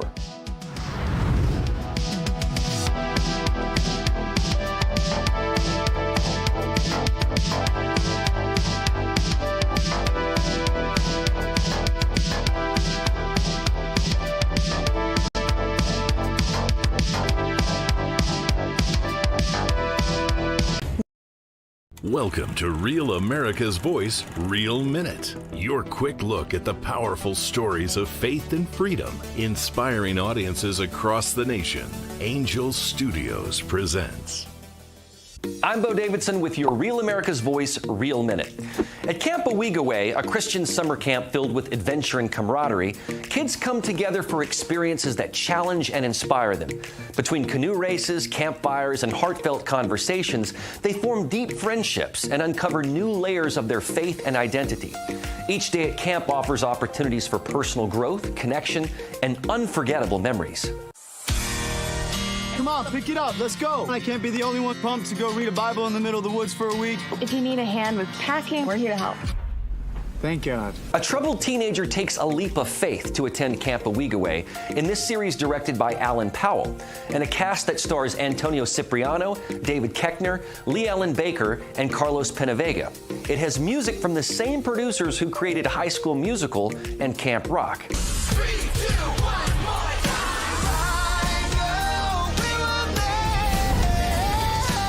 Why am I here? It's the question we're all asking ourselves. This action-packed fun series will have you asking, why am I here? And what is my purpose? The series streams exclusively on Angel Studios platform, so the best way to see this new series is by joining the Angel Guild, a community of over 1 million members that have a vested voice in what series and films get greenlit by Angel. This means that Owigaway was voted on by members of the Guild to move forward. So becoming a Guild member is like being a member of the Television Academy, and you'll get all the perks from the comfort of your own home. So head on over to angel.com/RAV to join the Guild and watch Owigaway today. These events will be cooperative events with our cities to make sure that security needs are met. We put out over $600 million worth of grants to the 11 host cities that they'll have the advantage to partner on technologies and screening technologies, drone technology, counter UAS as well will be implemented. So we'll be prepared to host it safely, but also with Marco's leadership at the State Department, making sure that people that come in on these tourist visas are coming in thoroughly vetted, just like anyone who would travel here, and they would come and enjoy our country, and then they would go home in a timely manner. So we're excited about that, and we're excited to partner with you, Mr. President, on creating memories for people around the world that will make them not just fall in love with the United States, but also fall in love with the sport of soccer. Well, thank you. How many games are there, Johnny, total? Total 104 games, meaning 104 Super Bowls. In 1 month. This is the magnitude of the event. You know, when you think it is, it's incredible. It's going to be the biggest sporting event we've ever had. It's like having 104, or even if you cut it in half, 50, 60 Super Bowls, right? That's okay too. Any questions, please? Mr. President, can you just take us through this FIFA Pass idea that you guys are talking about here? How exactly is it going to work for ticket holders to this big event that the United States is hosting? I'll let my guys do that because they can do it much better. And either one of you two, Nick, would you like to talk about it? Sure. Well, Mr. President, without your leadership, this would not happen. And we came in 10 months. We have a system that's going to welcome the world. The greatest host in the history of the world is going to host the world here. Basically, this system allows folks with a FIFA ticket purchased through FIFA to go through the FIFA portal. That is then going to get prioritized with the State Department, so that those appointments are going to be had before existing appointments, so that people, when they buy tickets, they have confidence that they're going to be able to come to the games and spend their money and travel this country and do all the things that they want to do and enjoy the game. So it's an incredible vision that the president executed here. Within 10 months, we started with really not that much. And so this whole team here, with the president's guidance, has made this possible. It's going to be the greatest games in the history of the world. Okay, do you have that? Yes, yes. Not too complicated. Daniel, please. Daniel? Mr. President, you're talking about the economic impact of this. Billions and billions of dollars. This builds on the framework and the groundwork that you've built already up for a major year in 2026. Deregulation, energy independence, tax cuts, historic amounts of private sector investments. What do you envision for the 2026 economy when this event comes to town next year, too, on top of everything else? Yeah, it's just a huge economic boon to this. You know, we had a little shutdown that was caused by the Democrats, and this will make up for it many times over, so that's good. But I think it's the importance of the event all over the world. The world is watching, and it really is. It's like having, many Super Bowls, actually. Each game is almost a Super Bowl. Some of them are, I guess you could say, bigger than Super Bowls. I guess when you get to the finals, it's of that level or more. Much more. Worldwide, I think it's got to be more. So that's great. When Johnny and I made the deal, I never thought I was going to be president because I was supposed to be retired by that time, and I got a little lucky. So I'm very honored to have it. We have the Olympics coming too. That'll be great. And the 250 is going to be right out on the lawn. You're going to have a UFC event with Dana White and his people. He's going to have the greatest card they've ever assembled. I was talking to Dana White the other day, and they're going to have the greatest card they've ever assembled, Johnny. So you'll be sitting up there with me, Darren. We'll be watching it. So right opposite the front door of the White House. That's going to be on June 14th. So it's really going to be an amazing period of time. But this is something very, very special. World Cup. All my life I've heard about it. Yep. Mr. President, I have a question about Venezuela, but can I just first ask, the health of the president's always news. Your voice sounds a little rough. Are you feeling all right? I feel great. I was shouting at people because they were stupid about something having to do with trade in a country, and I straightened it out. But I blew my stack at these people. Well, it sounds like there's a follow-up there, but can I ask you about Venezuela? You suggested... Is there what? It sounds like there's a follow-up there, but can I ask you about Venezuela? I thought you said there was a polyp, and I said, I don't want to hear that. There's a whole other issue. You suggested you've made a decision about what you want to do next about Venezuela. I understand you don't want to tip your hand, but is there anything you're ready to rule out at this point? Are you ruling out U.S. troops on the ground? No, I don't rule out that. I don't rule out anything. We just have to take care of Venezuela. They dumped hundreds of thousands of people into our country from prisons. Nobody knows better than this young lady right here. She's done an incredible job with Tom Homan and all of your people. It's amazing. We have a tight border right now. Nobody comes in. But we had millions of people pouring through. A year ago, we had millions of people pouring through our border. And many of them came from Venezuela, including Tren de Aragua, the gang. And I guess what I'm hearing, Christy, is that's as bad a gang as there is anywhere in the world. It's the worst. Absolutely, sir. Absolutely, they are the worst. I mean, they're worse than MS-13. They're killers. They massacre people. They cut them up into pieces, and they bury them in their communities where they grew up. They're horrible people. And we had a lot of them. And many of them, most of them, pretty soon, most of them are going to be out. But they sent them in like we're a dumping ground. So I'm not in love with the people running Venezuela. I love Venezuela. I love the people of Venezuela. But what they've done to this country, and I really say this, what Biden and the Democrats have done to this country can never, ever be forgotten. You suggested Maduro wants to talk. Are you prepared to speak with him directly? Would you commit to doing that before you order strikes? Yeah, I probably would talk to him. Yeah, I talk to everybody. Mr. President, go ahead, Paul Garrett, was that what you were referring to? Was that India? Rebecca Zellner with Blaze News. So in a recent interview, you had made some remarks about H-1B visas. You said about H-1B visas. Yeah. You said that there were certain talents that Americans needed to outsource to foreign workers. Could you clarify? Until they learn that, yeah. Like, for instance, if you're going to be making chips, we don't make chips too much here anymore, but we are going to be in a period of a year. We're going to have a big portion of the chip market. But we have to train our people how to make chips because we didn't do it. We used to do it, and then foolishly we lost that business to Taiwan. Very, very foolishly, because if they had a president that thought like I did, they would not have let that happen. But it's all coming back. I think we're going to have within a few years, we're going, and not because of the CHIPS Act. The CHIPS Act was a disaster for this country. We gave away billions of dollars to other countries and other locations and companies, and all they did was rob our money. But because of tariffs, the chips are coming back. Chip makers are all coming back. And I think within a very short period of time, we're going to have maybe even the majority of the chip making in the world will be right in the United States, where it should have been all along. But because we had people that didn't believe in tariffs, they believed in them, but they didn't know how to use them, we would have had nobody leaving our country right now. And instead, you have almost 100% of the chips are made in Taiwan. It's so disgraceful.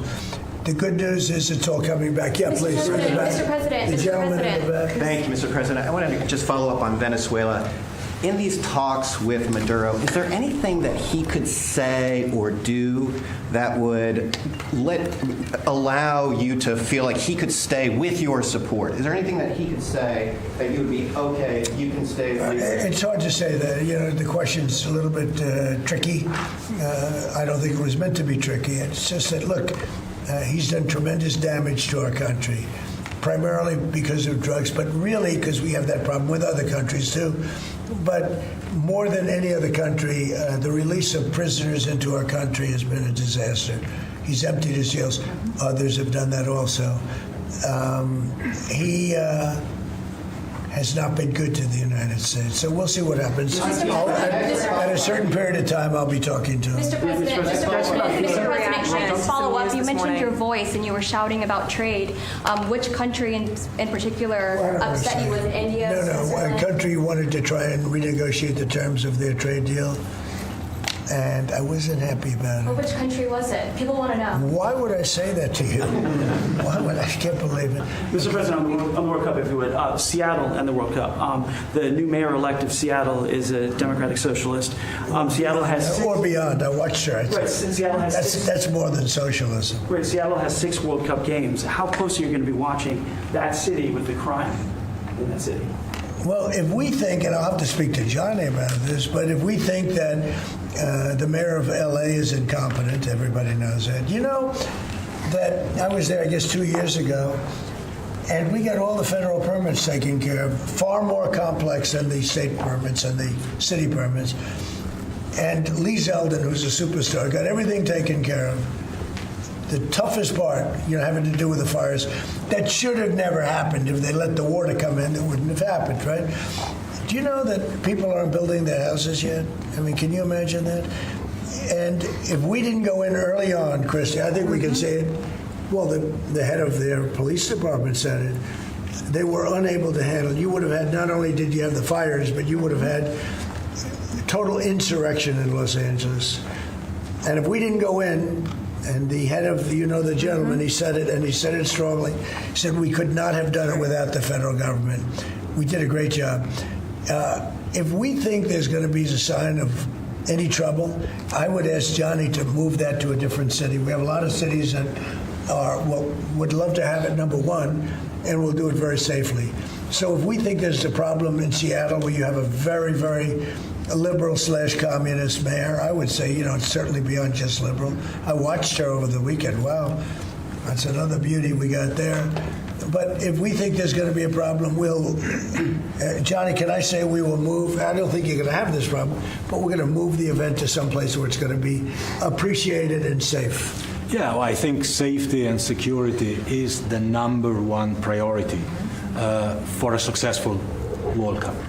We can see today that people have trust in the United States when we see at the ticket sales. We sold, record-breaking figures of tickets, almost 2 million already sold out of 2 million that we have been selling. This is because people, they know that they will be coming here and they will experience a safe and secure World Cup. This is the responsibility, of course, of the government, of Secretary Norm, of everyone.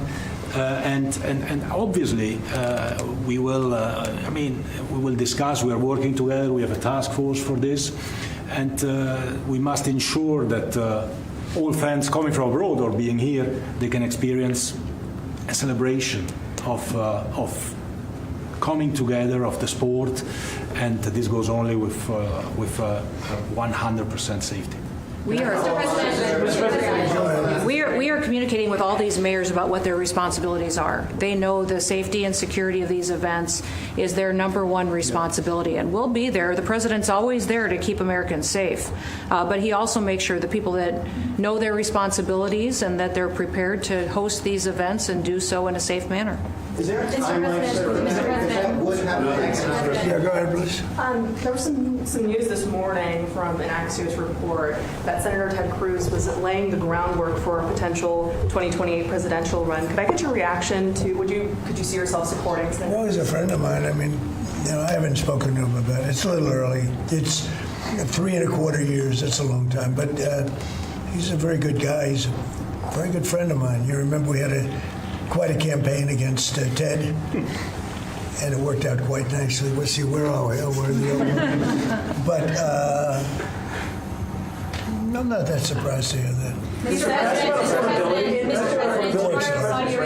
President, on the tariff exemptions, you had some recently on a variety of different goods. I'm wondering, are you ruling out going forward no more exemptions on products? You're mentioning a disagreement you had earlier. So we've taken in hundreds of millions of dollars in tariff money. We're going to be issuing dividends later on. Somewhere prior to, probably in the middle of next year, a little bit later than that, of thousands of dollars for individuals of moderate income, middle income. We're going to pay down debt. We have a lot of money from tariffs. If we didn't have tariffs, this nation would be in serious trouble. And we've taken in tremendous amounts of money. And you know what's more important than that? We've protected our businesses from being raided like we did with the chip business. Now we're bringing them all back. But we had 100% of the chip industry, and then they left. They went mostly to Taiwan and South Korea, but mostly Taiwan. And they have almost 100%. And we're going to have, within a short period of time, a big percentage of the chip business are coming back because of tariffs, because they don't want to pay the tariffs, because the tariffs will be very steep if they don't come back, and they've committed to come back. As you probably heard, Apple is now up to $700 billion. We have NVIDIA at $600 billion. We have tremendous amounts of money pouring in. Our country has become amazing again and really, really rich again. I will say this. We have a decision we're waiting for. It's a very big decision. The numbers that we've taken in, if you talk about investments, is trillions, not with a B, not with an M, millions, but trillions of dollars. I can't imagine having to give that money back on something that we're allowed to do. And the ones that are fighting us are countries, largely. They're back in countries that have been ripping us off for years, using tariffs to rip us off. And now we're able to defend ourselves. It really is a matter of national security, because economic security is national security. So I think you're going to see another thing happening. I think you'll see food prices. They've come down very substantially since Biden. But I think you're going to see food prices coming down very substantially. Saudi Arabia, tomorrow you're hosting Saudi Arabia. Are you planning to sell F-35s to Saudi Arabia? And also, are you looking at doing a similar security agreement like you did with No, I am planning on doing that, yeah. You're going to sell They've been a great ally. They've got to like us very much. Look at the Iran situation, what we did in terms of obliterating, we obliterated their nuclear capability. Yeah, I will say that we will be doing that. We'll be selling F-35s. Yeah. Mr. President, you clarified something you posted on Truth Social last night. You urged House Republicans to vote in favor of this Epstein release bill they're going to vote on tomorrow. I just want to be super clear on your position. Do you want to see that pass the Senate? Would you sign that bill if it gets to your desk? I do want to say, here's what I want. We have nothing to do with Epstein. The Democrats do. All of his friends were Democrats. You look at this Reid Hoffman, you look at Larry Summers, Bill Clinton, they went to his island all the time, and many others. They're all Democrats. All I want for people to recognize a great job that I've done on pricing, on affordability, because we brought prices way down, but they're going way lower, on energy, on ending 8 wars, and another one coming pretty soon, I believe. We've done a great job. And I hate to see that deflect from the great job we've done. So I'm all for it. We've already given 50,000 pages. You do know that. Unfortunately, like with the Kennedy situation, with the Martin Luther King situation, not to put Jeffrey Epstein in the same category, but no matter what we give, it's never enough. With Kennedy, we gave everything, and it wasn't enough. With Martin Luther King, we gave everything, and it's never enough. We've already given, I believe the number is 50,000 pages. 50,000 pages. And it's just a Russia hoax as it pertains to the Republicans. Now, I believe that many of the people that we some of the people that we mentioned are being looked at very seriously for their relationship to Jeffrey Epstein. But they were with him all the time. I wasn't at all. And we'll see what happens. What I just don't want Epstein to do is detract from the great success of the Republican Party, including the fact that the Democrats are totally blamed for the shutdown.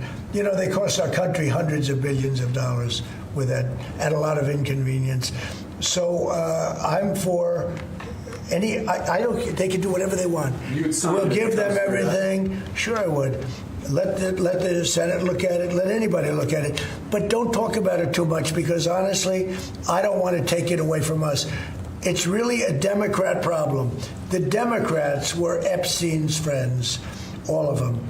And it's a hoax. The whole thing is a hoax. And I don't want to take it away from really the greatness of what the Republican Party has accomplished over the last period of time. Yeah. Mr. President, on affordability, the shutdown is now over, and administration officials had said when the shutdown ends, they'll reevaluate the farmer relief. Now we have the deal with China. So is the administration still looking to dish out farmer relief now that the government is back? Yeah, we want to. I'm always going to help our farmers. So are you still looking to do? I would do that. Yeah, if they need relief, we'll be there for them. We're going to always be for our farmers. So what are you waiting? Yeah, please, in the back. Mr. President, just speaking of the economic impacts of FIFA and possibly moving to another city, some games if you feel there's crime, is there like a timeline that you would do that? Because these cities, there's sponsorships, there's economic impacts for these communities. Sure. Is there? Well, you know, the governors are going to have to behave. The mayors are going to have to behave. You know, in the case of California, you have a problem.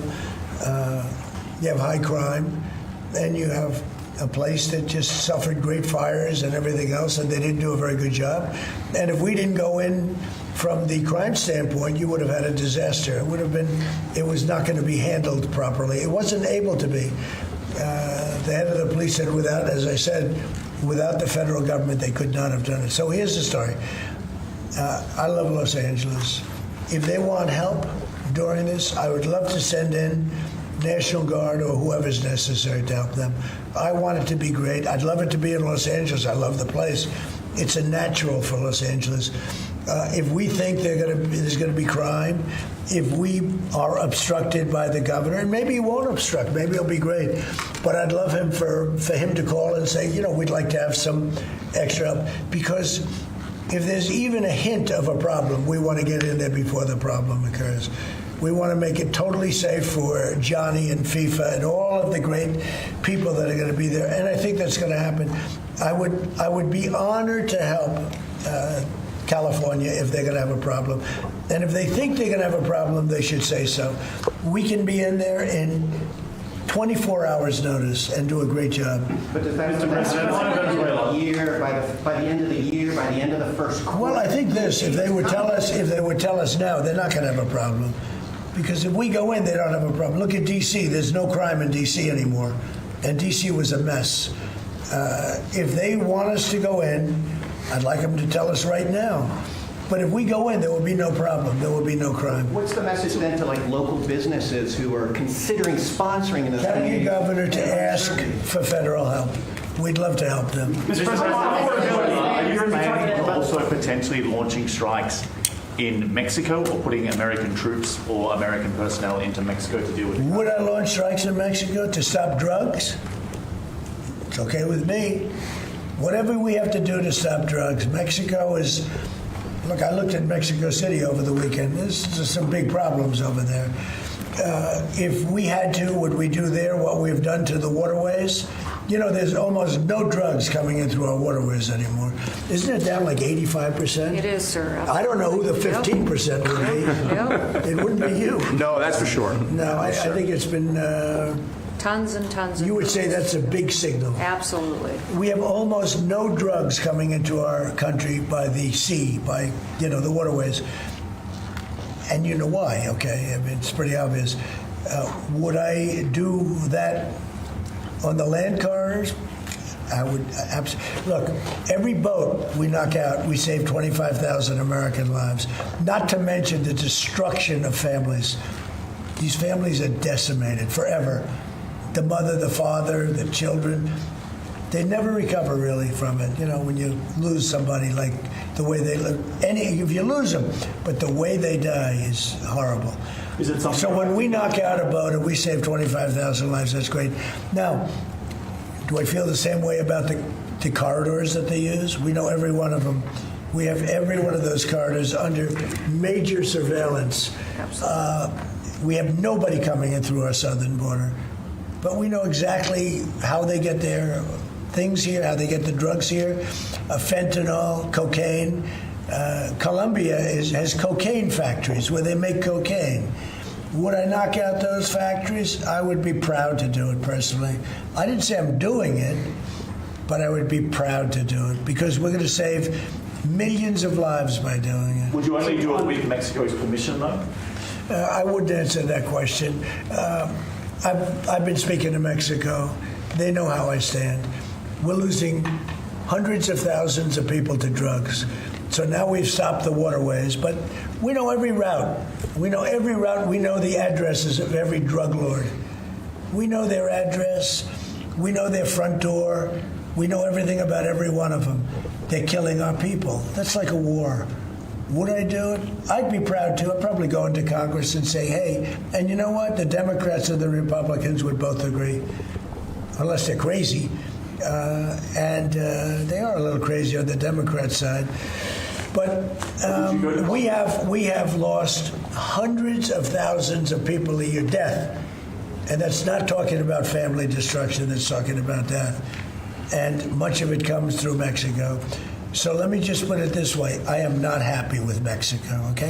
Thank you very much, everybody. Thank you, Press. Thank you, Press. Thank you, Press. Thank you. Thank you, Press. Thank you, guys, for Thank you, Press. Thank you, Press. Who are you yelling at? Thank you, Press. Wide-ranging discussion from the Oval Office with the President of the United States here on Real America's Voice. Yes, got a lot going on there, as you can tell. And he, like I said, covered a wide range of topics, the most recent being the drug cartels, which was part of the conversation from the top as well. Venezuela, Maduro. When he talked to him was a question asked by one of the reporters in the room. He said, yeah, I'll talk to him. I will. Standing by is White House correspondent for Real America's Voice, Brian Glenn. Brian, nice to see you today.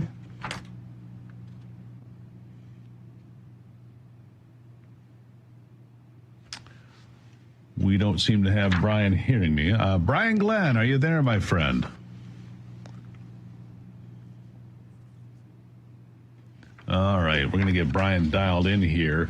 The president said he would talk to Maduro, the dictator of Venezuela. The reason being is he's targeting the cartels that have had so much impact on the United States. He said when we take out these boats, we save lives. And that's his position as to why he has strengthened the American military position in the Caribbean and around South America. He's going to address fentanyl. He's going to address cocaine. He's going to address illegal drugs coming into this country. And he said he's doing it because it's national security. Other topics he touched on today, chip manufacturing. That came up a couple of times, talking about the number of chips that have moved to Taiwan and the manufacture of chips that he says need to come back to the United States. He says, you know, chip security is national security. Economic security is national security. And during the Biden administration, these chips and these manufacturers went to Taiwan almost exclusively. He says that can't stand. We need to move on and make sure that we get these manufacturers back here in the United States, which should be good news for the manufacturers here in the U.S. So we'll see if he's able to accomplish that as well. Like I said, a wide-ranging conversation with the president. He was and he was asked about his voice. He sounded like he was a little bit sick. He was not. He said, I was on the phone yelling at somebody over a trade deal, I think is what he said, because he wasn't happy. But he said his health is just fine and he's doing well as far as that goes. Several questions, though, were asked and answered there for the president. Do we have Brian Glenn now? All right, we're going to get Brian hooked up here. But first, let me tell you about this. It's the time of year that Birch Gold gives away free gold with every qualifying purchase. That's right. For Black Friday, when you convert an existing IRA or 401k into a tax-sheltered IRA in gold, Birch Gold will send free gold to your home for every $20,000 you purchase. Look, gold started this year at about $2,600. You probably knew that per ounce. By October, it was over $4,000 an ounce, where it still hovers today. Why? global uncertainty. 2025 has been identified and defined by trade wars. Central banks are pulling from the U.S. dollar as the global reserve currency, and military tension continues to build in several places. Gold thrives in times of uncertainty, and if you're looking to diversify your savings, Birch Gold can help you. Plus, through November 30th, get free gold with a qualifying purchase. Just text America to 989898. Claim your eligibility and for a free information kit on gold. But your opportunity for free gold with purchase ends on the 30th of November. So don't wait. It's kind of a Black Friday deal. Text America to 989898 for full details. All right, coming up after the break, I'll bring on Real America's Voice correspondent Benny Ray Harmony to give us some updates from Capitol Hill. And we'll try to get Brian Glenn as well. Stay here with us. We'll be right back.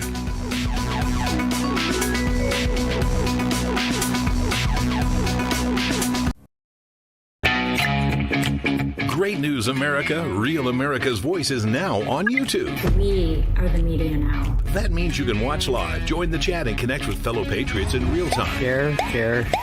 Your voice matters, and this is your chance to be part of the conversation shaping our nation. God bless all of you. So don't wait. Hit that subscribe button, turn on your notifications, and tune in to Real America's Voice on YouTube today.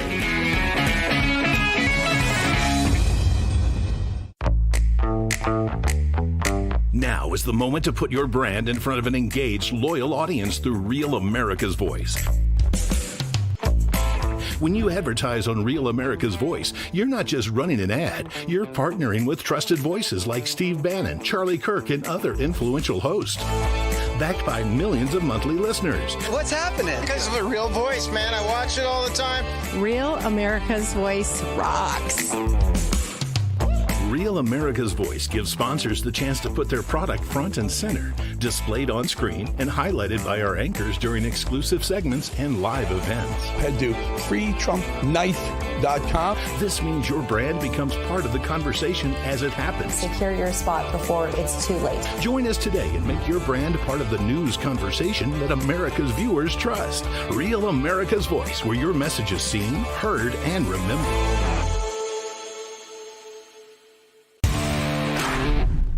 I'm Patriot Mermaid, and I'm from West Haven, Connecticut. When the mainstream media wasn't giving us the truth, I went and looked for the truth and found it on Real America's Voice. Come and join us. Come on.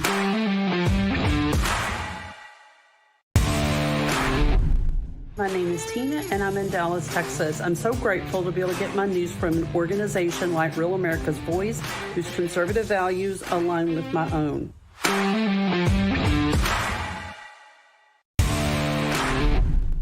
I'm Andy M., and I love Real America's Voice, where my voice counts and your voice counts. That is America's Voice.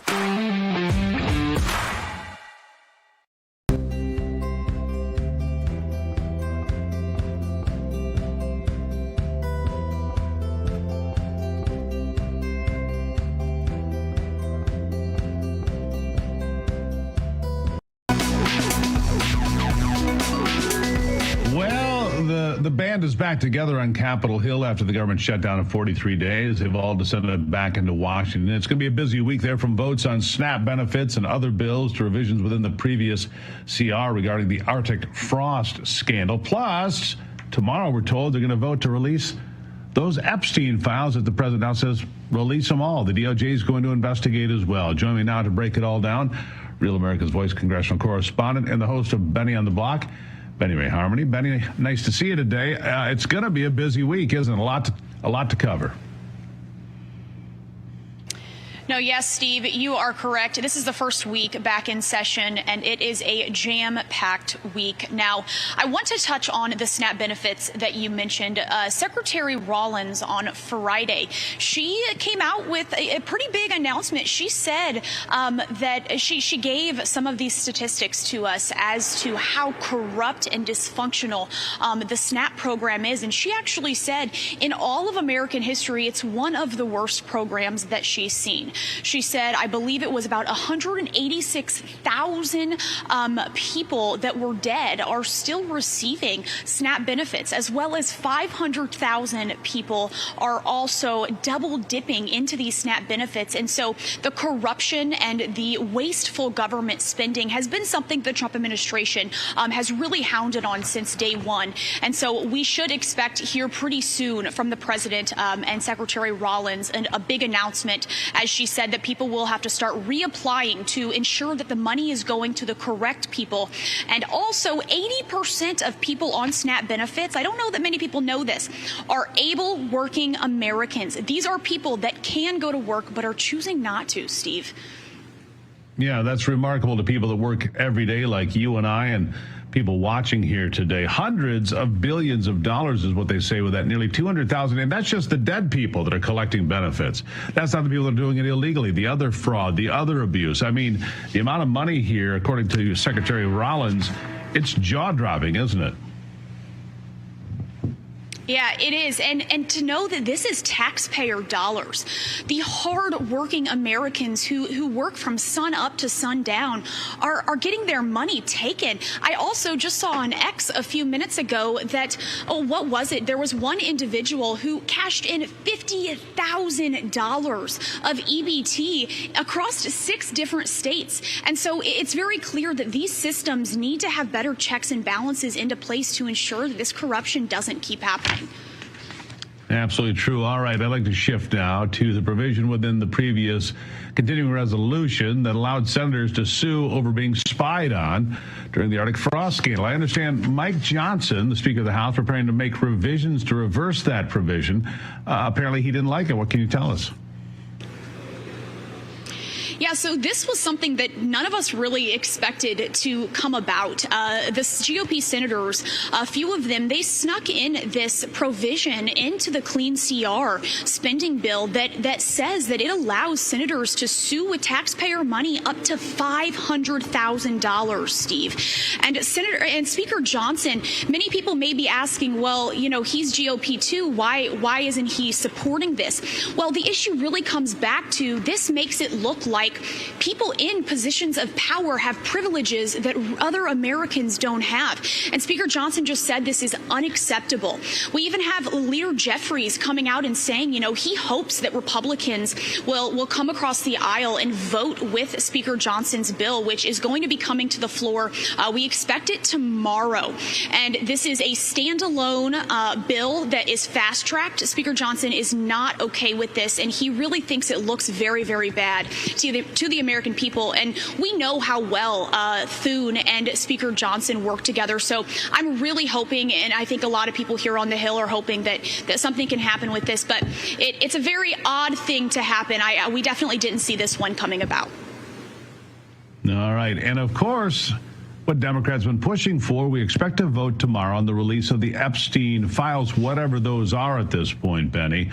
Something they're all watching closely. Democrats have been pushing for it. And I've been saying the whole time, Democrats, be careful what you wish for, because you might see names on there you weren't expecting and don't want to see. What can you tell us?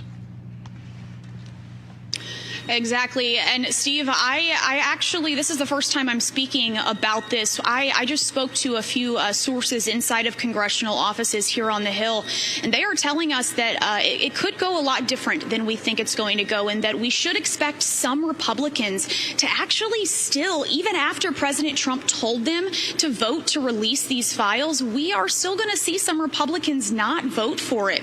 And so I think this is a very difficult topic, and there's a lot of different opinions on this.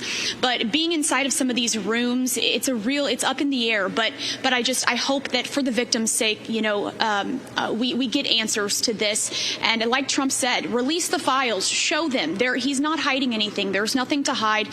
So that'll be expected tomorrow as well, and we'll be giving you guys live coverage right here.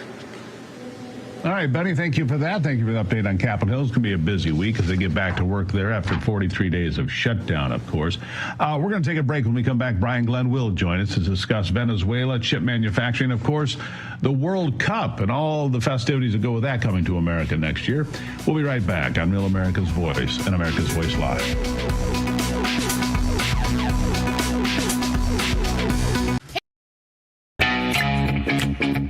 News America, Real America's Voice is now on YouTube. We are the media now. That means you can watch live, join the chat, and connect with fellow patriots in real time. Share, share, share. Your voice matters, and this is your chance to be part of the conversation shaping our nation. God bless all of you. So don't wait. Hit that subscribe button, turn on your notifications, and tune in to Real America's Voice on YouTube today.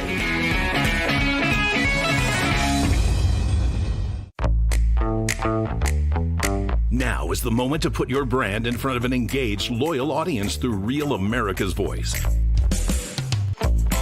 When you advertise on Real America's Voice, you're not just running an ad, you're partnering with trusted voices like Steve Bannon, Charlie Kirk, and other influential hosts.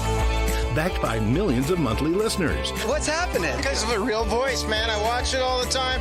Real America's Voice rocks. Real America's Voice gives sponsors the chance to put their product front and center, displayed on screen and highlighted by our anchors during exclusive segments and live events. Head to freetrumpknife.com. This means your brand becomes part of the conversation as it happens. Secure your spot before it's too late. Join us today and make your brand part of the news conversation that America's viewers trust. Real America's Voice, where your message is seen, heard, and remembered.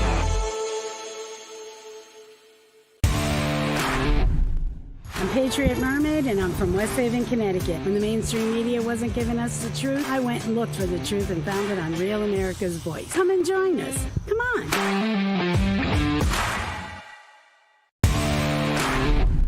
My name is Tina, and I'm in Dallas, Texas. I'm so grateful to be able to get my news from an organization like Real America's Voice, whose conservative values align with my own.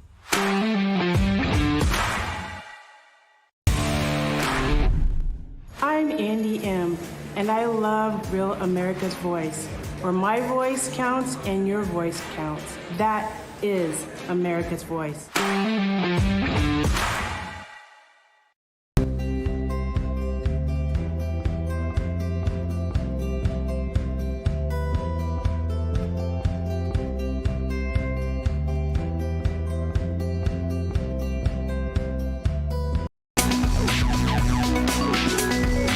Let's head back to the White House now. Bring in my friend and Chief White House Correspondent for Real America's Voice, Brian Glenn. Brian, good afternoon. Glad we can talk now.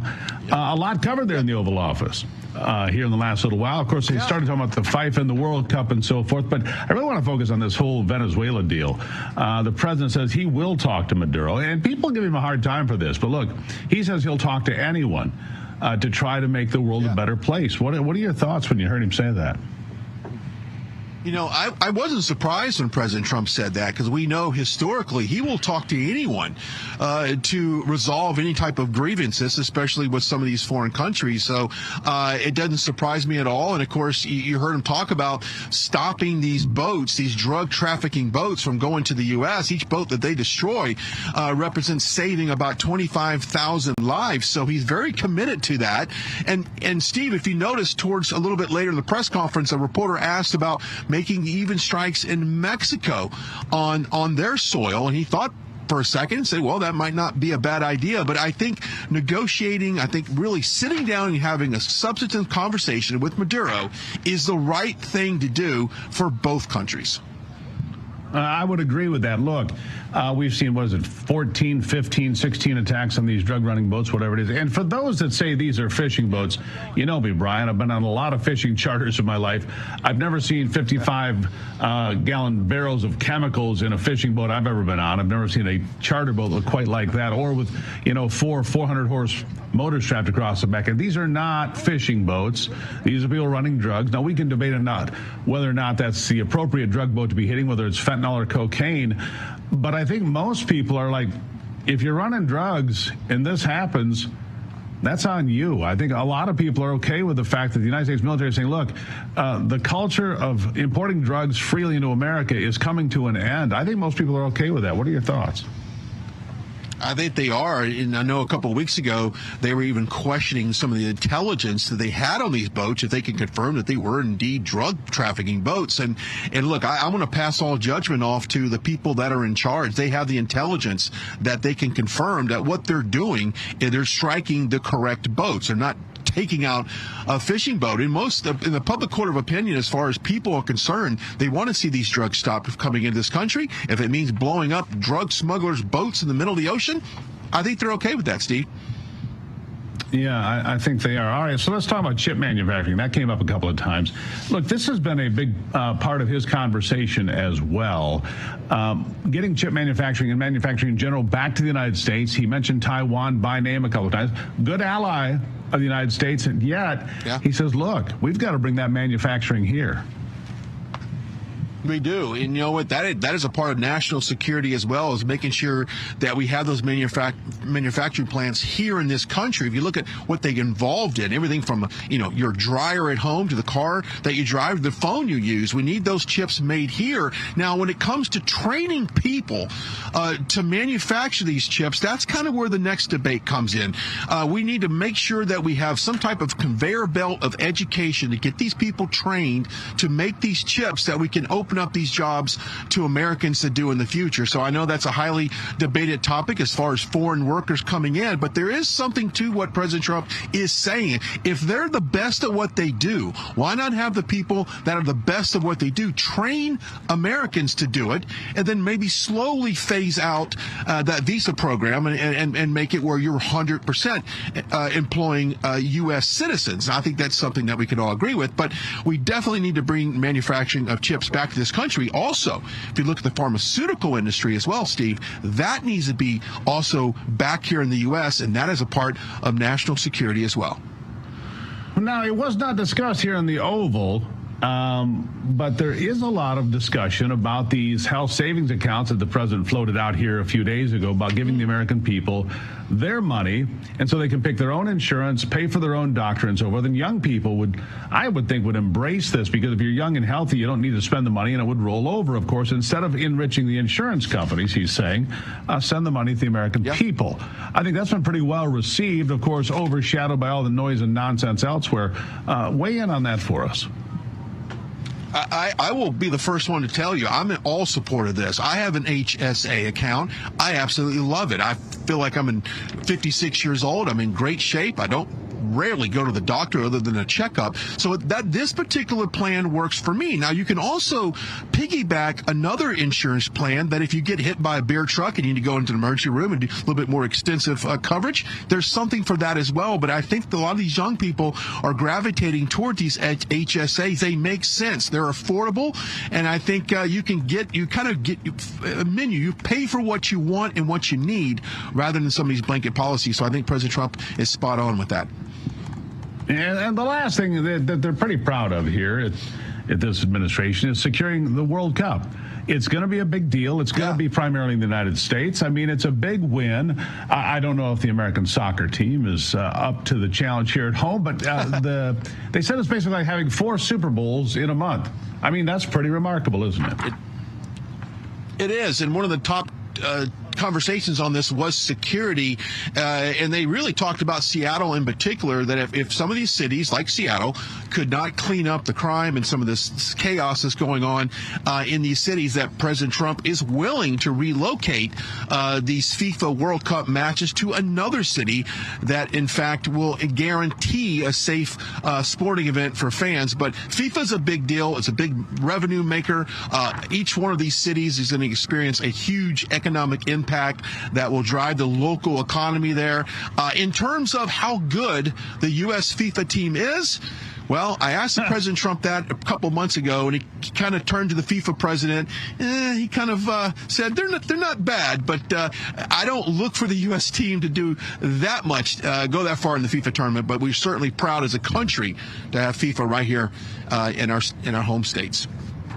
All right. Chilly in the nation's capital. I know that, Brian, get warm. I appreciate the time spent here today. Thank you so much. Thanks, Steve. All right. So many families right now are facing real financial pain. Prices are up, interest rates are up, and credit card debt, it is exploding. Iconic Debt Relief is giving Americans a way out. They take the time to understand your situation and build a plan that actually lowers your payments and reduces your stress. No gimmicks. Just real solutions for real people.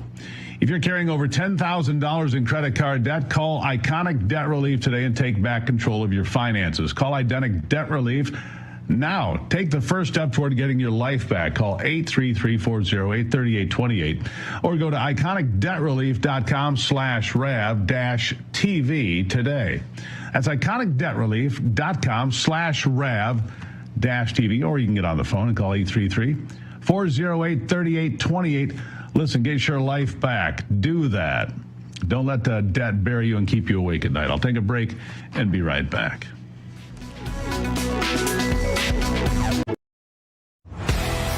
What if watching Real America's Voice was just the beginning? Introducing RAV Ambassadors, the new grassroots platform that turns viewers into leaders, connecting directly with hosts like Steve Bannon, Dr. Gina, and more. Together, we're turning belief into action. Inside the RAV Ambassadors Hub, you'll get exclusive updates, challenges, and behind-the-scenes missions straight from the people shaping the fight for faith and freedom. Every action you take, every share, post, and mission earns you points, badges, and ranks. Compete with Patriots nationwide. Unlock rewards, exclusive gear, even chances to appear on air or attend live RAV events. But this isn't just about watching, it's about doing. Joining campaigns, volunteering locally, standing for truth. Together, we're not just a network, we're a movement. One voice at a time. Scan the QR code or go to ravambassadors.com to join now. Because America's voice is your voice. I'm a J6er. I spent 1,143 days in prison. I'm a J6er, and I spent 3 months in jail and about a year in prison. I spent 4 years out of an 18-year sentence in prison. J6ers have been smeared and defamed by the media, persecuted by the government, and treated like terrorists. In reality, J6ers are patriotic men and women, mothers, fathers, sisters, and brothers from all walks of life. Stand in the Gap was founded to stand in the gap for J6ers working to rebuild their lives after being incarcerated. And we need your help. For just $10 or more, you're helping these patriots get mental, physical, and spiritual help. Please scan the QR code or go to j6support.com to donate $10 or more to support these American patriots. Thank you for being a patriot. Thank you for standing in the gap. Hi, this is Chris from Wisconsin, and I love Real America's Voice because they have great news and a great chat family. God bless all of you.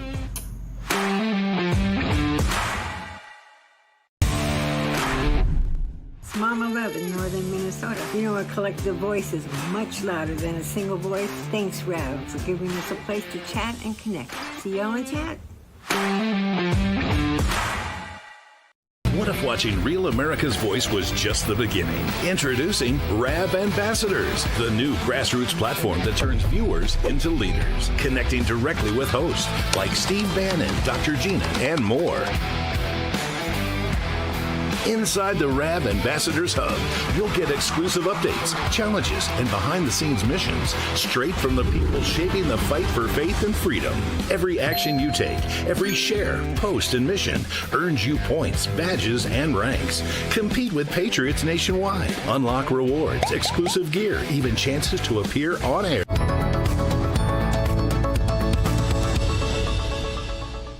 All right. What makes America wonderful? We do it every day here because we want to have a smile on your face when you leave the program, right? We need to talk about some good things here every day.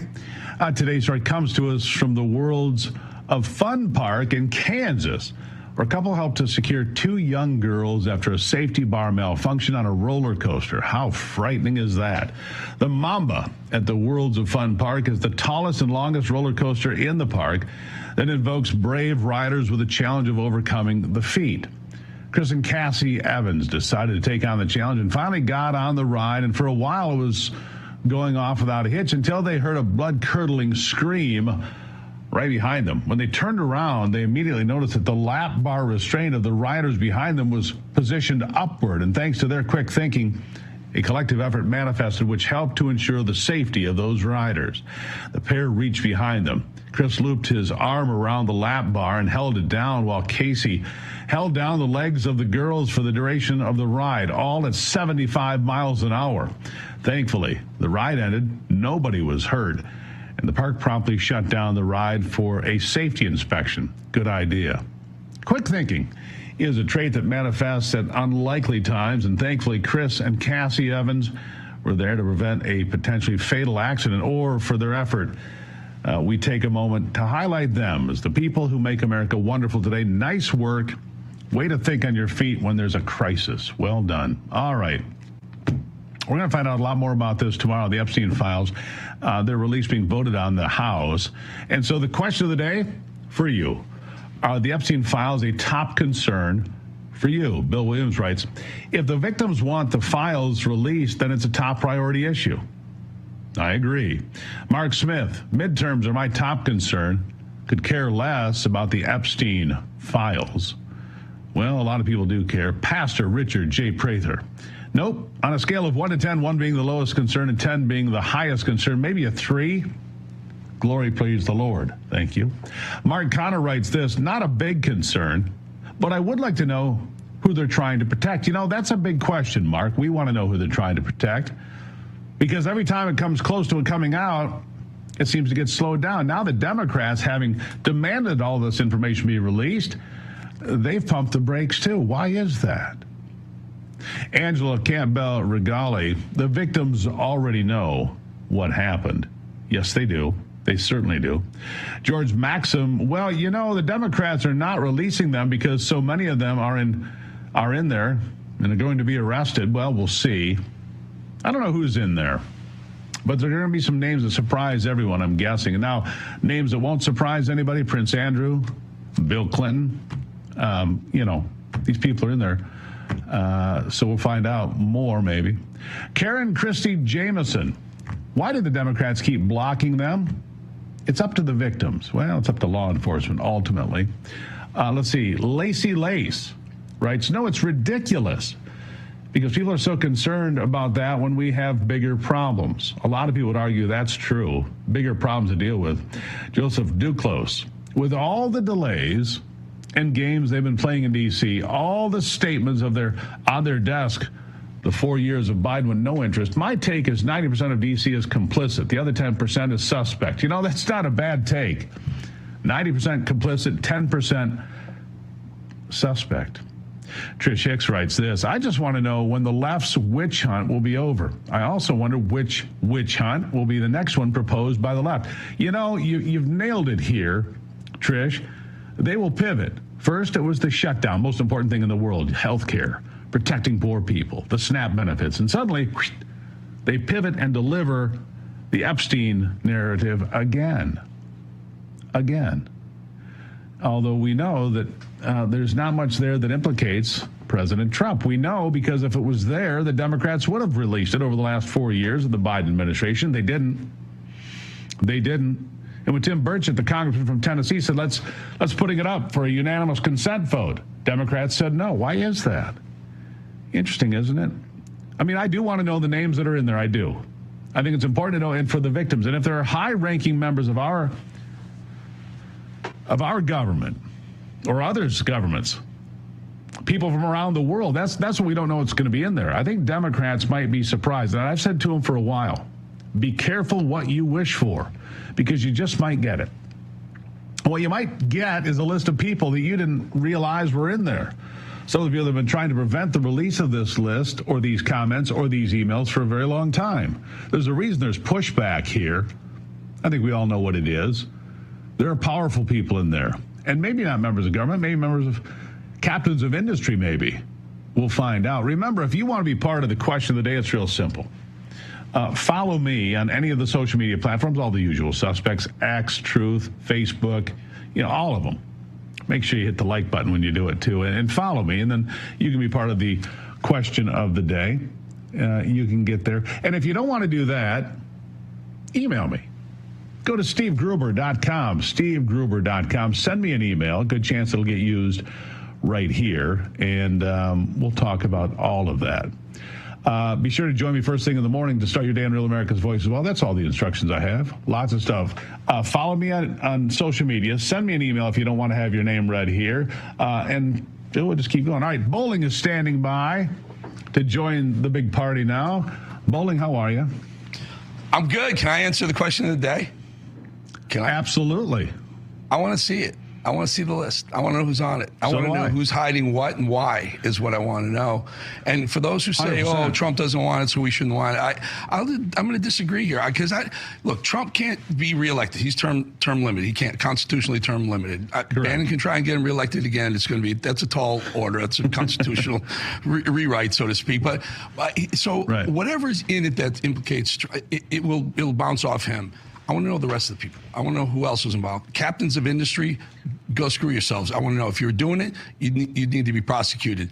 These people, and the problem is, Steve, if I may just correct a little part of what your answer to one of those emails was, the left wants it. Well, no, because the Pam Bondi, Kash Patel, they all came out of the box saying, we're gonna release the Epstein file. We're gonna give you everything. And here's a little taste. Here's this packet. And then they walked it back. And that's the part MAGA is being divided right now. There's part of MAGA that says no matter what Trump says and wants, this is all that matters. And there's another part where I come from. I come from Bannon disciple. I don't know where Steve is, but it's America first. Trump is the purveyor of America first. Yeah, and America wants to know what these slime balls are doing. Bill Clinton's on that list, I'm sure, in many different ways. I want to know in what ways. I want to know what ways Bill Gates was. I want to know Larry Summers, or the Treasury Department Secretary. I want to know, and the American people deserve to know. That's where I stand. So I played a clip on my morning show here on Real America's Voice today of Donald Trump right after he announced his run for president in 2015. And he stopped by and he talked to these guys for a moment. He said, look, there's a real problem here for the Clintons and for Prince Andrew, although we don't have to call him Prince anymore. We can just call him Mr. Windsor, because he's not a prince anymore. Call him the royal formerly known as Prince. See what I did there? There you go. Well done. But Donald Trump, from the first moments of his presidential run in 2015, was saying, look, that island is a cesspool. There's a problem there. Hillary Clinton may have a political problem because of what Bill did on that island going down there. So Donald Trump didn't do that because he had connections to that island. He didn't. And if he did, we'd already know that. I'm certainly convinced of it. So we'll see how the vote goes tomorrow. I expect the vote to release whatever it is they're going to release. I don't know if it's a list per se. It doesn't have like names and but we'll see what it is. And I look forward to it. It's the whole file. I hope it's everything. Let the American people see what these titans of industry and the people. Here's the problem: a lot of these titans of industry are big donors to both sides, and I think there's where the protection.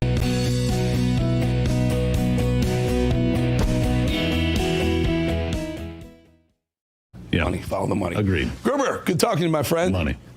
See you tomorrow. Thank you. Tomorrow. I got some bad news to give to the folks right now. It's the 4 o'clock markets got hit hard. Dow down 642, still settling up. NASDAQ a little less, is 210, 220. That's around 88, but it's a little less than that right there. Both of them got hit pretty hard. S&P got hit pretty hard. Gold down $73. Not good. Only good news I've seen in this whole thing right here. Oil staying under $60 a barrel. That's one little piece of good news. If you jump over to the crypto world, Bitcoin, don't look 91,700. Feels like just last month it was 126,000. Oh, that's right, it was just last month, 126,000. Wow, major meltdown across. This is what's called a bloodletting in Wall Street terms. Just money piling out. Money that's been earned of much lower numbers. They're all taking profits. They're all getting scared. They're all running from the hills. J. Paul Getty said, buy when there's blood in the streets, and there's Bitcoin blood in the streets, my friends. So we will be looking for a spot to buy a little Bitcoin in the next couple of days. My first guest often finds himself in some dangerous positions, to say the least, as he did this past weekend. We told you about it, Mexico City, where a large protest was held against President Sheinbaum by a majority of Gen Z's, young people who want the escalating violence from the cartels and increased criminal activities across the country to stop. Let's bring in Oscar El Blue Ramirez to find out what happened. Oscar, before we get to you, this protest ended up becoming violent. You told us it was going to be a lot. I didn't expect what I saw over the weekend. Let's take a look at this real quick. Watch.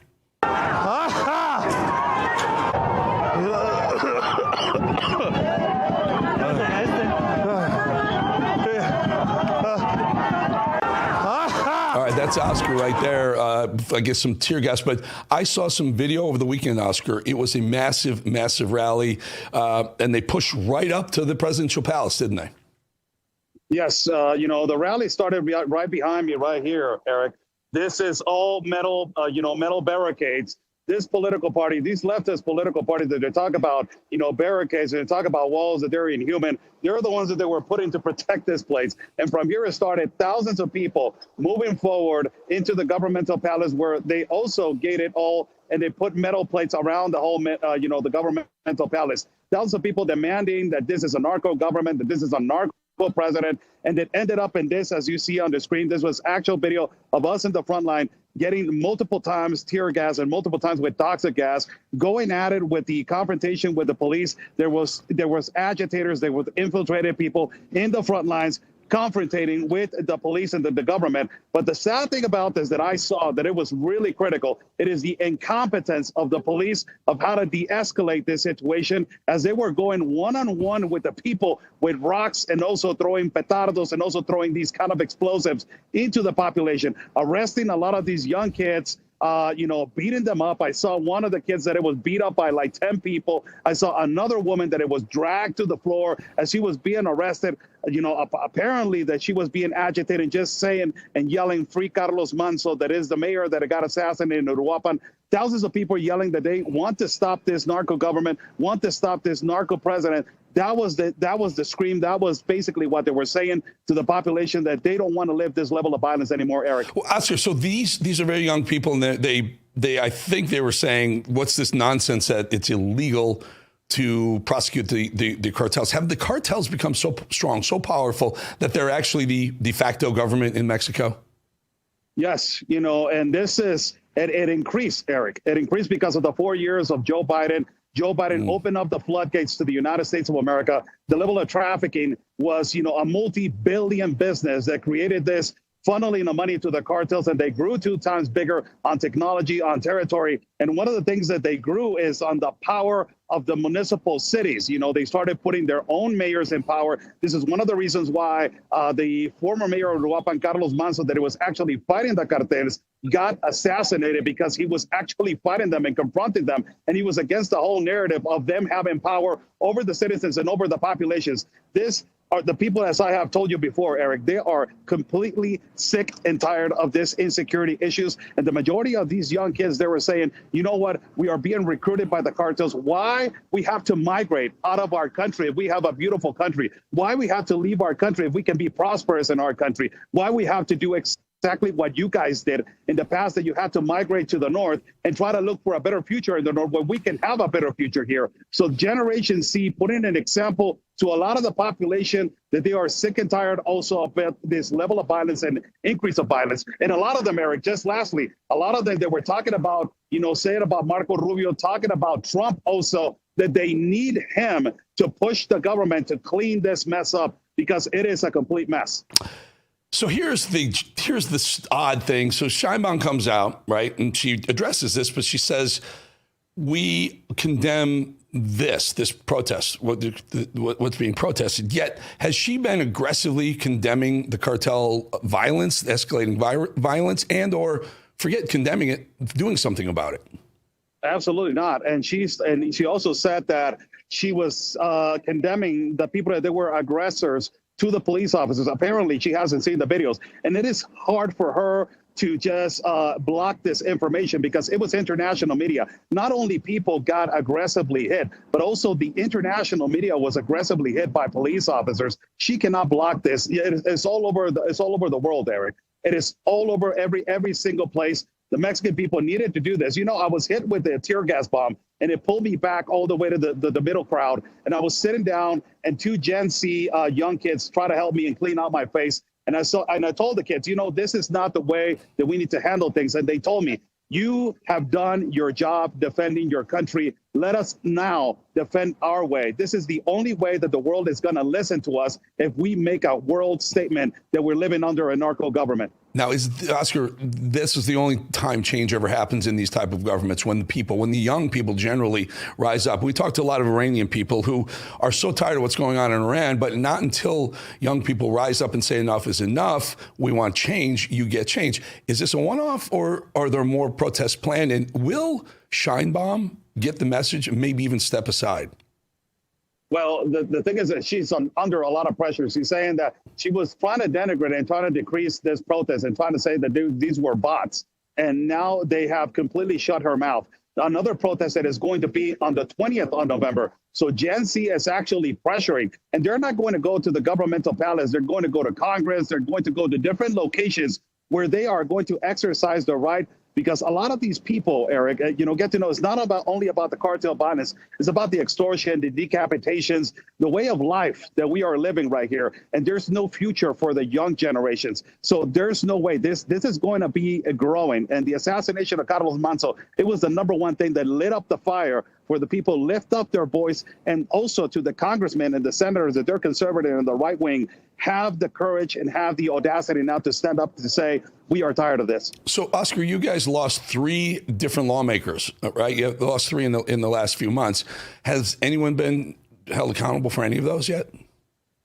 Well, they have found guilty parts, and they have only found, who was involved just as a third party. But we already know who is the actual, who actually assassinated Carlos Manzo. That is the organized crime of the cartel located. She already sent an operation into Uruapan. That is a copy paste of what Obrador, the past, president, that is her teacher, did exactly in Michoacan. That is a failed strategy. It's only to safeguard the locations. But if you already know who's the guilty part, if you already know who is the number one problem, what is the number one problem in the country, why don't you go after them? And this basically tells you that her statement that it was released just a few weeks ago saying it is illegal to go against the war against the cartels, it basically tells you that she is not going to find the guilty part. She's not going to go after the number one, solution that is eradicating and eliminating this problem, Eric. So where does it go, Oscar? We're sitting here watching. We're watching you. We've seen you threatened by the cartels. We've seen you we've tried to get help for you. It gets worse and worse. We've seen now 3 lawmakers assassinated in the last few months. We've seen now a protest, young people protesting at the presidential palace. Where does it go from here? And how do you ensure that it's not just a one-off and people get their moment to complain and protest, and then they go home and start living under the duress and threats of the cartels, because they don't seem to be affected by any of this? We keep pushing, Eric, until our last breath. Until our heart stops pounding, we keep pushing. That's the only way that we're going to resolve this. The Mexican people are sick and tired. Myself, as a journalist, I'm sick and tired. We keep pushing until our last breath. We are not going to back off. Mexico is the number 3 in the world for assassinations towards journalists. Every single journalist that it was on Saturday, they are being attacked by the police, even when they were hurt in their ankles, like myself, hit with a petardo in the chest. A lot of journalists, they were hit in the rocks in their heads. We continue to push forward because we are sick and tired. And if these young kids are putting the example to lead forward and to say, we are not going to have this anymore, the whole country is upset, Eric. There were more than almost close to 80 cities nationwide protesting against this narco government. And if everybody, and even young kids, are saying narco president, narco government, it leads us to say, we still have hope that we can fix this problem. Really good reporting, Oscar. But as usual, I tell you this every time, please be safe. Please take care of yourself. I mean, it's amazing what you're doing, but nothing is worth risking you or your family's lives. And you do, and you really do, based on what that godforsaken place is with those cartels. Just please be careful. Maybe next time you come out, we'll grab one of these young protesters and see. Let's hear maybe from them, and we'll do it on the show. Oscar, thank you. El Blue, thank you. Thank you so much, Eric. Always for the invitation. Mm-hmm. Stay safe, my friend. All right, folks, it's the one time a year that Birch Gold Group gives you free gold. They give away free gold with every qualifying purchase. That's right. For Black Friday, when you convert an existing IRA or 401k into a tax-sheltered IRA in gold, Birch Gold will send you free gold to your home for every $20,000 purchase. Look, gold started this year around $2,600 an ounce. It's still over $4,000 an ounce, even through October. Why? Well, there's reasons why. Global uncertainty. 2025 has been defined by trade wars. Central banks are pulling from their U.S. dollar reserves as a global reserve currency, and military tension continues to build. Gold thrives in times of uncertainty, and if you're looking to diversify your savings, Birch Gold Group can help you. Plus, now through November 30th, why not? Do it now. Get free gold with a qualifying purchase. Just text the word America to 989898. Again, America to 989898 to claim your eligibility and for a free info kit on gold. But your opportunity for free gold with purchase ends on November 30th. You don't have much time, guys. You have 13 days left. So don't wait. Text America to 989898 for full details. All righty, this show's exploding. I've been telling you about it. Patrick Bet-David came on the show. Guy's so smart, so brilliant, but his past is what's really fascinating. And that's what we do with The Edge. We dig into guys who've become successful, but we want to find out what made them become successful when they were down. Everyone has a downturn. What was it that inspired them to get back up? Listen to a little bite of PBD. I joined the Army. I'm in boot camp. We get into a bad fight in the laundromat at our base, Fort Jackson, South Carolina. Drill sergeant brings me out, sits me down and says, here's a phone. You can have an hour to call anybody you want to call. I call my sister, I call my friends, I call my family. Everybody tells me, what are you doing? Get out, come out. We're going to have a good time. You don't need to stay there. Everyone's asking about you. Did you know that? An Iranian Christian living in Iran comes over here, joins the Army. Folks, this guy's really fascinating. But you got to subscribe. Hit that, your phone, your camera right there on that QR code. Give you a little yellow button. You press that, automatic subscribes. Never charge you a thing, ever. Don't use it for marketing. We just use that to tell the algorithm, tell YouTube that we're growing, and we are. 5,000 strong since we started 60 days ago. Top 1/10% of all new YouTube shows because of you. Thank you for, by the way, youtube.com/@EricBowlingTheEdge. youtube.com/@EricBowlingTheEdge. Do it. Appreciate you. Thank you for your subscription. It means a lot to me, and it tells YouTube you're on board. We'll be right back.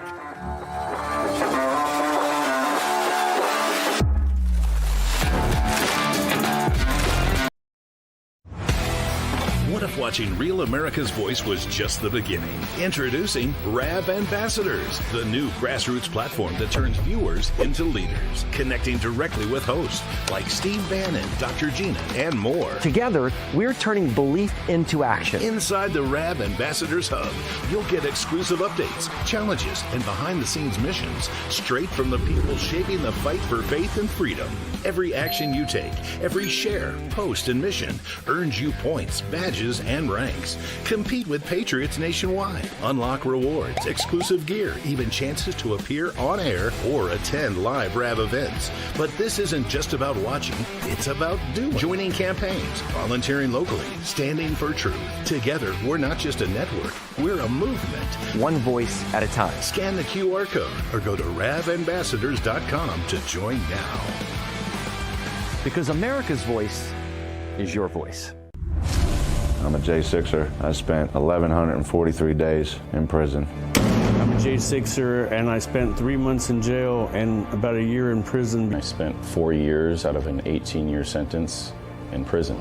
J6ers have been smeared and defamed by the media, persecuted by the government, and treated like terrorists. In reality, J6ers are patriotic men and women, mothers, fathers, sisters, and brothers from all walks of life. Stand in the Gap was founded to stand in the gap for J6ers working to rebuild their lives after being incarcerated. And we need your help. For just $10 or more, you're helping these patriots get mental, physical, and spiritual help. Please scan the QR code or go to j6support.com to donate $10 or more to support these American patriots. Thank you for being a patriot. Thank you for standing in the gap.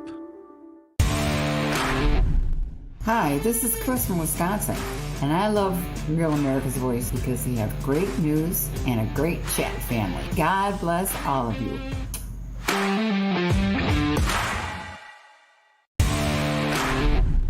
It's Mama Love in northern Minnesota. You know, a collective voice is much louder than a single voice. Thanks, Rav, for giving us a place to chat and connect. See y'all in chat.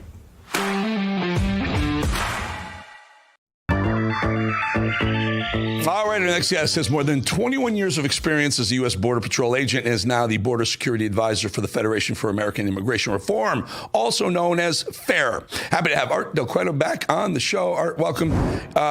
In the break, Art, you said you were listening to Oscar El Blue Ramirez's reportage from Mexico City. Tell us what you heard. Tell us, you were bringing some very interesting facts to the conversation. Tell us. So I've been talking about Mexico being a narco state for many, many years. I have family down there. I grew up, near the border. I would go down there and visit often. Make no mistake. Look, they've had issues with the cartels for many years. And hats off to these individuals that are finally arguing and fighting, and they want, the cartel separation from the government.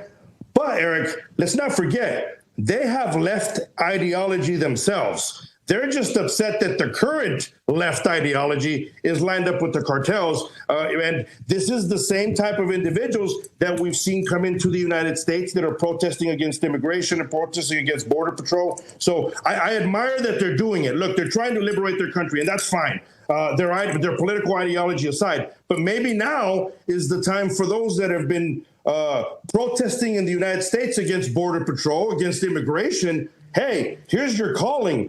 Maybe you should go down there and help out your brothers and sisters, liberate their own country from the narco states, man. Now's the time, put up or shut up. Art, what do you think happens? Because, I keep posing this question to poor Oscar, who he has no idea. So Sheinbaum is clearly bought and paid for by the cartels. I'll say you don't have to. It's clear to me. Or one particular one, at least, Eric. At least one, because they're going after cartels, but we've seen it many times within that government. They'll go after certain individuals that are in cartels, but there's always that one cartel that they just don't, go full after them as much. So, more than likely, what we've seen is maybe they're lined up with one particular cartel. So what happens? So there's still... Oscar brings us bodies, beheaded bodies in cars, bodies in refrigerators that are dumped on the side of the road. We're seeing this. We're seeing mass graves. Don't the people eventually say, no, you got to stop. We're not a narco-terrorist state. I think it wasn't Trump. There's some high-ranking official just called the whole country a narco state. I mean, how are they going to fix that? Look, I would hope so. But like I said, I grew up on the border. I've seen this my whole life, right? And then I worked with Border Patrol, and I continued to see it. In the 90s, I'll take you that far back to the early 90s when they found the first narco tunnel in Douglas, Arizona, my hometown. They found the first narco tunnel there, and then they found individuals that had been beheaded on the Mexican side. They later on linked them that those were the people that helped build the tunnel. So we've been seeing this for quite some time. And then in the 90s, they killed Donaldo Colosio, who was running for president. They said that was going to be the savior, and people were upset over that. Nothing changed then. You saw the movement down in Chiapas with the Zapatistas against the government, fighting for their land. Somehow there was some agreement and nothing. I don't know what's going to happen. I hope something finally does get done in Mexico. Listen, Mexico's a beautiful place. There's a lot of things that they have, a lot of resources. There are neighbors. I really wish that the cartels weren't so, embedded in their politics and their government and everything else. So I'm hopeful that it gets fixed.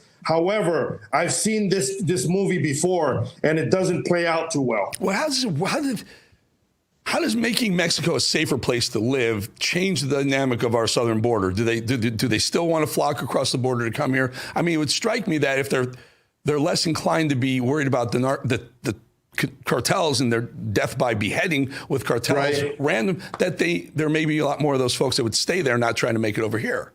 You're absolutely right. And I've said it for a long time. Look, the problem is you've had individuals that have left Mexico for a long time. And, all over the world, I hate to pick on Mexico, but the reality is we're focusing on what's happening in Mexico. You have a lot of individuals that leave Mexico, come to the United States. They want to be here for a while, make some money, go back home, and then perhaps start some business or do something there. They just don't ever go back because they realize the violence. They realize it's easier to, have their children grow up in the United States. So now they turn around. They have U.S. children, children in the U.S. They become U.S. citizens. But one thing, and thank goodness for my mom and dad, honestly, they do not teach them to love this country. The stories that they hear in their household is how great it is in Mexico, how we want to go back, how this country isn't good. So now you have U.S. citizens with Mexican heritage that are growing up in the United States, and they're not loving the United States. Mm-hmm. And that's why you're seeing the protests and everything else that you see in the United States. That's why you see people waving flags from Mexico. They don't have an allegiance, they don't have a love, and they don't care about this country. Yeah, and the really odd thing is that they're making this push. The Trump administration, Kristi Noem, on horseback, just go home, come back. Go home and come back legally. And it seems like you really should kind of do that right now. If you don't want to get deported and banned from coming back. Here's the question, though. And I think a lot of big businesses are doing this with Trump right now. They're telling him what he wants to hear with tariffs because they know in 2.5 years, 3 years, he's going to be gone. They're not going to have to do anything they promised him. Are a lot of these people just buying time until Trump's out of office and then they feel like even if they were deported, they can come back under, if it happens to be a Democrat or someone who isn't America First, they can come back. Absolutely. Eric, you're exactly 100% on point. And I'll take it a step further. This is where I get in trouble for speaking too much. But I've always wanted to tell the truth. And this is what happens. You have individuals even in leadership positions within our own government and agencies that are buying time. And they're really not, behind what Trump says at times. And that's what's unfortunate. But I think he's doing everything he can. And I think that's what makes Trump so much better. And we don't even realize it. He has secured our nation's border more than any other president. And I'm someone that lives on the border, which is me. He's secured it more than any other president in my lifetime, even though he has all these obstacles and naysayers and problems. He's still moving forward and making our lives better in the United States. All right, what do you think is going to happen with Illinois? Governor Pritzker wants to be, I think he wants to run for president, but he's pushing back against Trump. You have Mamdani, basically saying, screw you, Trump. Read my lips. Trump, when he gets elected, probably not a great idea. Does Trump continue to send agents into these cities? He has to. At this point, you cannot stop. And I say it all the time, and I force it on people, and I put it on my social media. Illegal is not a race. So the left-leaning media has made this about race, about racism. It has nothing to do with racism. It has everything to do with following the law. The law, is what these agents are enforcing. They don't make the law. They're going out there and they're arresting individuals with serious criminal records. However, once they arrest those people, and this is what a lot of people don't talk about, the individuals with serious criminal records, they're snitching off on their neighbors. They're snitching off on their coworkers and everyone else in the community. So now during the investigation, Border Patrol can't, ignore that. So now what happens is they further the investigations and you're arresting other individuals that also have broken the law because they're here illegally.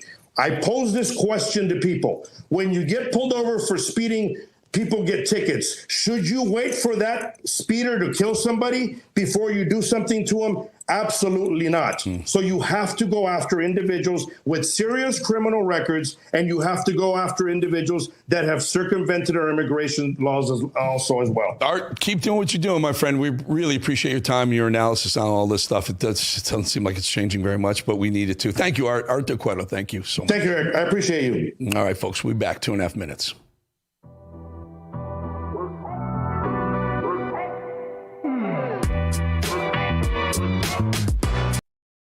Welcome to Real America's Voice, Real Minute. Your quick look at the powerful stories of faith and freedom, inspiring audiences across the nation.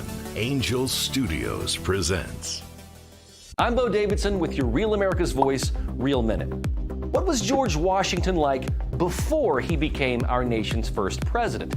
The brand new film Young Washington tells the untold story of Washington's early life, his failures, and how that shaped his path to become the leader that would spawn America's independence. It's a bold, authentic story that is neither woke nor watered down, and it's directed by John Irwin, who brought the world I Can Only Imagine, American Underdog, and Jesus Revolution. Take a listen to Irwin talk about the project here. First of all, it's an incredible story. It's a story that not many people know. What's interesting about George Washington is it wasn't his greatest victory that defined him as a young man. It was his greatest failure and how he responded to it that made him George Washington. Everyone kind of knows George Washington as our first president, but few know how he actually got there. The defeats, the misfortune, the critical mistakes at Fort Necessity, dashing all of his hopes and dreams. He resigned his position and became an aide to a general, and in an unreal act of bravery, took fate into his own hands. And Washington, in this act of bravery with strength that he didn't have, mounted a horse and charged towards the battlefield when everyone else was running away. He had 3 horses shot out from underneath him. He had 4 bullet holes, 2 in his jacket, 1 in his hat, and he just became George Washington in this moment on the field of battle. The idea that there was a divine hand in Washington being saved that fateful day is a key theme of young Washington's tale. It's one part Pride and Prejudice and one part The Revenant. It's the story of how a man didn't let defeat define him, but instead took that defeat and turned it not only into his own fate, but the fate of this new nation. And the best part of all, it's a true story. Young Washington's release will be on July 4th of next year, which coincides with America's 250th birthday. You're going to want early access to this film, especially to get tickets for its opening day. And here's how you go do it. Go to angel.com/Rav and become a premium Angel Guild member, which will give you 2 free tickets to the movie. But in addition, that gives you access to every streaming show or 37 years old, and I went and got some labs done. I found out I was diabetic, so I got put on blood pressure medicine, diabetes medicines, a ton of stuff. It was very, very scary getting those numbers in, especially with a 9-month-old baby and a 3.5-year-old son. We're too young to waste our life away on, the things that we were doing. Over these past 3 months, it's been amazing. We've lost 115 pounds in 88 days. My A1C went from a 10.7 down to a 4.7. Boom! Truly has been not life-changing only, but life-saving. Well, more and more people in their 30s and 40s are waking up to the reality that they feel older than they actually are chronologically. They're tired, inflamed, and disconnected from the version of themselves they used to know. We often blame genetics or aging for this early decline in health, but what role do processed foods, sedentary lifestyles, and environmental toxins play in damaging our health at a much younger age? For answers, we turn to the founder of Energized Health, John Jubilee. John, thank you for joining us. What do you say? I mean, you have some young people there. They said they lost a lot of weight and feel a lot better, but what is contributing to these early signs of just not feeling your age, and sometimes as young as 30 and 40 years old? Oh, this is really a great question. And even people, dropping dead of heart attacks in their 40s now, like that was unheard of, 20, 30 years ago. You never heard of that. And certainly there's been an epidemic in the diabetes, in the high blood pressure, in erectile dysfunction. And look, I love to just be real, and I so appreciate this question, but this really has been a systematic attack on the health of Americans with the processed food. The average testosterone, is down 30%. So we basically only have, 2/3 of what we used to have. Now, this is the people that, are just going with the flow. If you go with the flow in the life of normal America today, Eric, I can't even make these stories up. My driver, when I went to just speak and give a TED Talk, my driver, 27 years old, has erectile dysfunction at 27 years old. Now, that is horrifically sad, but look, if they have it at 27, they have it at 37, 47, 57, 67. And I am thrilled to be able to tell people that, listen, we don't have to go with the flow, guys. We can do something different to offset what these processed foods have done, what 5G has done, what all the chemtrails and the spraying. I live in California. I'm telling you, chemtrails are a real thing. That is not a conspiracy theory. But we can offset that, guys, if we get healthy at the cellular level. You become like a force field of superpower coming out of you. When you have cellular health, it will repel all those negative things. John, you said we've been talking about cellular hydration. So there's actually a thing called cellular dehydration. What is it and what causes it? Yeah, so again, Eric, I love to keep things simple for people. Einstein said if you can't explain it to a child, you don't understand it. It's this simple. What's the difference between a raisin and a grape? It's hydration. So as we become raisins, because we're losing our cellular hydration, imagine that's your brain going from a healthy grape to a shriveled up raisin. That's your thyroid, your pancreas, your heart, your liver, your skin. Why do we get old and shrivel up? Because we're becoming a raisin through what? Through dehydration.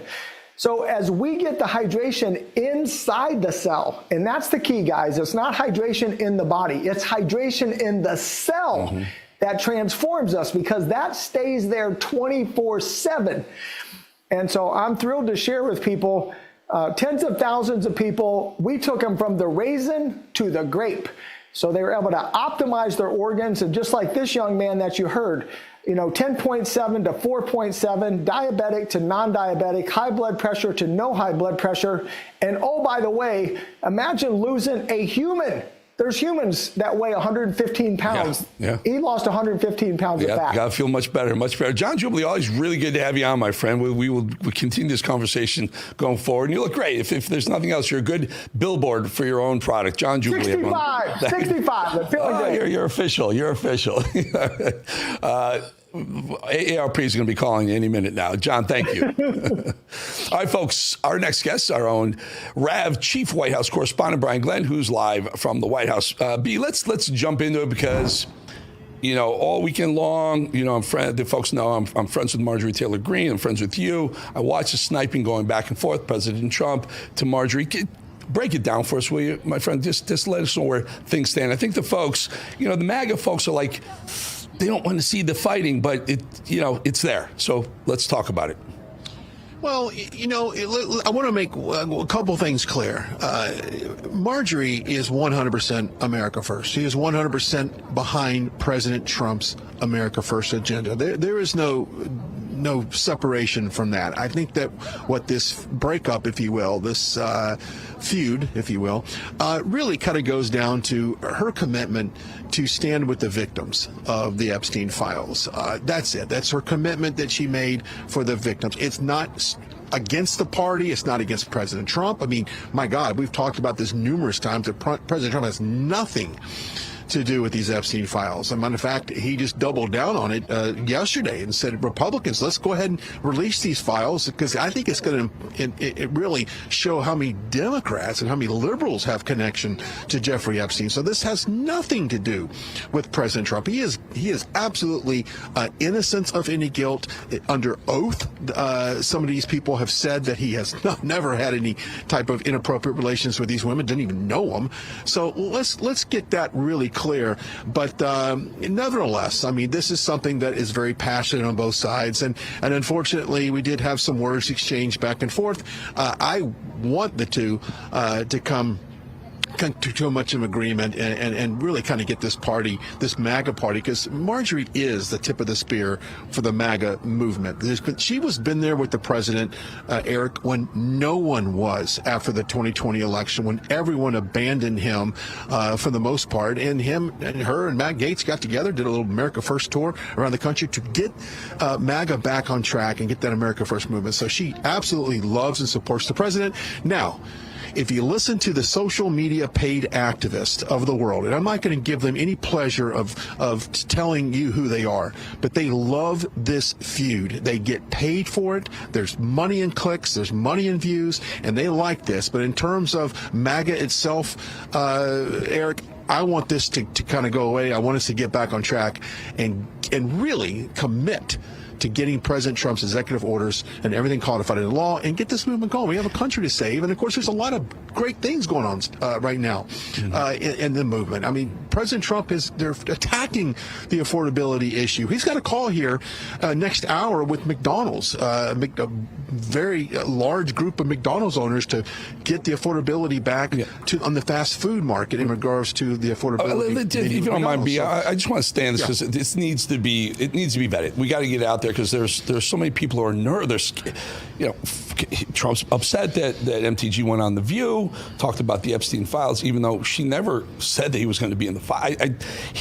He lumped her with Thomas Massie and Rand Paul, which I think is a little unfair of him to do. Just because she wants to see the Epstein files doesn't mean she's those two guys are completely different. Those two guys have gone into this other world of anti-Trump policy stuff. That's not where, I don't believe that's where MTG is going.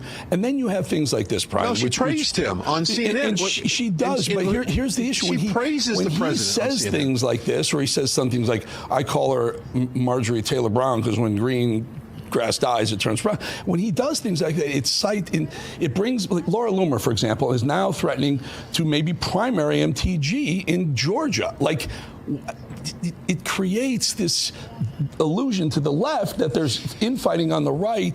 So how does it end, Brian? Is this, we get them back together and we play, reunited and it feels so good? Is that where it ends, or is this a full-time breakup? I don't know. I don't want it. I want this thing to get back. I want this train to get back on the track. I think the two of them could take down a third world country. I've always said that. You've got two people that work on an executive level. They are used to getting stuff done. And that's where Marjorie's at. She's used to getting stuff done, and she gets very frustrated. And let me say this. Her frustration is really on the GOP conference of not getting stuff done. We've had 8 to 9 months to get some of these appropriations passed, to get the budget locked down, to get stuff in order. Executive orders that come out of this Oval Office simply sit on the desk of Mike Johnson, and they don't get put to the floor for a vote. That's what she was frustrated on. And I think every American should be frustrated that we're not codifying President Trump's executive orders into law. That's what he ran on. He ran on issues to solve and save America, and they're simply not being codified in law. So her biggest discrepancy, or her biggest problem right now, is not with President Trump. It's with the own conference. And I think it's healthy to criticize our own party and make us stronger. So it is. That's the most important thing you just said right there. That is the most important thing you just said right there. All the folks who get mad at me for pushing back against tariffs and things like that, it is healthy. We completely see President Trump save this country from a slide into socialism twice. And we give him credit for that, but it's okay. It's healthy to question some things that you may not necessarily agree with. Doesn't mean you turn your back on the man. You're just being healthy to the process. It literally is the process. Otherwise, we're just robots. We're just robots being told what to do. Brian Glenn, really good having you, and it'll work out. It'll work out the right way. It's the way it's supposed to be. God bless President Trump, and God bless America. Yes, sir. Yes, absolutely. Sir. Yes, sir. All right, Brian, thank you so much. And folks, we will be back 2.5 minutes.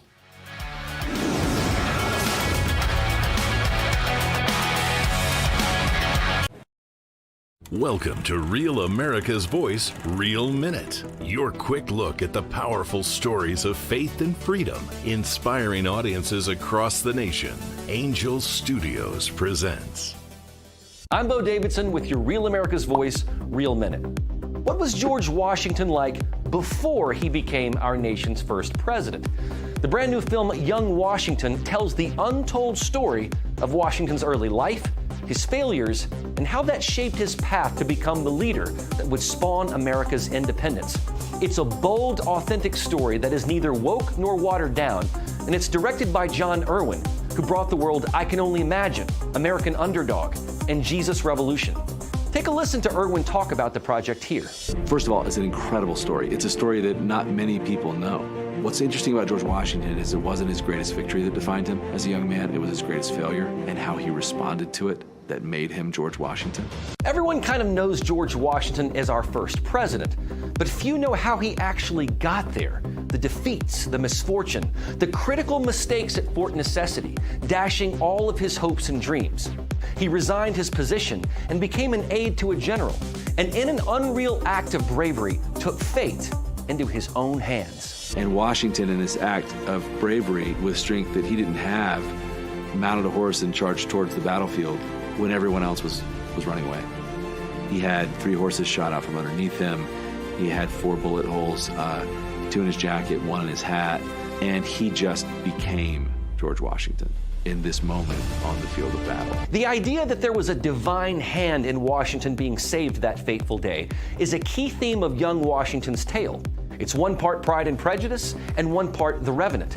It's the story of how a man didn't let defeat define him, but instead took that defeat and turned it not only into his own fate, but the fate of this new nation.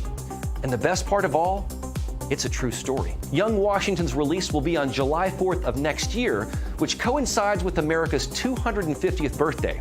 You're going to want early access to this film, especially to get tickets for its opening day.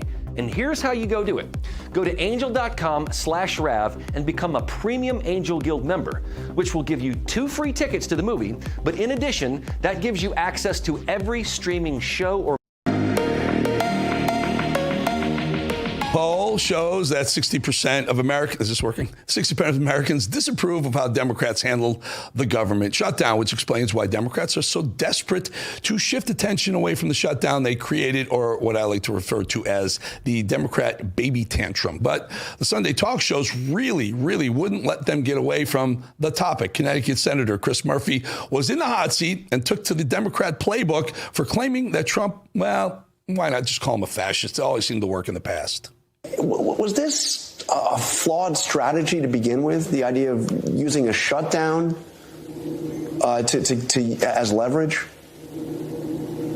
Well, Democrats didn't want this shutdown, but we have values. And so if you want Democratic votes for a budget, it has to be a moral budget that doesn't destroy our democracy. The fact of the matter is, if you don't put constraints on Donald Trump's illegality, this democracy isn't going to be here. To go. We have a montage that could go 15 minutes long of several different Democrats saying that they were using the shutdown as leverage over Trump, the fascist. But the Democrat infighting, it's kind of been a joy to watch, isn't it, really? And watching the so-called old guard, in this case, Virginia Senator Tim Kaine, when he's asked about how he feels about the attacks coming from the new far left guard, well, it's really bringing out the pure ugliness of this whole party. The lesson that they're learning is that Democrats are weak, and that next time we just need to hurt working people and working Americans more to get them to fold. And I don't want them to learn that lesson. Senator, what do you say to that argument that Democrats projected weakness here? So twofold. I have 320,000 federal employees in Virginia, and together with their families, that's probably 700,000 dependents. Getting them all back to work with 2 paychecks that they've missed restored, with protections against future firings. You know, some folks like AOC may think that's nothing. Virginians think it's an awful lot. And second, if the goal was to try to get health care front and center, she was not at the table with the Republicans in the Senate. And so maybe she thinks that the Republicans would have caved. Would it have been another week of SNAP recipients losing their SNAP benefits, another month of air traffic or air travelers enduring chaos and even danger? Mm-hmm. He was one who voted to reopen the government. Meanwhile, another one who voted to open the government, John Fetterman, is yet again one of the only Democrats these days to tell the truth about Obamacare and the way it destroyed the healthcare industry in America. To people that are watching, it's like the Democrats. We designed these to expire at the end of the year. This wasn't something the Republicans are taking. It's like, that's how we designed this. That's what I've been saying. That's exactly what I've been saying. I remember when Obamacare was being pushed through, not one Republican voted for it. Zero, none. And they designed it to expire, the subsidies to expire in end of 2025, so that the cost would be lower, so they could push it through and tell the American people it wasn't going to be expensive. Meanwhile, they blew through all the cost overrides, and now they're complaining that their own policy was expiring and shut the government down. Thank you, Fetterman. And I don't know what caused it, your stroke, whatever it is, you got some common sense. Terrific. Make him a Republican. Joe Biden spent 4 years driving our economy straight into the ground. His Bidenomics, socialist spending, created some of the highest inflation levels ever in this country. But the left and the media, they control somehow the damage can be reversed in the matter of months. In just a few months. I mean, Trump's been around less than a year. ABC's John Carl gets into it. National Economic Council Director Kevin Hassett. Listen. It's going to be more expensive. I really don't understand where you're going, in the sense that Joe Biden gave us 20% He's not inflation. President. Donald Trump's president. No, and you want us to fix the hole that Joe Biden dug right away. Why does the president tell the prices went up so much under Joe Biden, and inflation is way down. Inflation is about half what it was in December. This is something that's being fixed fast, and real incomes are up after dropping about $3,000 under Joe Biden. And so, sure, you can find a few things where the price is higher, but there's a whole bunch of stuff where the price is lower, like gasoline, like mortgage rates. When are we going to get the Republican plan? You understand that mortgage rates have gone way down, and it's much cheaper to buy a home now than it was when President Trump took office. Right? So here's the thing. Here's the rub on that. I did economics my whole life prior to this. Prices need to come down more. And there's no question Trump should be focusing on getting the prices down faster. So take this out of the... The midterms are a year away. They're going to use inflation and prices in the midterms. Get it down. You want to win the midterms, get them coming. Not just gasoline and mortgage rates. Get bread, get eggs, get rent, get renting a car. Get all the prices down so that you take that away from the Democrats in the midterm elections. Right now, they still have the ball. They still got it. And you got to be careful. Get prices down, Trump. One of the slimiest Democrats out there right now is Eric Swalwell. That's saying a lot. When Charlemagne the God asks him why anyone should trust Democrats after they spent years lying about Joe Biden's mental condition, notice how that, I don't know, he has a hard time disputing that fact. Why should we ever trust the Democratic Party after they lied to us so long about President Biden? And I'm big on this because I just read the original Senate. I'm just like, I don't see. I think that Democrats have tried every strategy except for two things: honesty and courage. Yeah. Well, there's a lot of people who are courageous right now in the Democratic Party. Our bread and butter issue, our dance with the one that brought you, is healthcare. People have always trusted us on healthcare. That's our issue, from President Johnson to President Obama to when Donald Trump tried to take it away. That's how we won the House in 2018.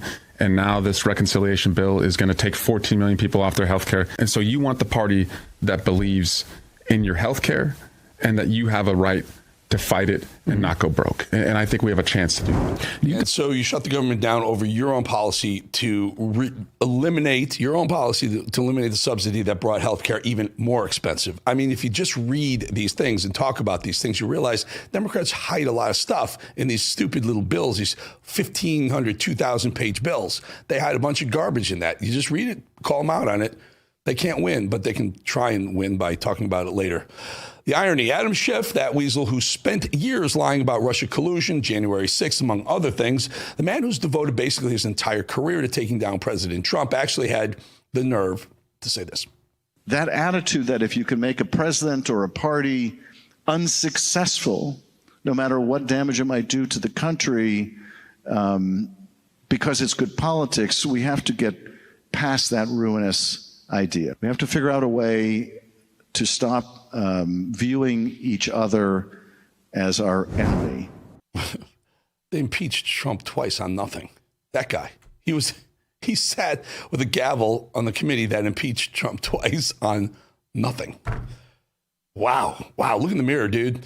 Michelle Obama has spent the better part of the last few months complaining about being First Lady of the United States of America for those 8 wonderful years, complaining that this country hasn't been kind enough to her. And we already know that she has no love for this country. She said it right after her husband was elected. Let me tell you something. For the first time in my adult lifetime, I'm really proud of my country. Did you hear that? First time in her adult life, she's embarrassed of this country. Are you kidding me? Well, she's back at it now, making claims about her own personal run for leader of the free world. Do you think that impacts the room that we've made for a woman to be president? Well, as we saw in this past election, sadly, we ain't ready. That's why I'm like, don't even look at me about running, because you all are lying. You're not ready for a woman. You are not. So don't waste my time. You know, we got a lot of growing up to do. And there's still, sadly, a lot of men who do not feel like they can be led by a woman, and we saw it. What is this with the gender politics? It's incredible. How about the most capable, the most able person is the president? Just like the most capable pilot should be piloting your airplane, or the most able surgeon is doing open heart surgery on you. Not, is it her turn, Hillary? It wasn't her turn, nor was it Kamala's turn, nor will it be yours if you want to play the gender or color politics game. It's about the policies. It's about bringing prices down for the American people, period. It's not about man or woman, which brings me to The Edge, because I launched The Edge because I realized it was time to stop apologizing for being a man, for being masculine, for wanting to succeed. I'm done with that. And The Edge is exploding on this new platform. It's on YouTube, but it's exploding as a platform. I want you to continue to subscribe. I appreciate you so much. I don't want to do that soundbite of Patrick Bet-David. We've done that. He's amazing. He's the most recent person on the edge, you have to see this. We're talking to people who are wildly successful, who've gotten their butt handed to them, but knocked down 7 times to get up 8 times. You got to hit that. You just put your camera to that little QR code right there. Press the yellow button. Again, I will never charge you a penny for this. It's not marketing. You won't get sent anything. It just tells YouTube that you're supporting this show, and it's blowing up, folks. I love it. I love you for doing it. YouTube.com/@EricBowlingTheEdge. YouTube.com/EricBowlingTheEdge. Subscribe. Thank you for your viewership. Thank you for your support. Thank you for your subscription very much. We'll be back 2.5 minutes.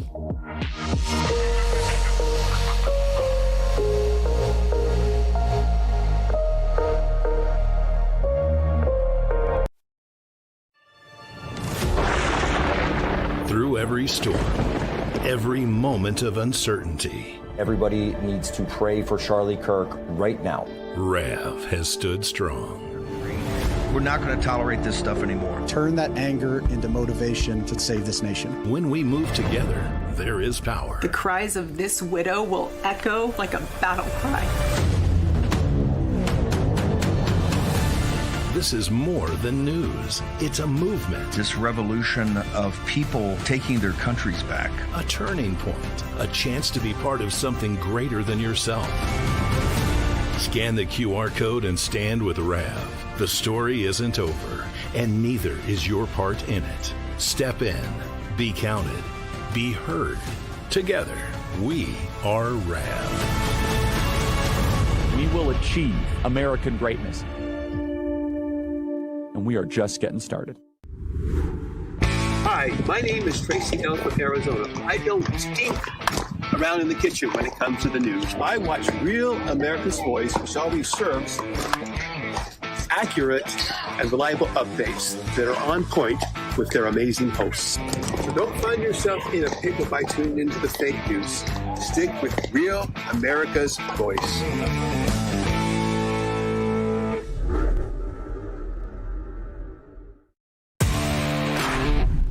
My name is Sandy Zeiss. Rav is the greatest for me because I live alone, and when I'm watching in the morning, have my coffee, I feel like I'm talking with family.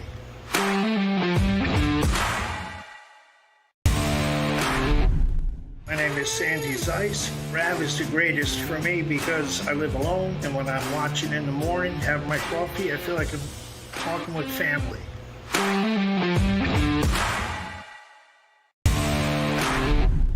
My name is Phoebe, and I live in Florida. I love Real America's Voice. They truly speak for the people, and that's what real patriotism is all about.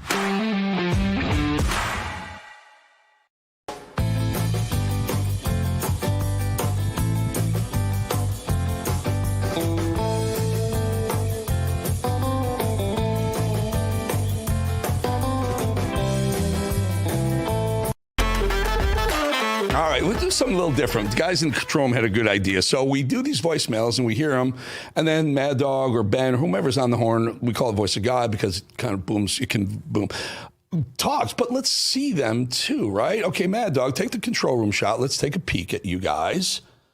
Hey, there they are. There's Cole, there's Ben, there's Mad Dog. Closest to the screen, someone's waving in the back. Can't see who it is. Maybe it's Trish. I don't. Anyway, all right, let's do some voicemails and let's keep you guys on the screen when you guys are answering. Yes, sir. This viewer says there's no hope for these communities. Hey, Eric and crew, what's going on, guys? I was just having a conversation with my brother out in Texas. He works for a big old important government agency that makes the F-35s. Hey, we had a conversation about how Dallas, Texas, and Austin, Chicago, LA, all these communities that have been overtaken by foreigners and being supported by their blue city government. And it's the same thing over and over. There's no hope for these communities as long as these government officials are going to be allowed to continue to aid and abet illegal criminals to come into our communities and take them over and push Americans out. I'm wondering when our federal government's going to start doing something about it. Gavin Newsom allows the funding of these illegals. He pays for their homes, their food, uses our banking system that is federally controlled. We don't do that with drug dealers. Why are we doing it why are state officials allowed to funnel money for illegal activity? That should be a crime, isn't it? Let's come out of that. Let's come out of it now. Yeah, this is very right. I know it's a little bit long, but I wanted to get to it because he's right. He's saying let's remove these illegals who come here who are taking our resources. But you're right. When Pritzker in Illinois or whomever, when a mayor or a governor tells the feds that don't come into my state and remove illegals who are here illegally, it is aiding and abetting a criminal activity. And our criminal code has rules against doing that. Why not? Maybe Pam Bondi should bring Pritzker up on charges for aiding and abetting a criminal enterprise of the illegals coming across the border. Not a bad idea, sir. What do you got, Mad Dog? You got another one? Yes, sir. Viewer comments about the 10th Commandments. Hey, Eric. Great show. Hey, look, these Catholic bishops, they have a 10th commandment, and one of the commandments is thou shalt not steal. Mm-hmm. And that, right there, they'd be going against their own doctrine, because the people who came in, laid low for years, and didn't do anything, maybe they did contribute, but they're here taking benefits and stealing benefits from people. Now, if you take that and put that to those archbishops and bishops and hell, maybe even the Pope. The Pope. Thou shalt not steal. Mm-hmm. And that's basically what they're doing.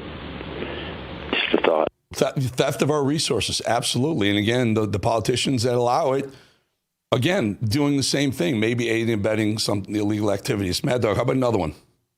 Yes, sir. This viewer says no one should be allowed to vote unless if they are American. Eric, this is Joe in Louisville, Kentucky. Watch your show quite a bit. Enjoy it. Just listening to the lady who was talking about, she was a school teacher and thought that people, no one should be allowed to vote unless they're an American citizen. I agree totally with that. But I don't think anyone should be allowed to run for a political office without being an American citizen, such as Mandani in New York. How is he getting away with this? What are we going to have? The next thing we know, they're going to be in Congress, not an American citizen, going to be running for president, not an American citizen. Is there a law against people holding political office not being an American? Take care, have a blessed day, and a happy holiday season. Oh, you too. Yes, the Constitution says you must be an American citizen to hold the office of president. Vice president also says you must be an American citizen to be a senator and a representative in the House of Representatives. Individual states have different rules. I went back, I looked it up. In the state of New York, you must be a citizen to be a governor. In the city of New York City, to be what they call, I can't remember the technical name for mayor or any of the top officials, you have to be a citizen. I also looked it up. Mamdani he's a dual citizen. He's lived here in America since he was 5. He was born in Uganda. He's been a Uganda citizen until 2018. So only 6 or 7 years ago, he became an American citizen, I believe because he married an American citizen. So he barely made it, but he is an American citizen, folks. Yes, he is a socialist. So you're on it, but they bend the rules, don't they? They really bend the rules. Have a great night. We'll see you again tomorrow.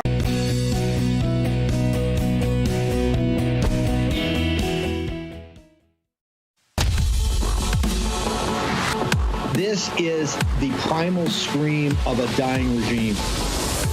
Pray for our enemies, because we're going medieval on these people. You're just not got a free shot on all these networks lying about the people. The people have had a belly full of it. I know you don't like hearing that. I know you try to do everything in the world to stop that, but you're not going to stop it. It's going to happen. And where do people like that go to share the big lie? MAGA media. I wish in my soul, I wish that any of these people had a conscience. Ask yourself, what is my task and what is my purpose? If that answer is to save my country, this country will be saved. War Room.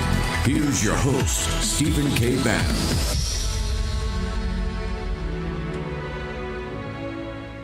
Monday, 17 November, year of our Lord 2025. We are pretty jammed for the next 2 hours, so let's just get right to it. Let's go to the White House. Brian Glenn. Brian, it's supposed to start at 6 o'clock. It may start a little later. There's I guess President Trump, there's a talk. I don't know if it's franchisees, but it's about McDonald's. A lot of people are the left saying, oh, people can't afford McDonald's value meals anymore. So President Trump is going to address that. Tell me exactly what's going on, because we haven't gotten a lot of guidance from the White House on this, sir. Yeah, good evening, Steve. I just got a statement from Stephen Chung about this, and this is with the owners and operators of McDonald's. And if you look at what has happened in the fast food sector over the last year or so, they are losing their low-income customers, so they have to make a little bit of adjustments in their pricing to bring them back. And it's all about affordability. Just going over a statement here, they're going to talk about how President Trump is taking steps to make all things affordable, small businesses, helping them make more money, job creators, giving them the ability to expand their business and bring in more business. Now, he also talks about today, he's going to address the one big, beautiful bill, no tax on tips, no tax on overtime, no tax on Social Security, kind of hammered that home as well. But President Trump inheriting a reckless economy, the Biden economy, high inflation, low output on some of these fast food sectors, and President Trump just trying to, I guess, work the drive-through one more time to bring those customers back to McDonald's. That's going to take place here shortly, and that's with over 200, from what I understand, owners and operators of McDonald's. So these are like the franchisees. This is a classic way you can get into with relatively little capital, actually get your own entrepreneurial business. And these things have been businesses that have kind of thrived for 60, 70 years now of people getting in. Do you have any idea on affordability what he's going to be talking about? I mean, you had Scott Bessent on Maria. They're talking supply chains, other things. They've actually come up and I think taken tariffs off some of the fruits and vegetables that can't be recreated here, are not grown here in the United States. Think coffee and bananas and other things like that from Brazil. Do you have a sense of what else is any other supply chain, or because I think folks are looking for direct action on this affordability issue? Yeah, they have been talk about over 150 or so different tariffs on produce, meat, things like that, bread, even yeast, and things that they need that McDonald's is one of the biggest buyer of. I'll go give you a great example on that, on some of their yogurt parfaits, blueberries and strawberries. If they were to increase 1 or 2 more blueberries or strawberries in those parfaits, they would actually suck up the market in both blueberries and strawberries and take it off the market for other people wouldn't be able to have. They consume that much product. So any type of product relief pricing that they can get on stuff will help lower at the end of the day, the consumer price on that. Here's a great stat for you, Steve, that a lot of our War Room Posse viewers might be able to relate with. 1 in 8 Americans have worked for McDonald's at some point in their career. Many of them said that work experience they got at McDonald's translated into a better job and more, experience down the road. Well, the people, in high school and college, the fast food places were a place that you could work and kind of learn, how to punch a clock and how to show up on time and be responsible. So no, they're great ways of formation for the workplace. Is there any discussion? We have not recommended, but I think we've seen on the show a bunch of times. You had these bilats, and they have a set process. We have Brian Glenn, and at 11 o'clock, the dignitary is supposed to arrive. The flags come out, 11:15. The car pulls up. 11:30, President Trump shakes the hand. They walk in the Oval Office. They have a few minutes together.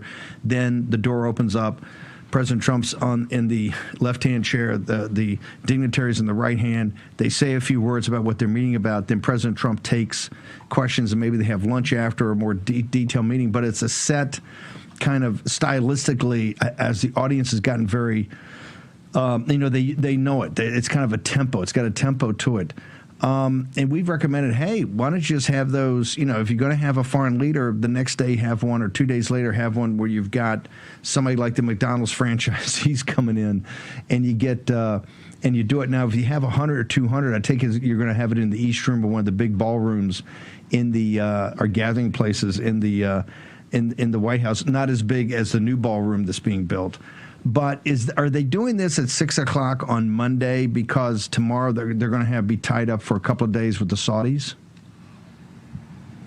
I would assume so. Now, if I can talk about the Saudi entrance, and I heard this from a cameraman here at the White House, tomorrow, from what I've been told, is going to be absolutely spectacular. You're going to have horse and buggy type entrance into the South Lawn, F-35 jets flying over just after the 11 o'clock hour. So that type of welcoming for the Saudi will be off the charts. Now, I don't know if they're heading out quarter pounders and cheese and medium fries and Diet Cokes at this particular meeting with the McDonald's crew. But to your point, I think if President Trump was to focus on getting together with more of these franchisee owners, why not take it over to the Chick-fil-A side? Talk to the chicken producers, and let's talk about getting poultry prices down and see what challenges they have. I think that's a great move. And as we move into next year, they've already hinted, Steve, that they're going to focus on the economy, focus on the affordability factor for all Americans, but in particular today, it has to do with fast food, McDonald's, which across the board, Steve, they are losing their low-income customers at historical rates, and that is due to the Biden administration and a lot of the inflation associated with that. Well, you got to, Scott was doing a great job on the over at Maria Bartiromo's show yesterday, the Sunday Future show, I think, and talked about how the inflection point, particularly for growth, the payoff for the big beautiful bill, the supply side tax cut that went into capital equipment, and from the tariffs, people, instead of wanting to pay a tariff, they're going to build manufacturing here in the United States. He said by the second quarter, this should be on fire.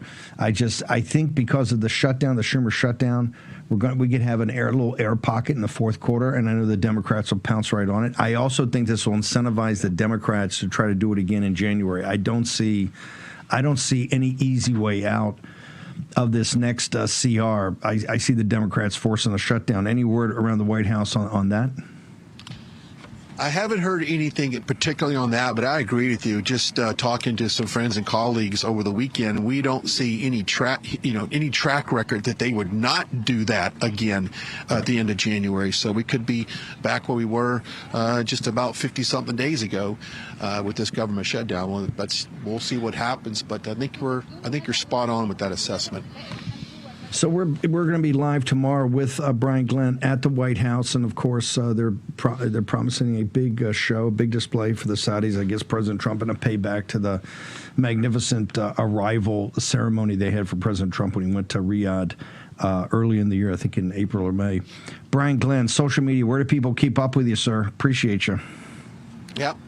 Thank you very much, Steve. You can follow me at Brian Glenn TV across the board on X, Instagram, and Facebook. You can follow me at Brian on Truth Social and at Brian Glenn TV on Getter. Appreciate it, Steve. Thank you, sir. So franchisees tonight, there are going to be a couple of hundred. It's supposed to be 6 o'clock. That may run a little late. In the 6 o'clock hour right now, we're scheduled. I got Joe Allen. We've got so much to catch up on artificial intelligence, the financing of it, what it means, so many developments that are coming out that this audience needs to be ahead of. Do I have Julie Keller or Jack Posobiec yet? No gods? Okay, let's play I want to have a short talk to you about this PBS 6-part 12 hours on the American Revolution by Ken Burns. Let's go ahead and play the trailer. To believe in America is to believe in possibility. Possibility worth fighting for. The possibility of a different kind of world. America is predicated on an idea. Everything that we believe in comes out of the revolution. Our ideas of liberty, equality. It's the defining event of our history. The American Revolutionary Movement served as a model around the world. These are not English liberties. These are transcendent liberties. These are liberties that all individuals have by the nature of being human. The American Revolution changed the world.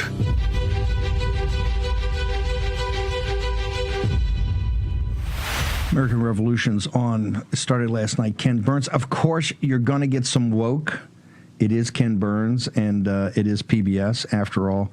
But I think particularly for MAGA and the hardcores that have been with us from the beginning and fought through the stolen election of 2020, the pandemic, the stolen election of 2020, maybe take it back, the impeachment, the pandemic, the stolen election of 2020, the years in the wilderness, and then the return, the victory in 22 in the midterms, and then the greatest comeback in American political history. I think you appreciate this. It ended last night at Lexington and Concord. I think we've covered that a couple of 3 times. Very powerful, very emotional. Tonight will be the siege of Boston, Bunker Hill, and the great battle there. And I think we'll get all the way down to the Declaration of Independence. I strongly recommend you watch it. There's definitely going to be some woke. You're just going to have to work your way through that. Just understand it's coming. But it's I think it's pretty extraordinary. And we're going to try to have some people associated with it on here the next couple of days.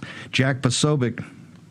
Poso, brother, you gave us a heads up on this. You told us this was going to happen. Talk to me about the shooter in the assassin, the would-be assassin in Butler, Pennsylvania, and the connection out to the great state of Utah, sir. Well, Steve, as disturbing and disgusting as this information is, we have to give a lot of credit to Miranda Devine as well as Tucker Carlson for bringing these accounts forward, this source. We're told a retired FBI agent who was able to pull together some information that we thought was scrubbed from the internet regarding various online social media footprints for Thomas Matthew Crooks that have been associated with him.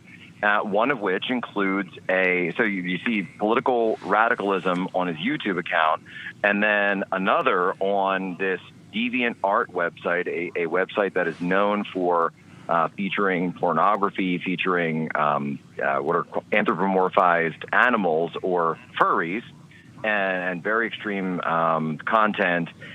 Also has an account there.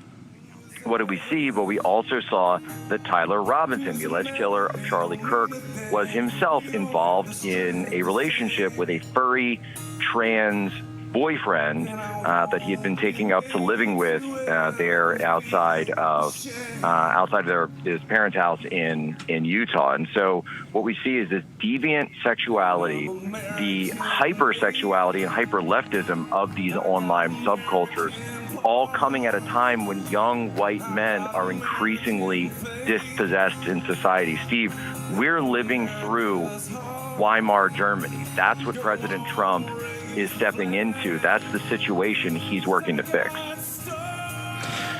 Are you telling, Jack, can you hold on? I know you're getting close to home or you're home and you got time to spend with the children, but I got just a couple of questions on the side. Are you telling me that the guy in Butler is a furry or furry attracted, just like the boyfriend, the dude that was living with the alleged shooter out in Utah, sir? That's what we're now starting to see, Steve. That's exactly what we're starting to see. Wow. That's a blockbuster. Okay, stick around, Jack. Just a couple of questions on the other side. The Armed Queers of Salt Lake City? I tell you, when we went to Utah, and you know this because we stayed for so many days, I was shocked about what we saw and people coming to me and residents of Utah. Some bizarro stuff out there. Bizarro. You think it's a red state, but I'm telling you, folks, issues. And this furries thing, it's not funny. People laugh at, they're like animals. Something deeply twisted about it. We're going to take a short commercial break. Jack Posobiec's with us, Julie Kelly, Brian Harrison, Tony Lyons. We're packed wall to wall tonight in the War Room.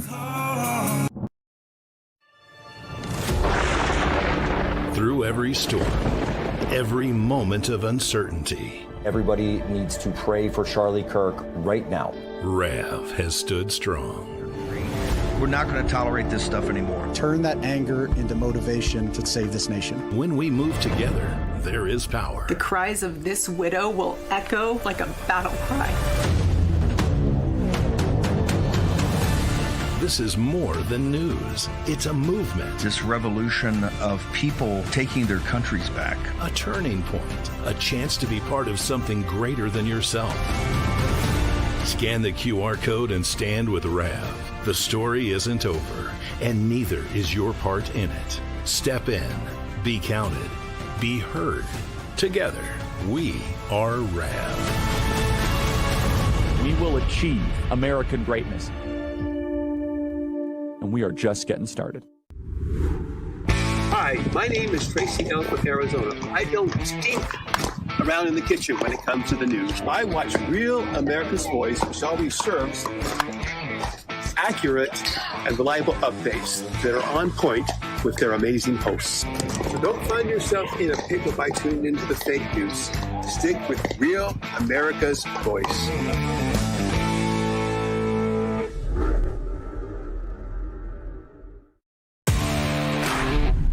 My name is Sandy Zeiss. RAV is the greatest for me because I live alone, and when I'm watching in the morning, have my coffee, I feel like I'm talking with family.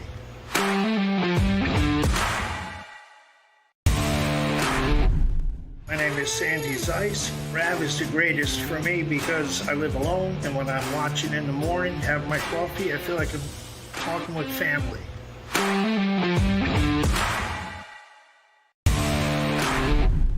My name is Phoebe, and I live in Florida. I love Real America's Voice. They truly speak for the people, and that's what real patriotism is all about.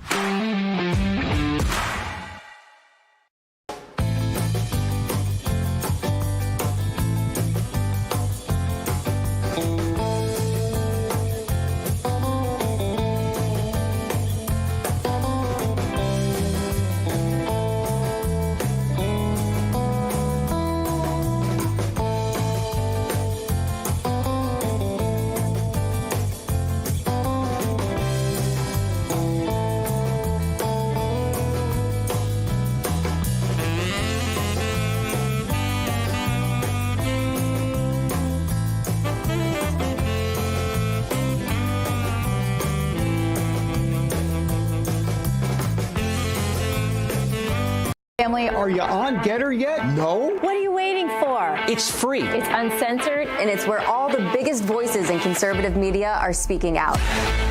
Download the Getter app right now. It's totally free. It's where I put up exclusively all of my content 24 hours a day. You want to know what Steve Bannon's thinking? Go to Getter. That's right. You can follow all of your favorites. Steve Bannon, Charlie Kirk, Jack Posobiec, and so many more. Download the Getter app now. Sign up for free and be part of the movement. Okay, we've got huge announcements with Birch Gold. We've finally finished the print edition of the first 7 free installments of the End of the Dollar Empire. And a lot of people have come to us, thousands, saying, hey, can I get one in print? We got it. We're going to work through about how we're going to announce it and roll it out so you get your free copy. So all of that, birchgold.com. Take your phone out, text Bannon, that would be me, 989898 at Birch Gold. So Bannon at 989898. You get the ultimate guide, totally free. They'll give you, send it to you digitally. For investing in gold and precious metals in the age of Trump. No better time to understand this than right now because it's turbulent and going to get more turbulent, just the way things are as he's trying to wind down the Third World War. Jack Posobiec. At 6 o'clock, Jack, I'm going to spend the entire hour with Joe Allen, who's in town, so I got to use Joe as much as we can. He's got so much information popping on this one's on artificial intelligence that rolls into transhumanism. Is there a connection, sir, did you believe, between the furries and the transhumanists and the singularity? Well, Steve, I don't know what else you would call this anthropomorphized sexual fetish, deviant fetish, other than a form of transhumanism. It's you typically see this with disassociated young white men, and we know that young white men are the most dispossessed group with stagnant wages since the 1970s in the entire country. And this is why you get the deaths of despair. This is why you get the rest of it out, the opioids, because they don't see any future. They don't see any hope. So what do? They radicalize themselves. They become self-radicalized. They meet other radicals. Now, in the past, you would see this in places like, the speakeasies, or you would see it at a communist meeting, or you would see it at some underground cell. Nowadays, you can do it on Reddit, you can do it on Discord, you can do it on YouTube, and they form or these websites like DeviantArt or Fur Affinity, which both of the shooters were members of, and there's no other way to look at this other than saying that they are trying to they feel that they've been rejected by society, and on a very deep spiritual level feel that something is wrong, and so rather than fight to fix it, they disassociate with life itself and even with their own humanity. So they reject it, but deep down, of course, they know they can never become an animal. The transgender knows that they can never actually become a man, become a woman, and so you get the cognitive dissonance, which expresses itself at times in violence, extreme violence. But you can't laugh this off, because, like the armed queers of Salt Lake City, these people it's a paramilitary operation. In fact, I will tell you, coming out of Utah, what is most disturbing is a lot of these trannies or these subcults or whatever you want to call them are essentially have morphed into paramilitary operations, sir. Oh, Steve, that's right, and you do see this a lot. I've been talking with my LDS friend Tyler Boyer quite a bit about this, and I was asking him about why is there so much radicalization in Utah. He said, Jack, because when people leave the Mormon church, they run in the opposite direction in many cases, and they run towards whatever the most radical thing they can find is. And I said, well, this guy Tyler Robinson says he was in a Mormon family, Republican family, conservative family. Yes. So as a rejection of that, he runs directly to whatever the furthest thing he can find from that is, takes up with this guy Lance Twiggs, takes up with the transgenderism. You see elements of the furries, and this also can be expressed in these groups like the Armed Queers of Salt Lake City, and if you go to Just the News, they've got a report that says those guys were down in Cuba back in May, participating in a May Day communist parade down there in revolutionary Cuba. And we know that communists, we wrote the whole book. You wrote the foreword for Unhumans. How you think of it? They are unhumaning themselves. They're unhumaning themselves to become transhumans. Jack, just before you go, Miranda Devine at the New York Post, of course, Miranda is one of the best investigative reporters. She's got the great podcast. She kind of broke this aspect of it. You used a term, and I want to make sure you got a chance to kind of walk through it, because I know that that left-wing Twitter is going to say, Posobiec is foreshadowing. You said the Weimar Republic, that this was getting like the Weimar Republic. Walk me through why you made that historical analogy, sir. Of course, Stephen, and I made that analogy because what did we see in the Weimar Republic? We saw hyperinflation. We saw a system where there were angry young men who were not able to get a foothold in the economy whatsoever. And also there we saw massive destabilization that led to sexual deviancy. You saw drag queen story hours everywhere, dance parties, pedophile rings of prostitutes that were going on in Berlin at the time.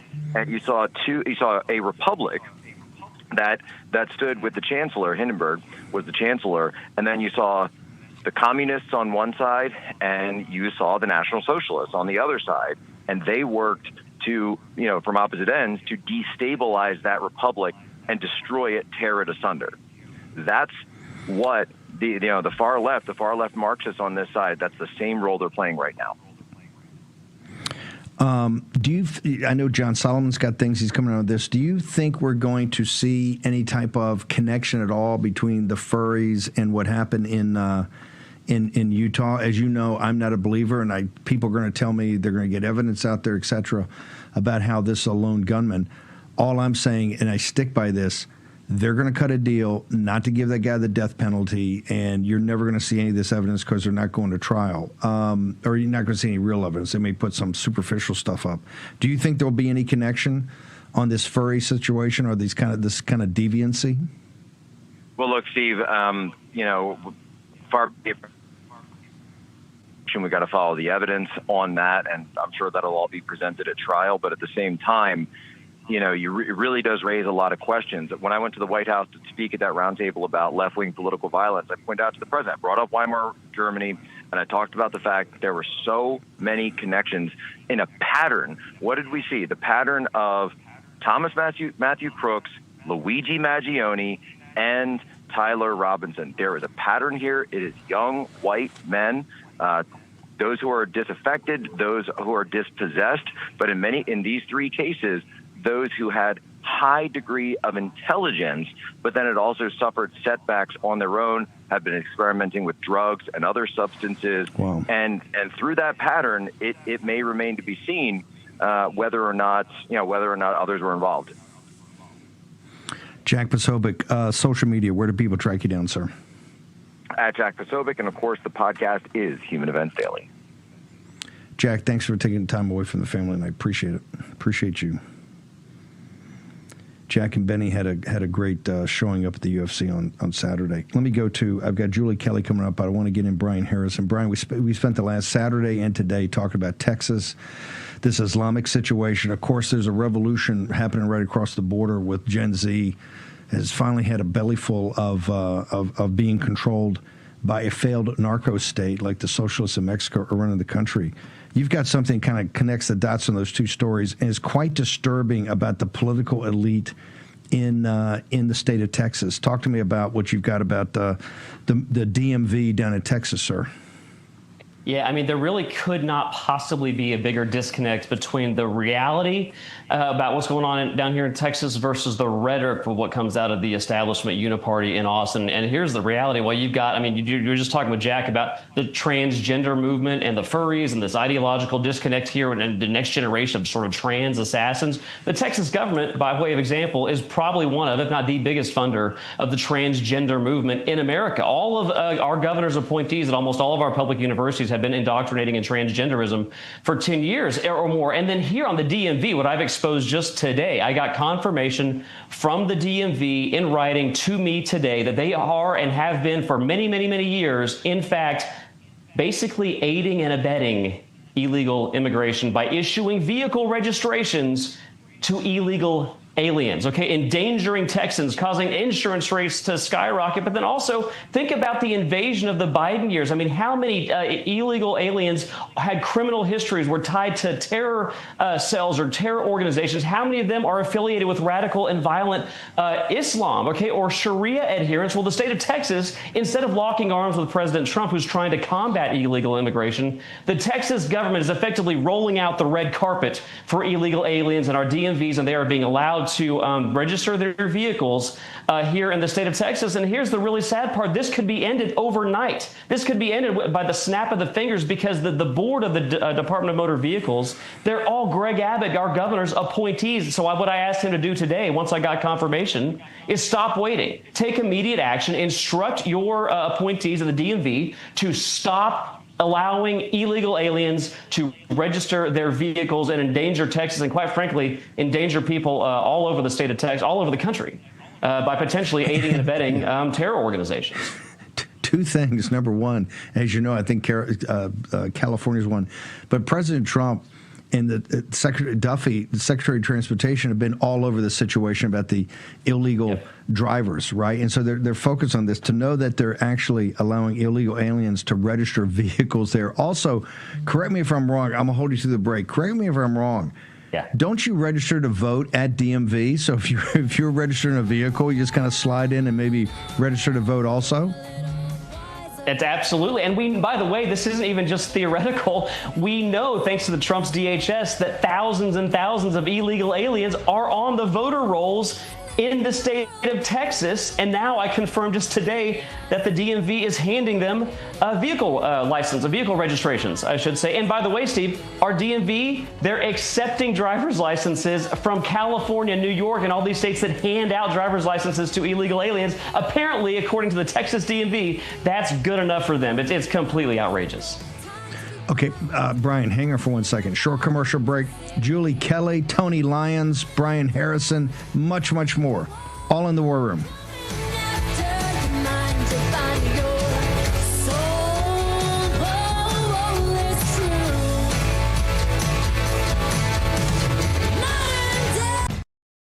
Welcome to Real America's Voice, Real Minute. Your quick look at the powerful stories of faith and freedom, inspiring audiences across the nation.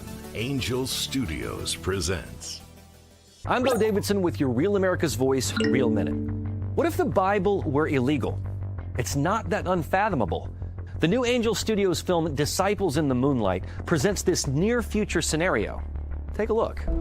We have purified this country from the hateful words of the Holy Bible and replaced them with an inclusive, welcoming text that reflects our current values and beliefs.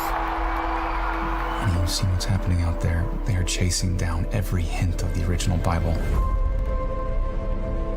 So what would real faith look like in a world where the Bible is banned? True courage is born when ordinary believers become underground disciples. We have seen our current world and society attack religion, specifically Christianity, in new and concerted ways. We even saw a true believer and witness, Charlie Kirk, be murdered for his beliefs.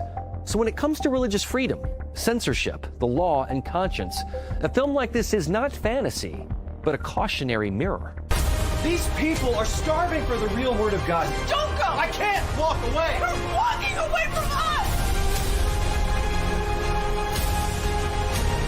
You have no idea what you're up against. I do. I believe in you. I believe in this mission. But Nate, what if you don't come back? We do this tonight for the Word of God. The villains in this movie are not cartoonish, but rather insidious and real, as the moral dilemmas presented are quite true to today. It makes us think and reflect upon faith in our society as a whole, and perhaps the muster of our own personal faith. Make sure you catch this introspective film on Angel by going to angel.com/RAF to become a member. You'll immediately get 2 tickets to any theatrical release by Angel, and also exclusive access to all the great streaming series and films there. You watch, you vote, you choose. Sounds like freedom to me. Angel.com/RAF.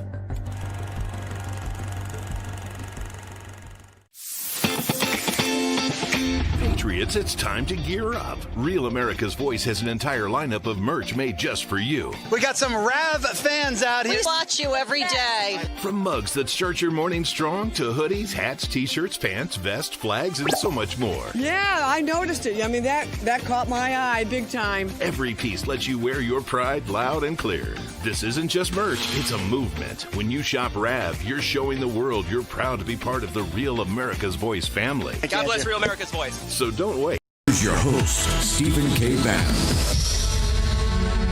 So Brian, what call to action are you doing? What are you asking the Texas government to do immediately, and how do you need? What should the War and Posse do, sir? Well, the Posse has come through time after time and helped us deliver so many victories down here in Texas over the liberal uniparty establishment. Here's one for you. Call to action. If you want to do one thing today, pick up the phone right now.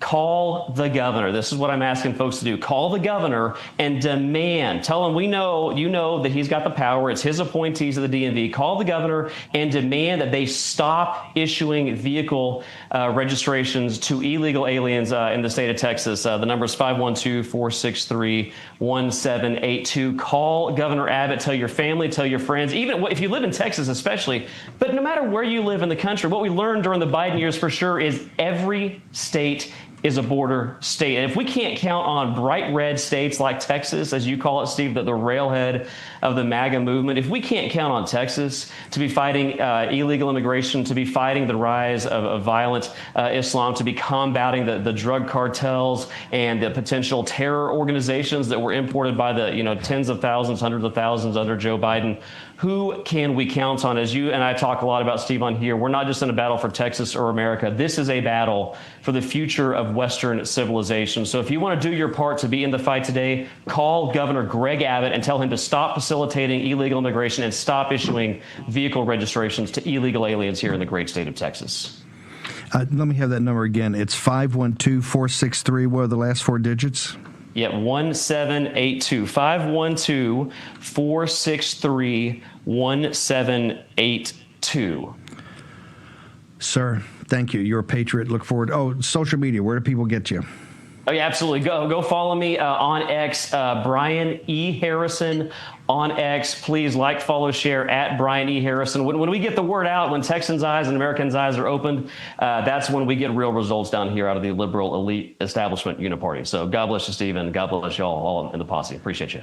Thank you, brother. 512-463-1782. Remember, it affects everybody in the United States of America. Look who the cat drug in right there. We got Mark Mitchell here. Mark, there's your mic right there. We're not going to hook you up yet. We're going to hook you up in a minute. Thanks for dropping by. In this neighborhood, you never know who's going to drop by here. Mitchell's going to be hanging with us tonight. Let's go to Julie Kelly. Julie, we got a punch list of three things. We got Boasberg, we got the Comey grand jury, and you've got your favorite story, the pipe bomber. Let's start with Boasberg first. When are we going to impeach this guy, ma'am? I have no idea. I don't know what more congressional Republicans need to at least start an inquiry into impeaching Boasberg. I was just getting to the ruling, I think it was over the weekend, where he halted the removal of illegals who had CDLs, as you know, a big problem now that the Trump DOJ and other states have uncovered. This is illegals who are driving massive trucks and killing people because they can't read signs and they can't speak the language.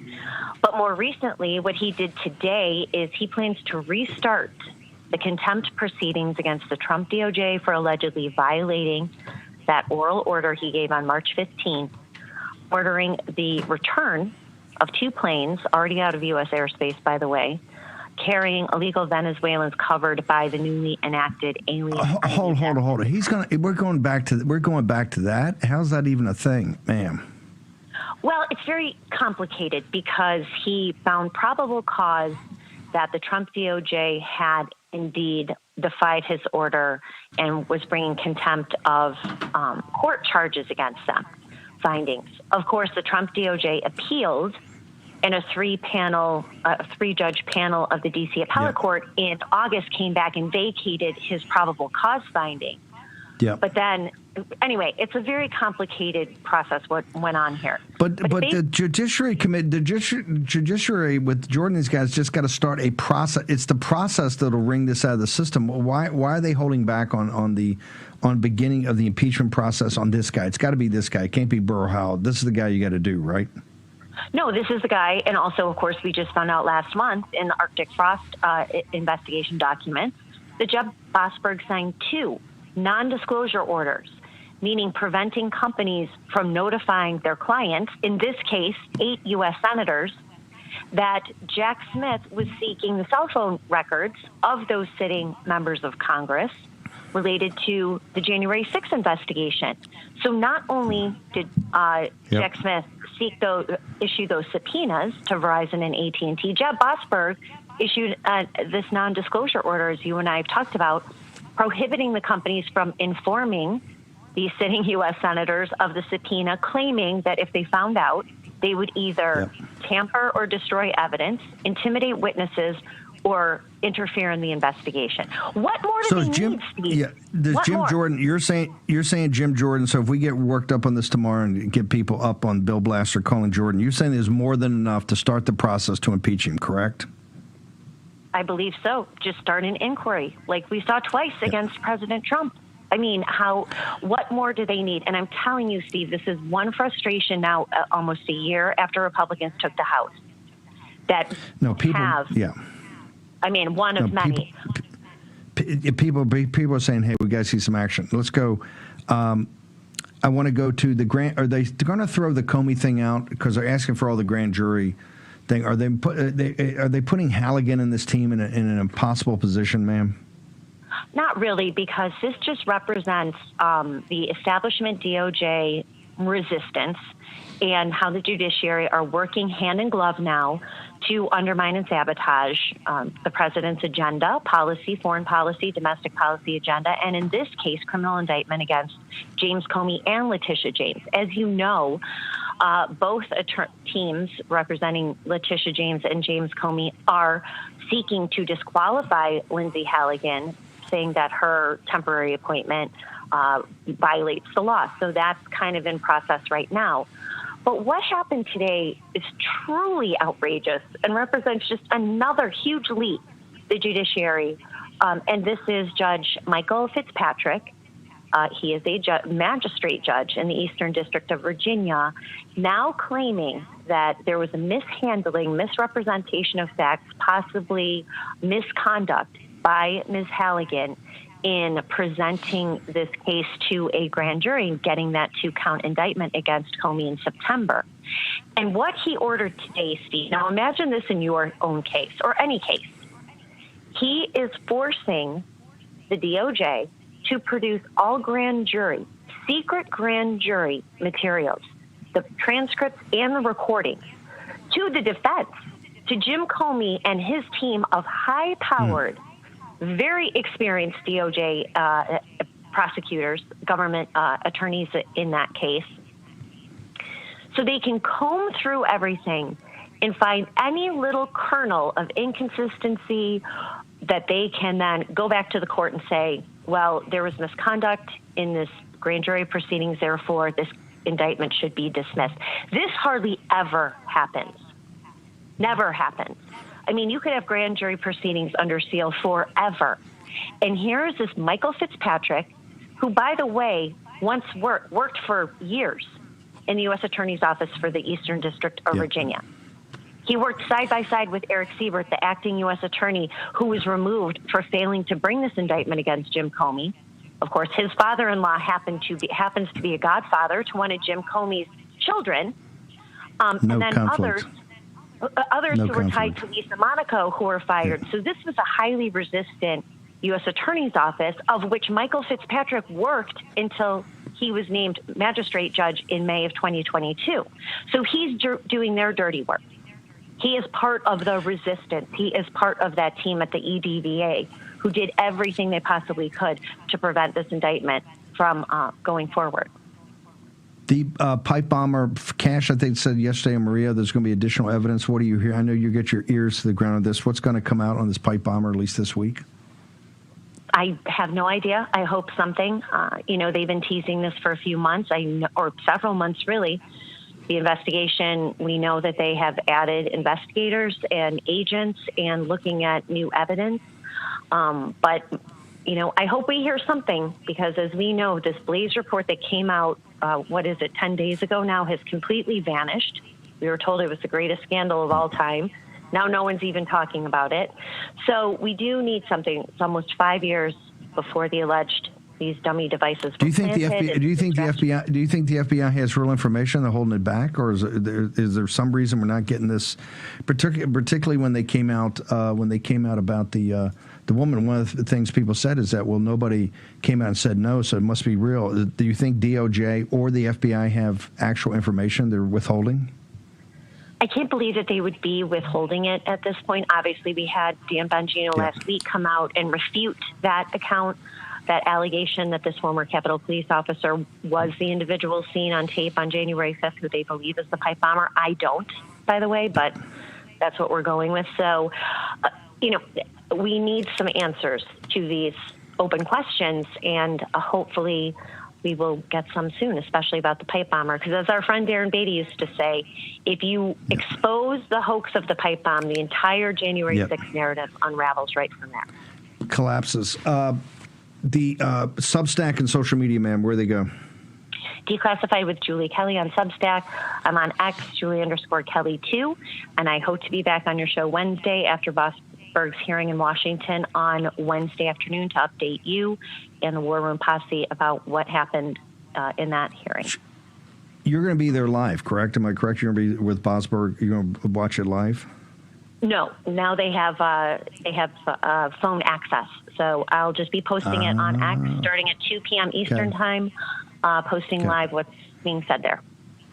Do we get you in after? You're going to have hair and makeup, so on Wednesday we'll actually see the complete package of Julie Kelly, ma'am? You never know. I mean, I've got my boiler guy on his way here, so I can't, be on camera and deal with the leaky basement at the same time. Life goes on, Steve. Well, keep your fingers crossed. Life happens. Thank you, Julie Kelly. Appreciate you. Her Substack and social media. Don't miss it. The fourth attorney just walked into town. How you doing, brother? Big day. Talking to some people.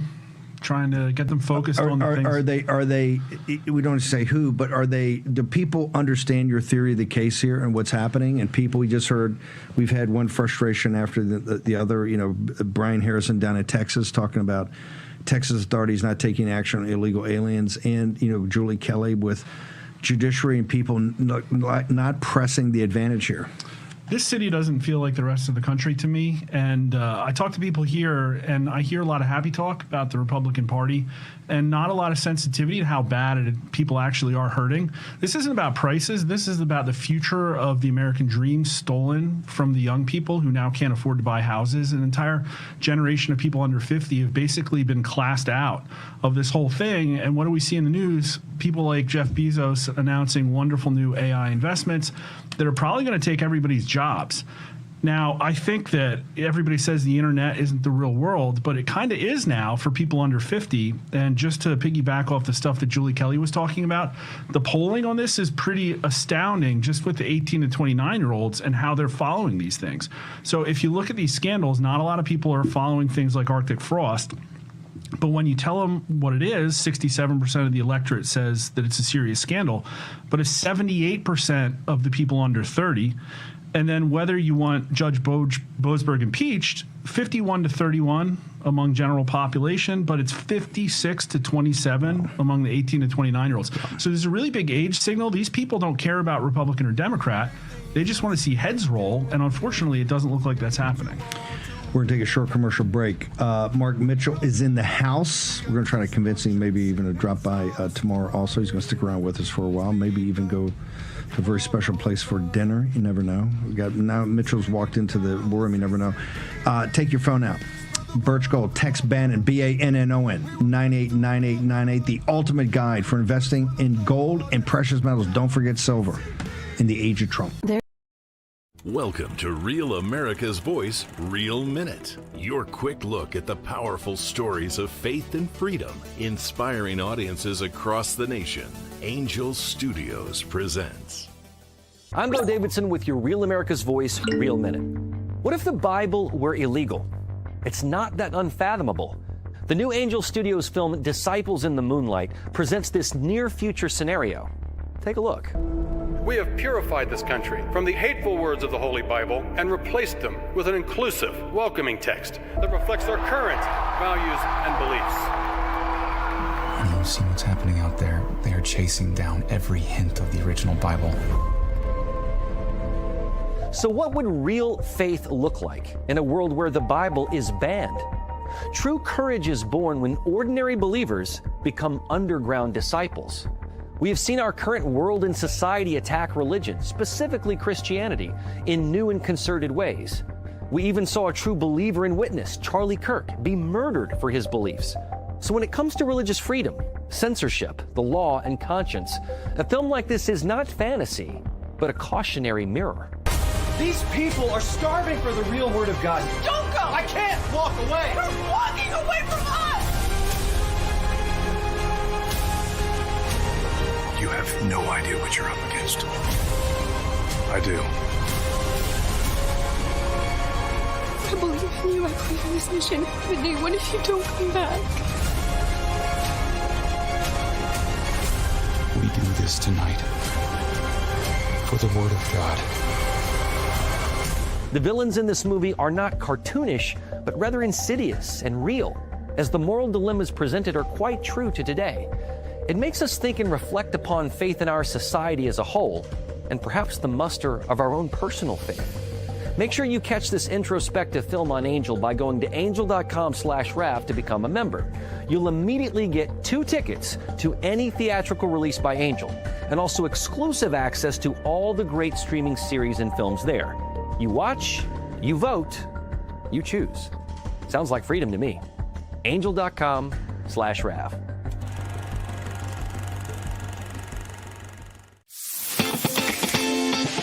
Patriots, it's time to gear up. Real America's Voice has an entire lineup of merch made just for you. We got some Rav fans out here. We watch you every day. From mugs that start your morning strong to hoodies, hats, t-shirts, pants, vests, flags, and so much more. Yeah, I noticed it. I mean, that caught my eye big time. Every piece lets you wear your pride loud and clear. This isn't just merch, it's a movement. When you shop Rav, you're showing the world you're proud to be part of the Real America's Voice family. God bless Real America's Voice. So don't wait.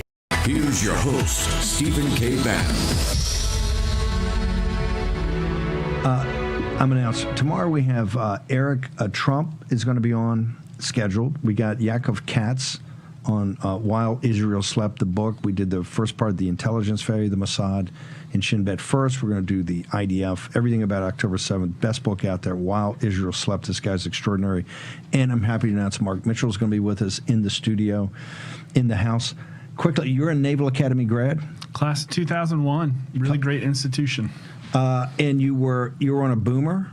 USS Nebraska Gold 739. The Gold Crew. Yeah. Tell people what that means, Blue Crew and Gold Crew. Yeah, the submarine goes out. They want to maximize the amount of time at sea. So you have one crew, goes out to sea, does a whole lot of training, comes back. Then the other crew takes it out. And the Blue Crew is the one that violated test depth 3 times and had a guy hang themselves in the feed bay, and the FTC shot himself. Gold Crew is okay. We had a couple radioactive spills. That's about it. Actually, we're making news here. My destroyer, you got the same crew the entire time, right? We were gas turbine. We're not nukes. You're talking to the communicator with the largest loss of ComSec material in the history of the Navy. The entire Joint Chiefs trained on it. Tomorrow. I mean, your failures. Tomorrow we'll get into that. Mark Mitchell, hang on. I got Tony. So look. Claire Adula, and we're going to announce tomorrow. We got something. We're working with Children's Health Defense and Claire on a bunch of fabulous interviews from the Children's Health Defense. But there's some questions about the tech bros. You know, the tech bros are everywhere. There's a bunch of issues. We're going to do artificial intelligence for an hour. Joe Allen's got some very specific things about Anthropic and David Sachs, everything going on. People were concerned at the summit. Right, and you're one of the organizers. People look to you for Make America Healthy Again. It's so vital to our coalition that the genetic engineering version of the tech bros are starting to take over MAHA. Your response, sir? Yeah, look, we're taking on some of the most powerful people on earth, and these are people who want to keep all of us sick. They make money by keeping us sick, and we want to help make people healthy. But, you know, to get there, you need to have skepticism, you need to have curiosity, you need to question authority, and you're not going to be able to do that and really make progress unless you're willing to get every conceivable voice at the table. We don't want to substitute one kind of settled science for a new kind of settled science. You know, we've been called anti-vaxxers, anti-science, conspiracy theorists, dangerous. But, you know, those are pharmaceutical company talking points. We want everybody at the table, and we want to fight head to head with the facts. We want real science. That's what we really fought for, not to end science and to, you know, start to tell people that we know the truth. We want dialogue and debate, and that's what this is all about. Are you confident that the kind of the populist grassroots movement that's been Children's Health Defense, and that you've been so with the parents that have wanted to look into autism, do you feel comfortable as you see it now that the genetic engineering crowd and the tech bros over in the CRISPR and all that can be controlled by the Make America Healthy Again team? You know, nobody controls us. The idea is that the medical freedom movement or the MAHA movement, you know, that we're all fighting each other. But really, that's not by accident. You know, these are people who we're at war with, and they have such an incredible playbook. And they use every trick in the book, and they invent new tricks every day. So, you know, what they're doing now is they're activating dissidents. So they know that the medical freedom movement, that the MAHA movement, that all these people who've been pro-Secretary Kennedy for, you know, the last 20 years, they know that we're fighters, that we're, you know, questioning the status quo, that we always do that. So they take people who disagree with Secretary Kennedy on one issue, and they amplify the hell out of them. And they find people who criticize Bobby, and they try to make it a much bigger story than it is. So, you know, there are people on one side saying Bobby Kennedy is not working fast, you know, that he's not getting enough done. And then there are the other people who are saying that he's anti-science, he's crazy, he's dangerous to their profits, and that he's getting too much done, and that we should slow him down. So they do all of these different projects. It's an incredible psyop in a battle for freedom, but also a battle for health. So, you know, they have, you know, this whole process where they're doing things like they're passing out a CIA manual on how to sabotage your own agency. they use sort of chaos agents to make it look like I said before, like there are more battles between us than there really are. Yeah. They're getting like friendly mainstream media places to go after Bobby. So they're squeezing him in the middle, going after him in every way they can go after him, trying to hide the fact that he's making really great progress. And the idea is to get rid of him so that they can go back to the business of squeezing the American public, making us sick, and sort of like ending this whole movement, which is the opportunity of a lifetime. We will go fix bayonets before that. No way you're going to lose Bobby Kennedy. Tony, we got to bounce. You've got this site with Maha you run. You're very close to Secretary Kennedy. Where do folks go, sir? MahaAction.com. And Tony, where do they go? You're the publisher, one of the great publishers out there, Skyhorse. If people want to go see your selection of books, particularly on medical freedom, where do they go? Skyhorsepublishing.com. Tony Lyons, I'm going to have you back on. I'm going to go through that manual. We're going to have you back on, talk about the CIA manual that's passing around HHS and go down in detail. Thank you, sir. Appreciate you, Tony. Mike Lindell, people, it's been a long, tough Monday. People want to know where they get some sheets and pillows. Where they go? All right, you guys, this is the early Black Friday special exclusive to the War Room Posse. You guys get free shipping no matter what you order. And this is our blankets that came in, 5 different kinds of blankets, pillow shams, duvets. The pillow shams, for example, the normal price $69.98, $12.88. These are huge Black Fridays, early Black Friday specials, exclusive to the War Room Posse. This is duvets, this is comforters, 5 different kinds of blankets, from throw blankets to any size bed. You guys go to mypillow.com/war room, and there you're going to see the Black Friday specials. Let's not forget the the Bible pillows for $29.98 for 5. You get 5 Christmas gifts there, free shipping, 5 Christmas gifts for $29.98, all individually packaged, and free shipping on that entire order. Then you got the